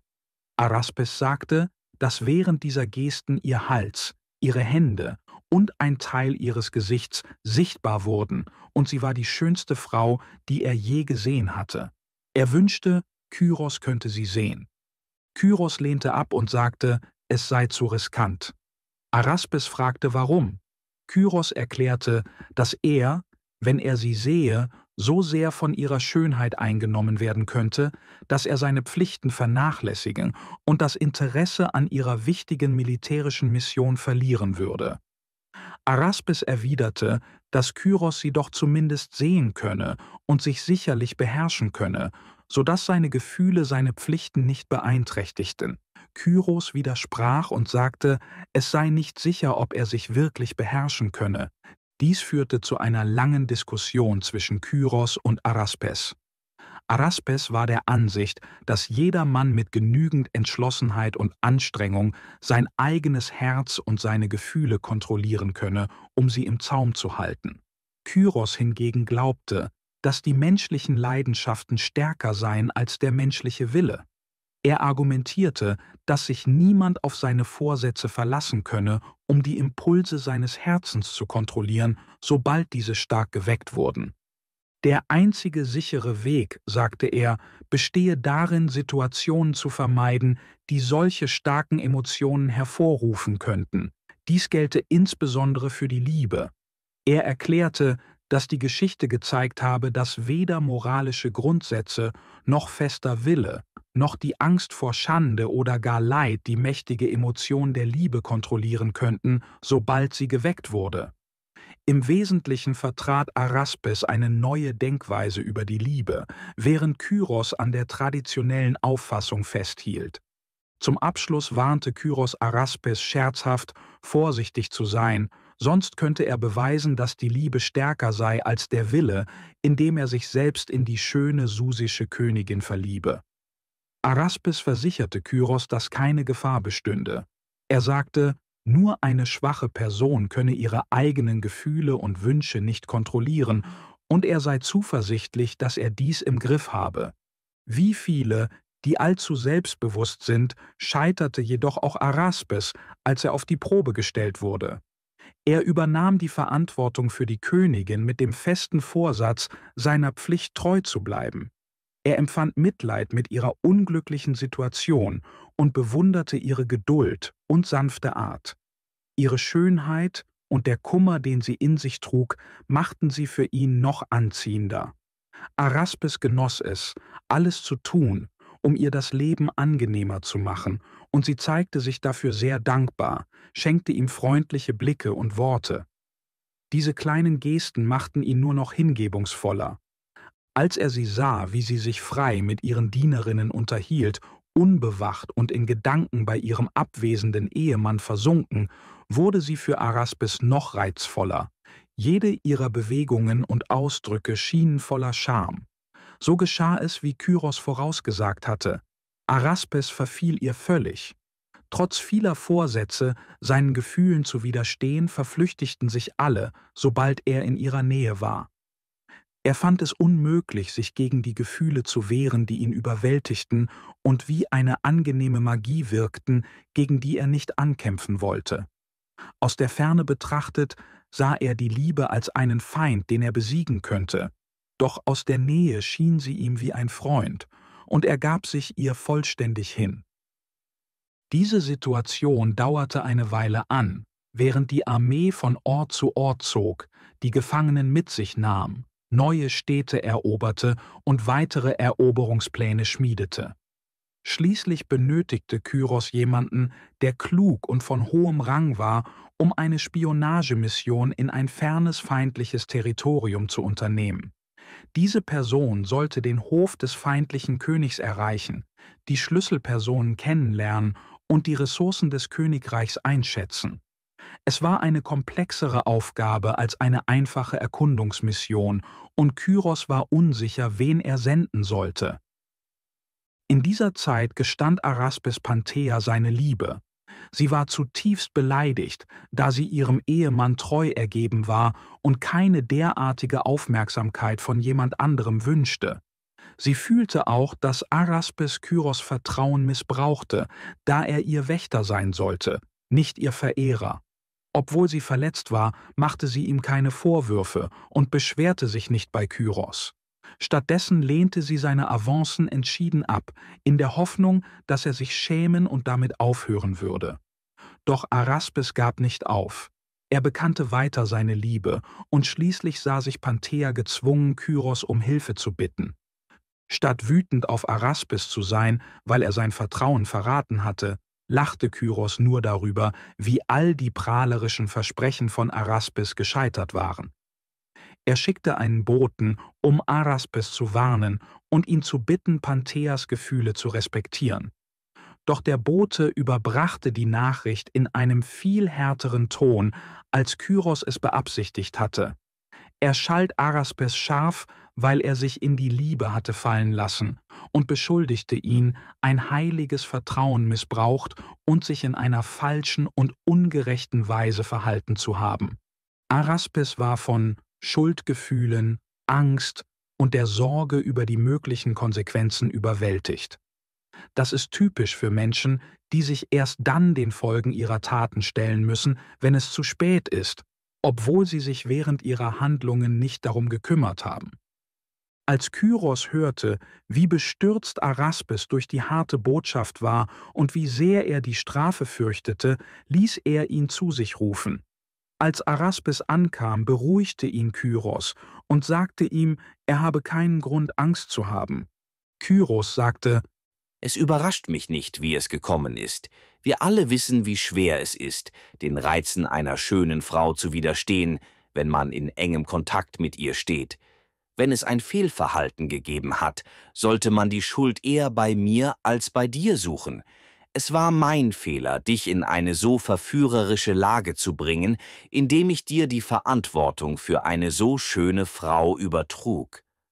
Araspes war tief bewegt von der Großzügigkeit Kyros, der versuchte, seine Angst und Schuld zu lindern, indem er die Verantwortung und Schuld auf sich nahm. Er dankte Kyros aufrichtig für seine Güte, gestand jedoch, dass er trotz der Vergebung seines Anführers von Trauer und Sorge überwältigt sei. Sein Fehlverhalten war im gesamten Heer bekannt geworden, und seine Feinde freuten sich über seinen Fall und sagten seine Schande und seinen Untergang voraus. Einige rieten ihm sogar zu fliehen, bevor noch schlimmere Konsequenzen eintreten könnten. Kyros sagte: Wenn das der Fall ist, hast du die Gelegenheit, mir einen großen Dienst zu erweisen. Kyros erklärte ihm dann, dass er einen vertrauenswürdigen Agenten für eine geheime Mission ins feindliche Territorium brauchte. Es war wichtig, dass dieser Agent nicht verdächtigt wurde, ein Freund von Kyros zu sein.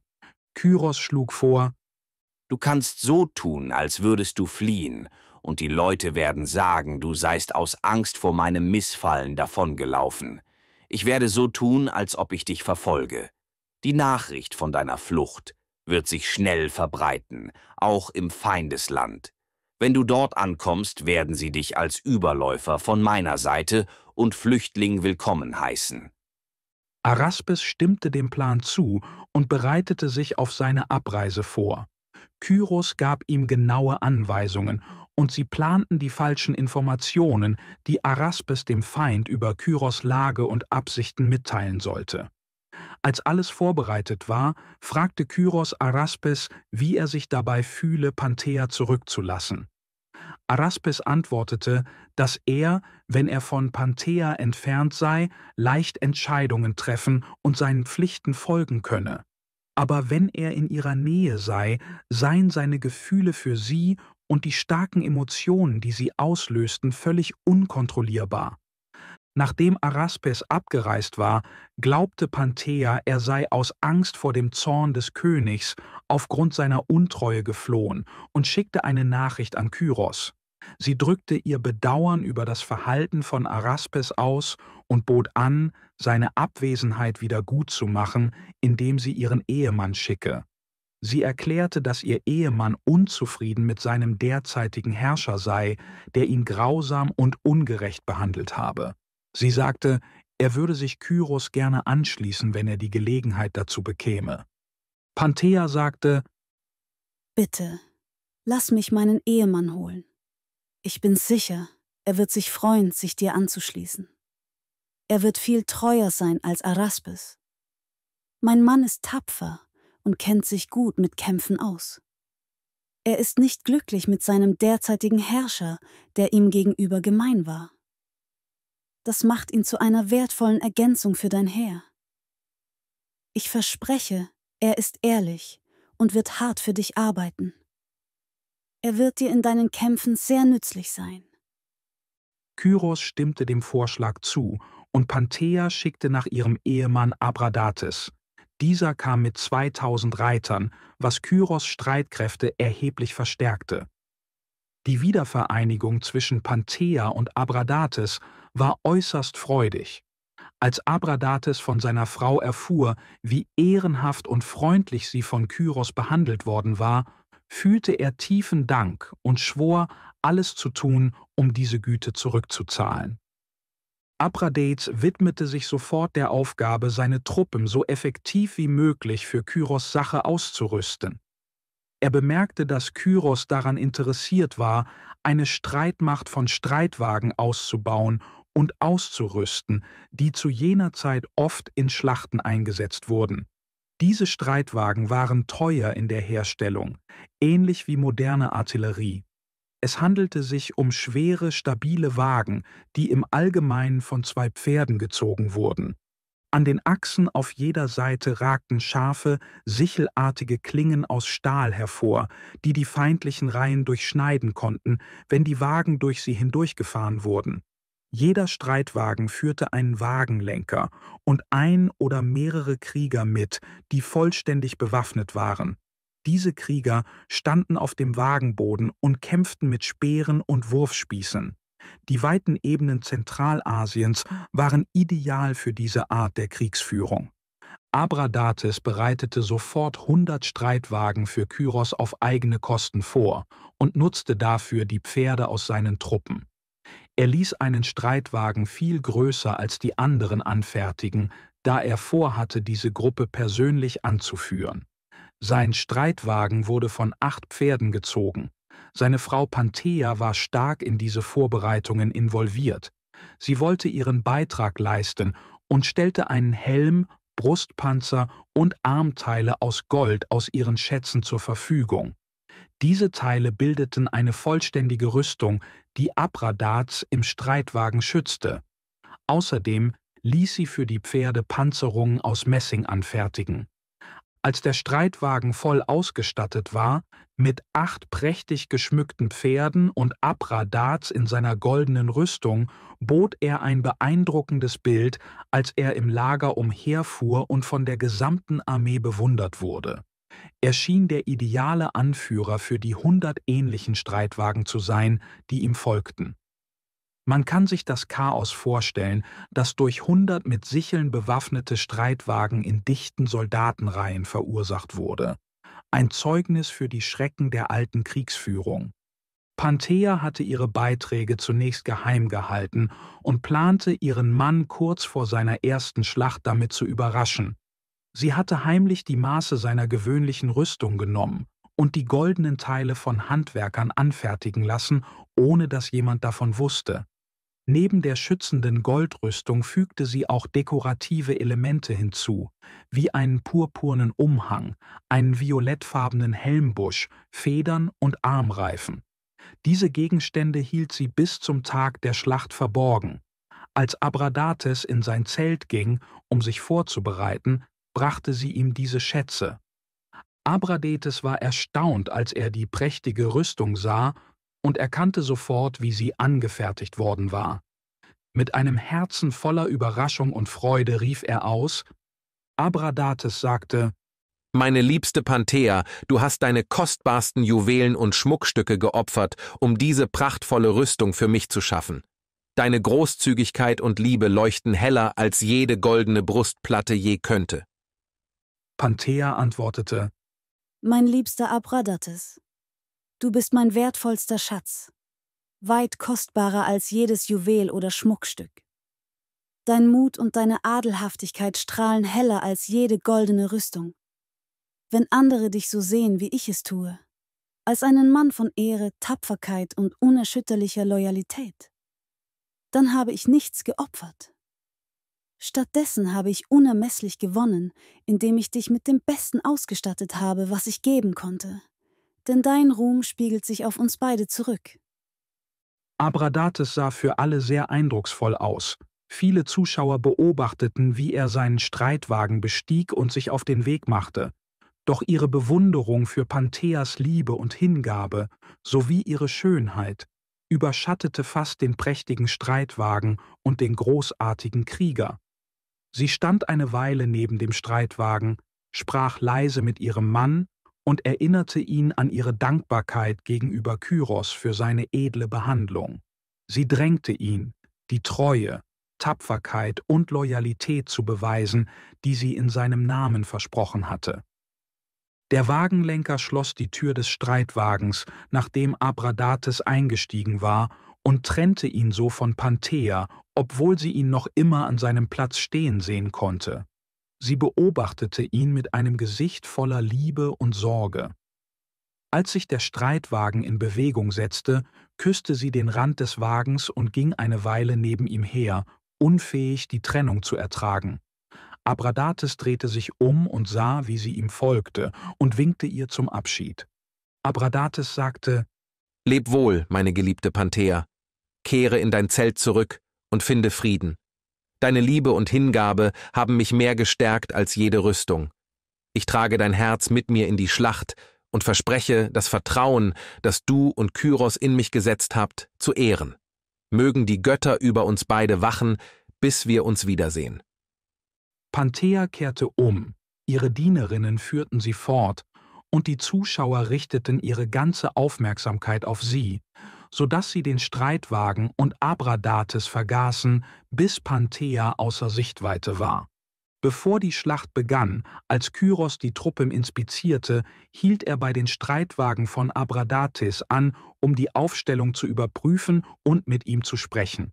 Er bemerkte, dass die Streitwagen gegenüber einer starken Linie von ägyptischen Soldaten positioniert waren, die Verbündete des Feindes waren. Abradates stieg aus seinem Streitwagen, ließ den Wagenlenker zurück und ging zu Kyros, um eine kurze Besprechung zu führen und seine letzten Befehle zu erhalten. Kyros befahl ihm, auf seiner Position zu bleiben und erst anzugreifen, wenn er ein bestimmtes Signal erhielt. Nach der Besprechung kehrte Abradates zu seinem Streitwagen zurück und Kyros setzte seine Inspektion fort. Abradates bewegte sich langsam entlang seiner Reihen, ermutigte seine Männer und gab ihnen die letzten Anweisungen für den bevorstehenden Angriff.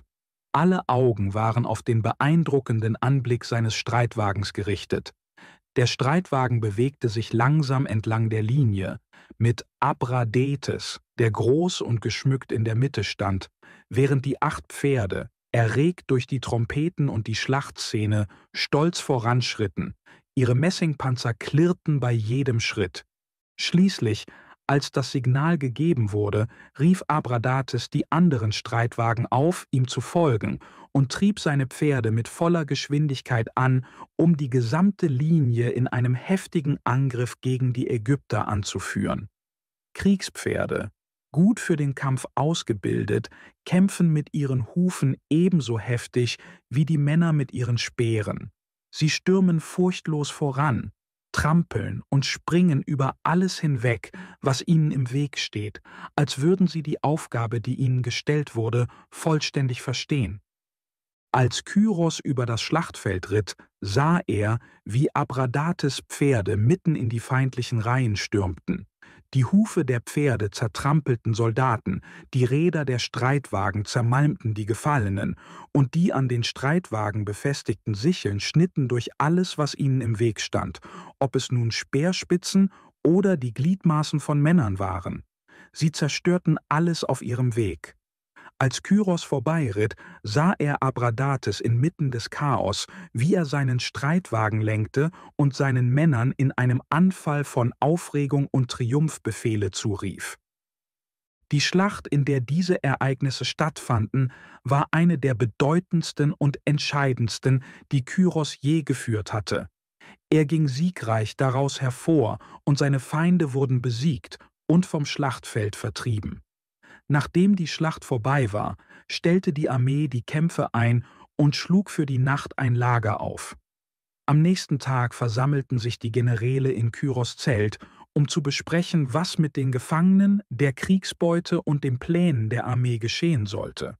Doch Abradates war nicht anwesend. Zunächst bemerkte Kyros inmitten der Aufregung und Verwirrung Abradates Abwesenheit nicht, aber schließlich fragte er, wo er sei. Ein Soldat berichtete ihm, dass Abradates getötet worden sei, während er aus seinem Streitwagen heraus gegen die Ägypter gekämpft habe, und dass seine Frau Panthea gerade dabei sei, ihn an einem Fluss in der Nähe des Schlachtfeldes zu beerdigen. Als Kyros dies hörte, war er schockiert und von tiefer Trauer erfüllt. Er unterbrach sofort die Besprechung, bestieg sein Pferd und befahl seinen Begleitern, alles Nötige für diesen traurigen Anlass mitzubringen. Dann bat er diejenigen, die den Weg kannten, ihn zu Panthea zu führen. Als Kyros ankam, fand er den Körper von Abradates auf dem Boden liegen, und Panthea saß neben ihm, seinen Kopf auf ihrem Schoß, tief in stiller Trauer versunken. Kyros stieg schnell ab, kniete sich neben den Körper und sagte: »Ach, tapferer und treuer Abradates, ist dein mutiger Geist wirklich aus dieser sterblichen Welt geschieden? Dein Mut und deine Loyalität waren unübertroffen, und dein Opfer wird niemals vergessen werden. Möge deine edle Seele Frieden in den ewigen Gefilden finden.« Er griff nach Abradates Hand, aber als er sie anhob, löste sich der Arm vom Körper. Er war von einem ägyptischen Schwert abgetrennt worden. Der Anblick schockierte Kyros, und Pantheas Trauer brach erneut hervor. Sie schrie vor Schmerz, setzte den Arm vorsichtig wieder an und erzählte Kyros, dass der Rest des Körpers in einem ähnlichen Zustand war. Ihre Stimme war von Schluchzern und Tränen erstickt, erfüllt von Reue und Schuld. Sie machte sich Vorwürfe und glaubte, dass sie durch ihre Ermutigung, tapfer und treu im Kampf zu sein, den Tod ihres Mannes verursacht haben könnte. Panthea klagte: »Und nun ist er tot, während ich, die ihn in Gefahr gedrängt hat, noch lebe.« Kyros versuchte sein Bestes, um Panthea zu trösten, doch er erkannte schnell, dass ihr Schmerz jenseits jeder Linderung lag. Er sorgte dafür, dass sie alles hatte, was sie brauchte, und versprach, sich in Zukunft um sie zu kümmern. Kyros sagte: Du wirst mit größtem Respekt behandelt, solange du bei mir bist, und wenn du zu Freunden gehen möchtest, werde ich sicherstellen, dass du jederzeit sicher zu ihnen gelangst, wann immer du es wünschst. Panthea dankte ihm für seine Freundlichkeit. Sie erwähnte, dass sie tatsächlich einen Freund habe, zu dem sie gehen möchte, und würde ihm dies zu gegebener Zeit mitteilen. Für den Moment bat sie Kyros, sie allein mit ihren Dienern, ihrer Zofe und dem Leichnam ihres Mannes zu lassen. Kyros stimmte zu und ging. Sobald er weg war, entließ Panthea die Diener und behielt nur ihre Zofe bei sich. Die Zofe wurde zunehmend unruhig, da sie ahnte, dass etwas Tragisches geschehen würde. Sie fragte sich, was ihre Herrin plante. Ihre schlimmsten Befürchtungen bestätigten sich, als Panthea ein Schwert unter ihrem Gewand hervorzog. Die Zofe flehte sie unter Tränen an, dieses Vorhaben nicht durchzuführen und ihr Leben nicht zu nehmen. Aber Panthea war fest entschlossen. Sie sagte, sie könne nicht weiterleben. Sie wies die Zofe an, ihren Körper in demselben Mantel wie den ihres Mannes zu wickeln und sie gemeinsam zu begraben. Bevor die schockierte Zofe irgendetwas tun konnte, um sie aufzuhalten, setzte sich Panthea neben den Leichnam ihres Mannes, legte ihren Kopf auf seine Brust und nahm sich mit dem Schwert das Leben. Binnen weniger Minuten war sie tot. Kyros ehrte das Andenken an Abradates und Panthea, indem er ein hohes Denkmal über ihrem gemeinsamen Grab errichten ließ. Kapitel 10 – Tomyris Rache, der Tod von Kyros.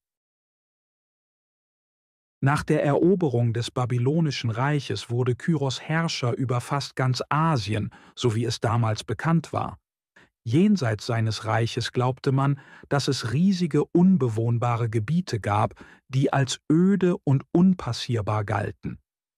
Diese Gegenden wurden durch extreme Bedingungen für Menschen unbewohnbar gemacht.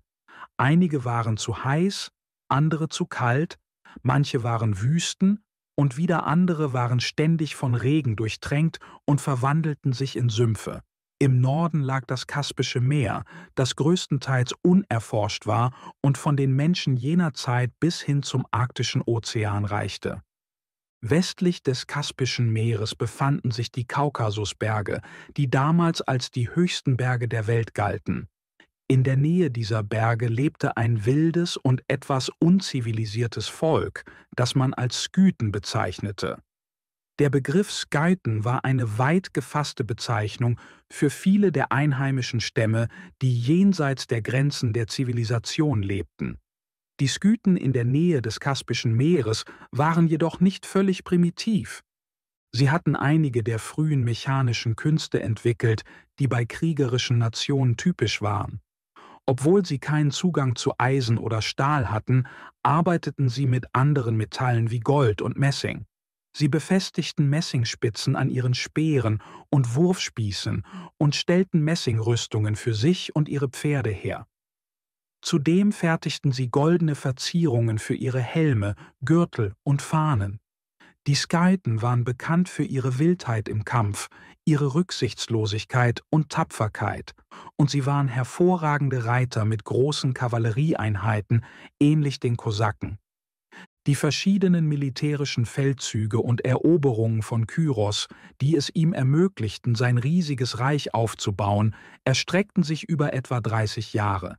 Gegen Ende dieses Zeitraums, als Kyros bereits älter wurde, beschloss er, in diese nördlichen Regionen vorzustoßen, um sie seinem Territorium hinzuzufügen. Kyros hatte 2 Söhne, Kambyses und Smerdis. Seine Frau, die als Tochter von Astyages gilt, wurde nach der Eroberung des Mederreiches seine Königin, was dazu beitrug, die Medier mit seiner Herrschaft zu versöhnen. Während es in Westeuropa als Tabu betrachtet würde, die Tochter des eigenen Großvaters zu heiraten, war dies im Osten zu jener Zeit nicht ungewöhnlich. Es scheint, dass diese Königin zum Zeitpunkt der in diesem Kapitel beschriebenen Ereignisse nicht mehr lebte, und ihre Söhne waren bereits zu bedeutenden Prinzen herangewachsen. Einer der nördlichen Stämme, den Kyros zu erobern suchte, waren die Massageten, ein mächtiges und ausgedehntes Königreich. Sie wurden von einer verwitweten Königin namens Tomyris regiert, die bereits im fortgeschrittenen Alter war. Sie hatte einen erwachsenen Sohn namens Spargapises, der Thronfolger war und als Oberbefehlshaber der Armeen der Königin diente. Kyros' ursprünglicher Plan, die Massageten zu annektieren, bestand darin, eine Heiratsallianz einzugehen. Er stellte ein Heer auf und begann, in den Norden zu ziehen, während er Boten voraussandte, um Königin Tomyris einen Heiratsantrag zu machen. Doch die Königin wusste, dass Kyros mehr an ihrem Königreich als an ihr interessiert war, und da sie in einem Alter war, in dem Ehrgeiz die Liebe überwog, lehnte sie seinen Vorschlag ab und warnte ihn, nicht weiter vorzurücken. Trotz der Warnung der Königin setzte Kyros seinen Vormarsch fort. Die Grenze zwischen seinem Territorium und den Landen von Königin Tomyris war der Fluss Araxes, der von Westen nach Osten durch Zentralasien in Richtung Kaspisches Meer floss. Als Kyros weiter vorrückte, wurde das Land zunehmend wild und öde. Das Gebiet war von wilden Stämmen bewohnt, die sich von Wurzeln und Kräutern ernährten und kaum fortschrittlicher waren als die wilden Tiere um sie herum. Laut Herodot hatten diese Stämme einen eigenartigen Brauch. Sie versammelten sich um ein Feuer und rösteten eine bestimmte Frucht, die Dämpfe erzeugte, die eine berauschende Wirkung hatten, ähnlich wie Wein. Sobald die Dämpfe zu wirken begannen, gerieten sie immer mehr in Ekstase, bis sie schließlich in einem Zustand völliger Trunkenheit tanzten und sangen. Kyros und seine Armee kämpften sich durch Wälder und Wildnis, bis sie den Fluss Araxes erreichten. Nachdem er sorgfältig darüber nachgedacht hatte, wie er den Fluss am besten überqueren könnte, entschied sich Kyros dafür, eine schwimmende Brücke aus Booten und Flößen zu bauen, die von den Einheimischen beschafft oder eigens dafür konstruiert wurden. Es wäre zwar einfacher gewesen, die Armee mit den Booten und Flößen einfach überzusetzen, aber diese Methode wäre zu langsam und gefährlich gewesen. Wenn der Feind angreifen würde, während ein Teil der Armee auf der einen Seite des Flusses, ein anderer auf der anderen Seite und einige noch auf dem Wasser wären, könnte die gesamte Streitmacht leicht besiegt werden. Deshalb plante Kyros, die Brücke zu bauen, um seine Armee auf einmal zu bewegen, sodass sie in geordneten Kolonnen auf der gegenüberliegenden Uferseite landen und kampfbereit sein würde. Während Kyros mit dem Bau der Brücke beschäftigt war, kamen Boten von Tomyris an. Sie überbrachten eine Botschaft der Königin, in der sie Kyros warnte, seine Pläne, ihr Reich zu überfallen, aufzugeben und in sein Land zurückzukehren. Sie riet ihm, dass dies die klügste Entscheidung zu seinem eigenen Wohl wäre. Obwohl er bisher erfolgreich gewesen sei, warnte sie, dass das Glück sich wenden könnte und seine Siege enden könnten, wenn er ihr Territorium angreifen würde. Sie zweifelte jedoch daran, dass er auf ihren Rat hören würde, und sagte, dass sie keine Angst vor ihm habe. Sie bot ihm 2 Möglichkeiten an. Er könnte weiter mit dem Brückenbau fortfahren, und sie würde ihre Truppen 3 Tagesmärsche ins Landesinnere zurückziehen, damit er den Fluss sicher und ohne Eile überqueren könne. Sie würde ihn dann in ihrem Lager erwarten. Alternativ bot sie an, den Fluss zu überqueren und ihn auf seiner Seite zu treffen, aber nur, wenn er sich ebenfalls 3 Tagesmärsche vom Fluss zurückziehen würde, um ihr die gleiche Gelegenheit zu geben, sicher überzusetzen. Sie überließ die Wahl Kyros. Kyros berief einen Kriegsrat ein, um die Lage zu besprechen. Er legte seinen Offizieren und Generälen die Optionen dar und fragte nach ihrer Meinung. Sie waren sich einig, dass es am besten wäre, die zweite Option zu wählen, sich 3 Tagesmärsche in Richtung des eigenen Territoriums zurückzuziehen und zu warten, bis Tomyris ihn dort angreift.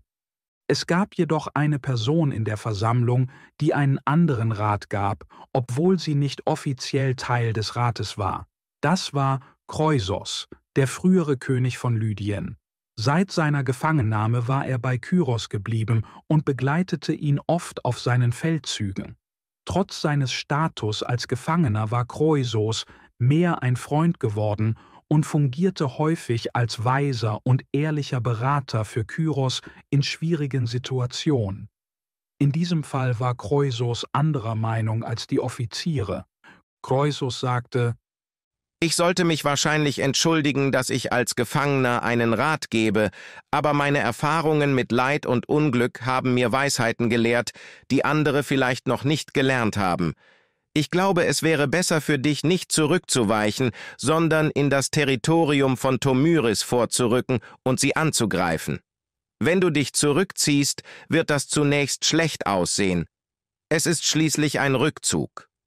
Und wenn Tomyris dich in der Schlacht besiegt, wird sie bereits 3 Tagesmärsche in dein Territorium vorgedrungen sein, und sie könnte weiter voranschreiten und möglicherweise die Kontrolle über dein Reich übernehmen, bevor du die Gelegenheit hast, eine neue Armee aufzustellen. Wenn du sie hingegen besiegst, wirst du 6 Tagesmärsche hinter der Position sein, die du eingenommen hättest, wenn du jetzt vorgerückt wärst. Ich habe einen Plan, den ich vorschlagen möchte. Überquere den Fluss, wie Tomyris es angeboten hat, und marschiere 3 Tage in ihr Territorium hinein. Lasse einen kleinen Teil deiner Armee dort zurück, zusammen mit einer großen Menge deiner wertvollsten Vorräte. Luxusgegenstände, edle Weine und alles, was der Feind als wertvolle Beute ansehen würde. Dann ziehe dich heimlich mit dem Hauptteil deiner Armee in Richtung des Flusses zurück und stelle einen Hinterhalt auf. Der Feind wird deinen vorgeschobenen Trupp angreifen, ihn besiegen und die Vorräte erbeuten, in der Annahme, die Schlacht gewonnen zu haben. Sie werden in Unordnung geraten, feiern, die Vorräte plündern und den Wein trinken. Dann kannst du plötzlich mit der vollen Stärke deiner Armee zurückkehren und sie vollständig überwältigen. Kyros beschloss, dem Rat von Kroisos zu folgen. Er ließ den Boten von Königin Tomyris mitteilen, dass er ihrem ersten Vorschlag zustimme. Wenn sie ihre Truppen 3 Tagesmärsche vom Fluss zurückziehen würde, würde er den Fluss so bald wie möglich mit seiner Armee überqueren und dann vorrücken, um sie in der Schlacht zu treffen. Die Boten überbrachten diese Nachricht der Königin, die ihr Wort hielt und ihre Truppen zum vereinbarten Ort zurückzog, wobei sie die Befehlsgewalt ihrem Sohn überließ. Kyros schien unruhige Gefühle über den Ausgang dieses Feldzugs zu haben. Er war nun älter und nicht mehr so widerstandsfähig gegenüber den Strapazen des Krieges wie einst. Zudem stand er kurz davor, in ein fernes, wildes und gefährliches Land einzufallen, und er wusste, dass es möglich war, dass er nicht zurückkehren würde. Vielleicht verspürte er sogar eine gewisse Schuld, weil er den Frieden störte und einen Nachbarn angriff, der ihm nichts angetan hatte. Aus welchen Gründen auch immer, Kyros beschloss, die Angelegenheiten seines Reiches zu regeln, bevor er aufbrach, um sicherzustellen, dass das Land während seiner Abwesenheit stabil blieb und seine Macht im Falle seines Todes reibungslos an seine Nachkommen weitergegeben würde. In einer feierlichen Zeremonie vor seiner gesamten Armee übertrug Kyros die Macht an seinen Sohn Kambyses, der während seiner Abwesenheit als Regent des Reiches fungieren sollte. Er vertraute Kroisos der Obhut von Kambyses an und befahl ihm, Kroisos mit Respekt und Ehre zu behandeln. Es wurde beschlossen, dass Kambyses, Kroisos und ein Teil der Armee sowie zahlreiche Gefolgsleute, die sie bis hierher begleitet hatten, den Fluss nicht überqueren, sondern zurück in die Hauptstadt ziehen würden.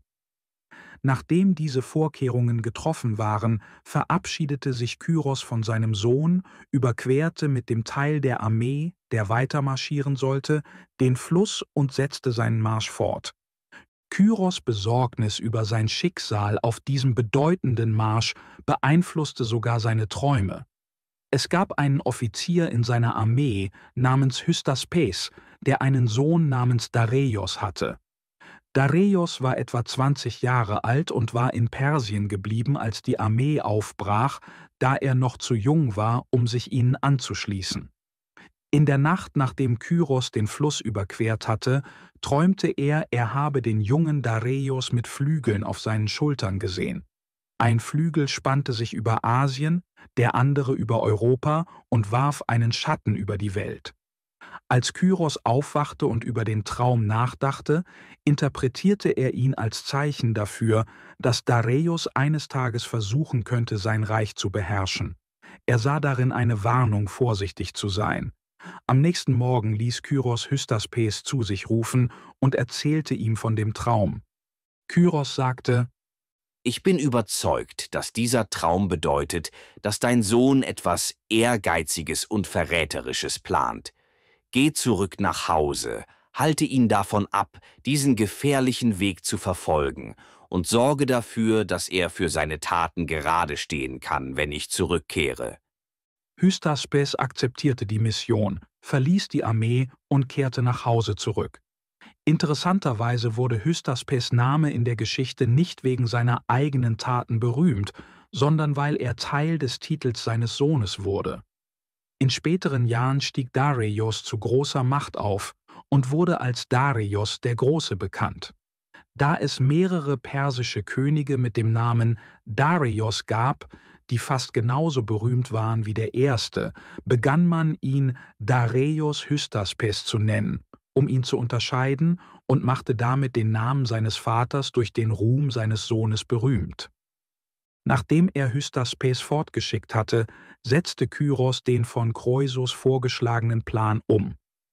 Er marschierte mit seiner Armee in das Gebiet von Tomyris, bis er den vereinbarten Ort erreichte. Dort ließ er einen kleinen, schwachen Teil seiner Armee zurück, zusammen mit großen Vorräten an Proviant, Wein und anderen Gegenständen, die die Barbaren als verlockende Beute ansehen würden. Dann zog er sich mit dem Hauptteil seiner Armee in Richtung des Flusses Araxes zurück und versteckte sie in einem geheimen Lager.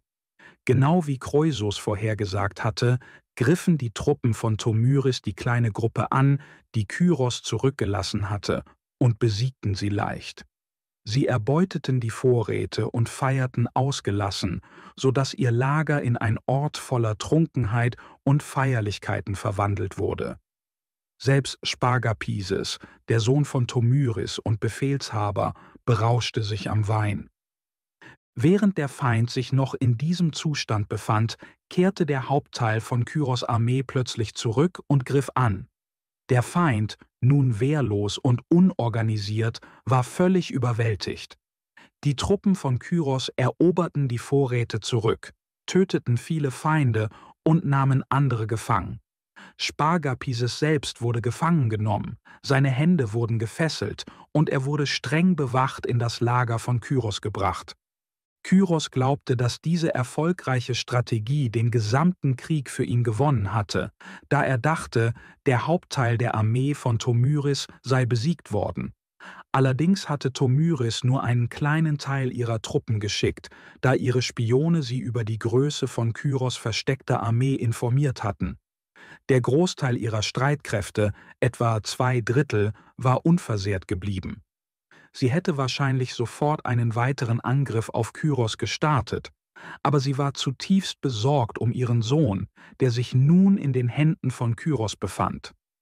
Unsicher, wie Kyros mit Spargapises umgehen würde, wenn er verärgert war, hielt sie ihre Truppen zurück und sandte trotz ihres brennenden Verlangens nach Rache eine Botschaft an Kyros, in der sie eine friedliche Lösung suchte. Tomyris schickte eine Nachricht an Kyros und sagte ihm, dass er keinen Grund habe, übermäßig stolz auf seinen Sieg zu sein. Sie erinnerte ihn daran, dass nur 1/3 ihrer Truppen an der Schlacht beteiligt gewesen sei und dass sie mit den verbleibenden Truppen noch immer die Oberhand habe. Sie drängte ihn, sich mit dem Schaden zufrieden zu geben, den er bereits angerichtet hatte, indem er einen Teil ihrer Armee zerstört hatte, und forderte ihn auf, ihren Sohn freizulassen, ihr Land zu verlassen und ihr Volk in Frieden leben zu lassen. Sie warnte ihn, dass sie, falls er sich weigerte, bei der Sonne, dem Gott, den ihr Volk verehrte, schwöre, ihm all das Blut zu geben, das er begehrte, bis er völlig gesättigt sei. Kyros jedoch ließ sich von ihren Drohungen nicht einschüchtern. Er weigerte sich, den gefangenen Prinzen freizulassen oder sich aus ihrem Land zurückzuziehen, und beide Seiten begannen erneut, sich auf den Krieg vorzubereiten. Als Spargapises gefangen genommen wurde, war er betrunken und wusste nicht, was passiert war. Doch als er schließlich wieder nüchtern wurde und das volle Ausmaß seiner Lage, die Niederlage und die Schande, erkannte, war er zutiefst erschüttert. Je mehr er darüber nachdachte, desto hoffnungsloser fühlte er sich. Er wusste, dass selbst wenn sein Leben verschont würde und er seine Freiheit zurückerlangte, er seine Ehre niemals wiederherstellen könnte. Die Schande seiner Niederlage und Gefangenschaft würde ihn für immer verfolgen. Spargapises bat Kyros, ihn zu entfesseln und ihm etwas Freiheit im Lager zu gewähren. Kyros, der Mitleid mit ihm hatte, vielleicht aufgrund seiner tiefen Verzweiflung, stimmte dieser Bitte zu. Doch als Spargapises die Gelegenheit fand, ergriff er eine Waffe und nahm sich das Leben. Als Tomyris vom Schicksal ihres Sohnes erfuhr, wurde sie von Trauer und Wut verzehrt. Sie sah in Kyros denjenigen, der den Frieden in ihrem Königreich gestört und den Tod ihres Sohnes verursacht hatte. Ohne weiteren Grund, sich zurückzuhalten, beschloss sie, Rache zu nehmen. Sie begann, all ihre verbleibenden Streitkräfte zu versammeln und zusätzliche Truppen aus allen Teilen ihres Königreichs herbeizurufen. Auch Kyros begann sich auf die letzte entscheidende Schlacht vorzubereiten. Schließlich standen sich die beiden Armeen gegenüber und die Schlacht begann.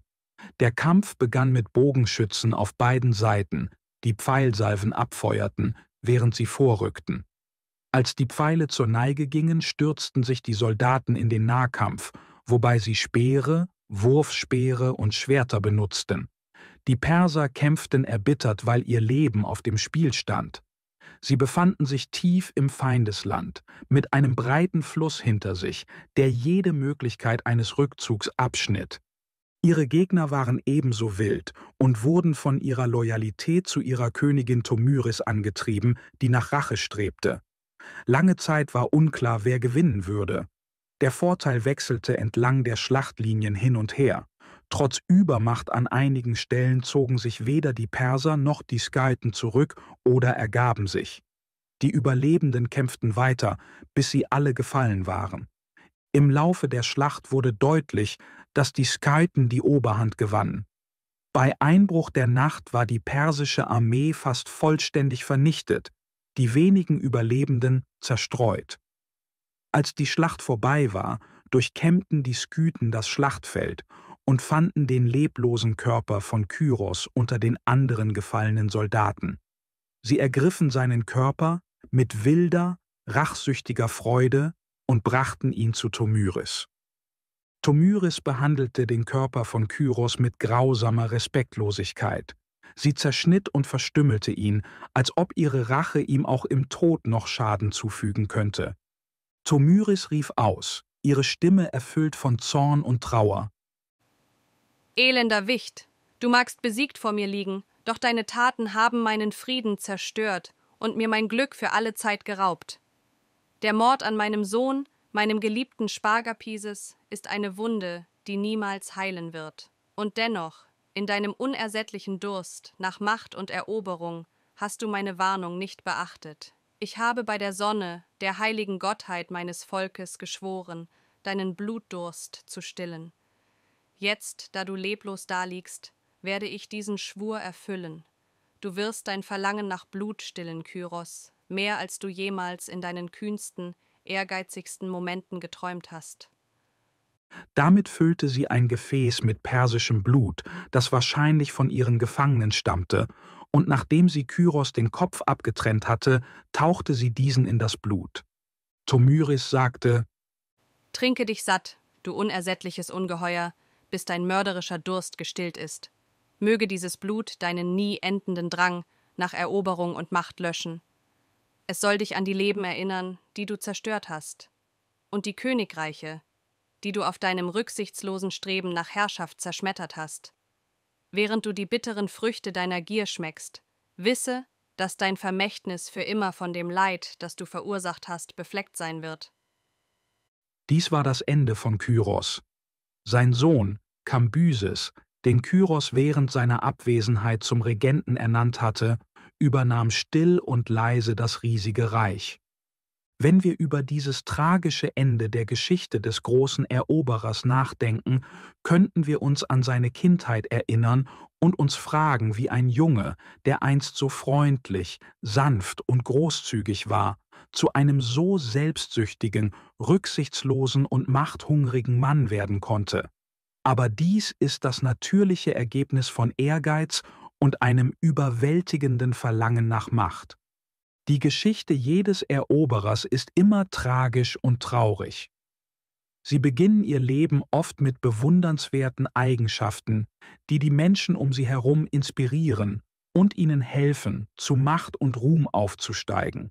Doch am Ende werden sie oft vernachlässigt, gehasst und verachtet. Ihr Ehrgeiz wird zwar erfüllt, doch bringt er keinen wahren Frieden oder Glück. Stattdessen erfüllt er sie mit Unruhe, Unzufriedenheit, Misstrauen und Elend. Die Geschichte von Helden wäre weniger schmerzhaft zu lesen, wenn wir diesen moralischen Verfall umkehren könnten, so dass Grausamkeit und Selbstsucht auf ihre frühen Jahre beschränkt wären und Güte, Großzügigkeit und Freundlichkeit am Ende erstrahlen würden. Doch wie die Geschichte zeigt, beginnt man, um im Krieg erfolgreich zu sein, oft mit edlen Eigenschaften, nur um durch den Erfolg, den diese Eigenschaften ermöglicht haben, verhärtet und korrumpiert zu werden. Auch wenn es ein paar herausragende Ausnahmen von dieser Regel gibt, sind sie selten,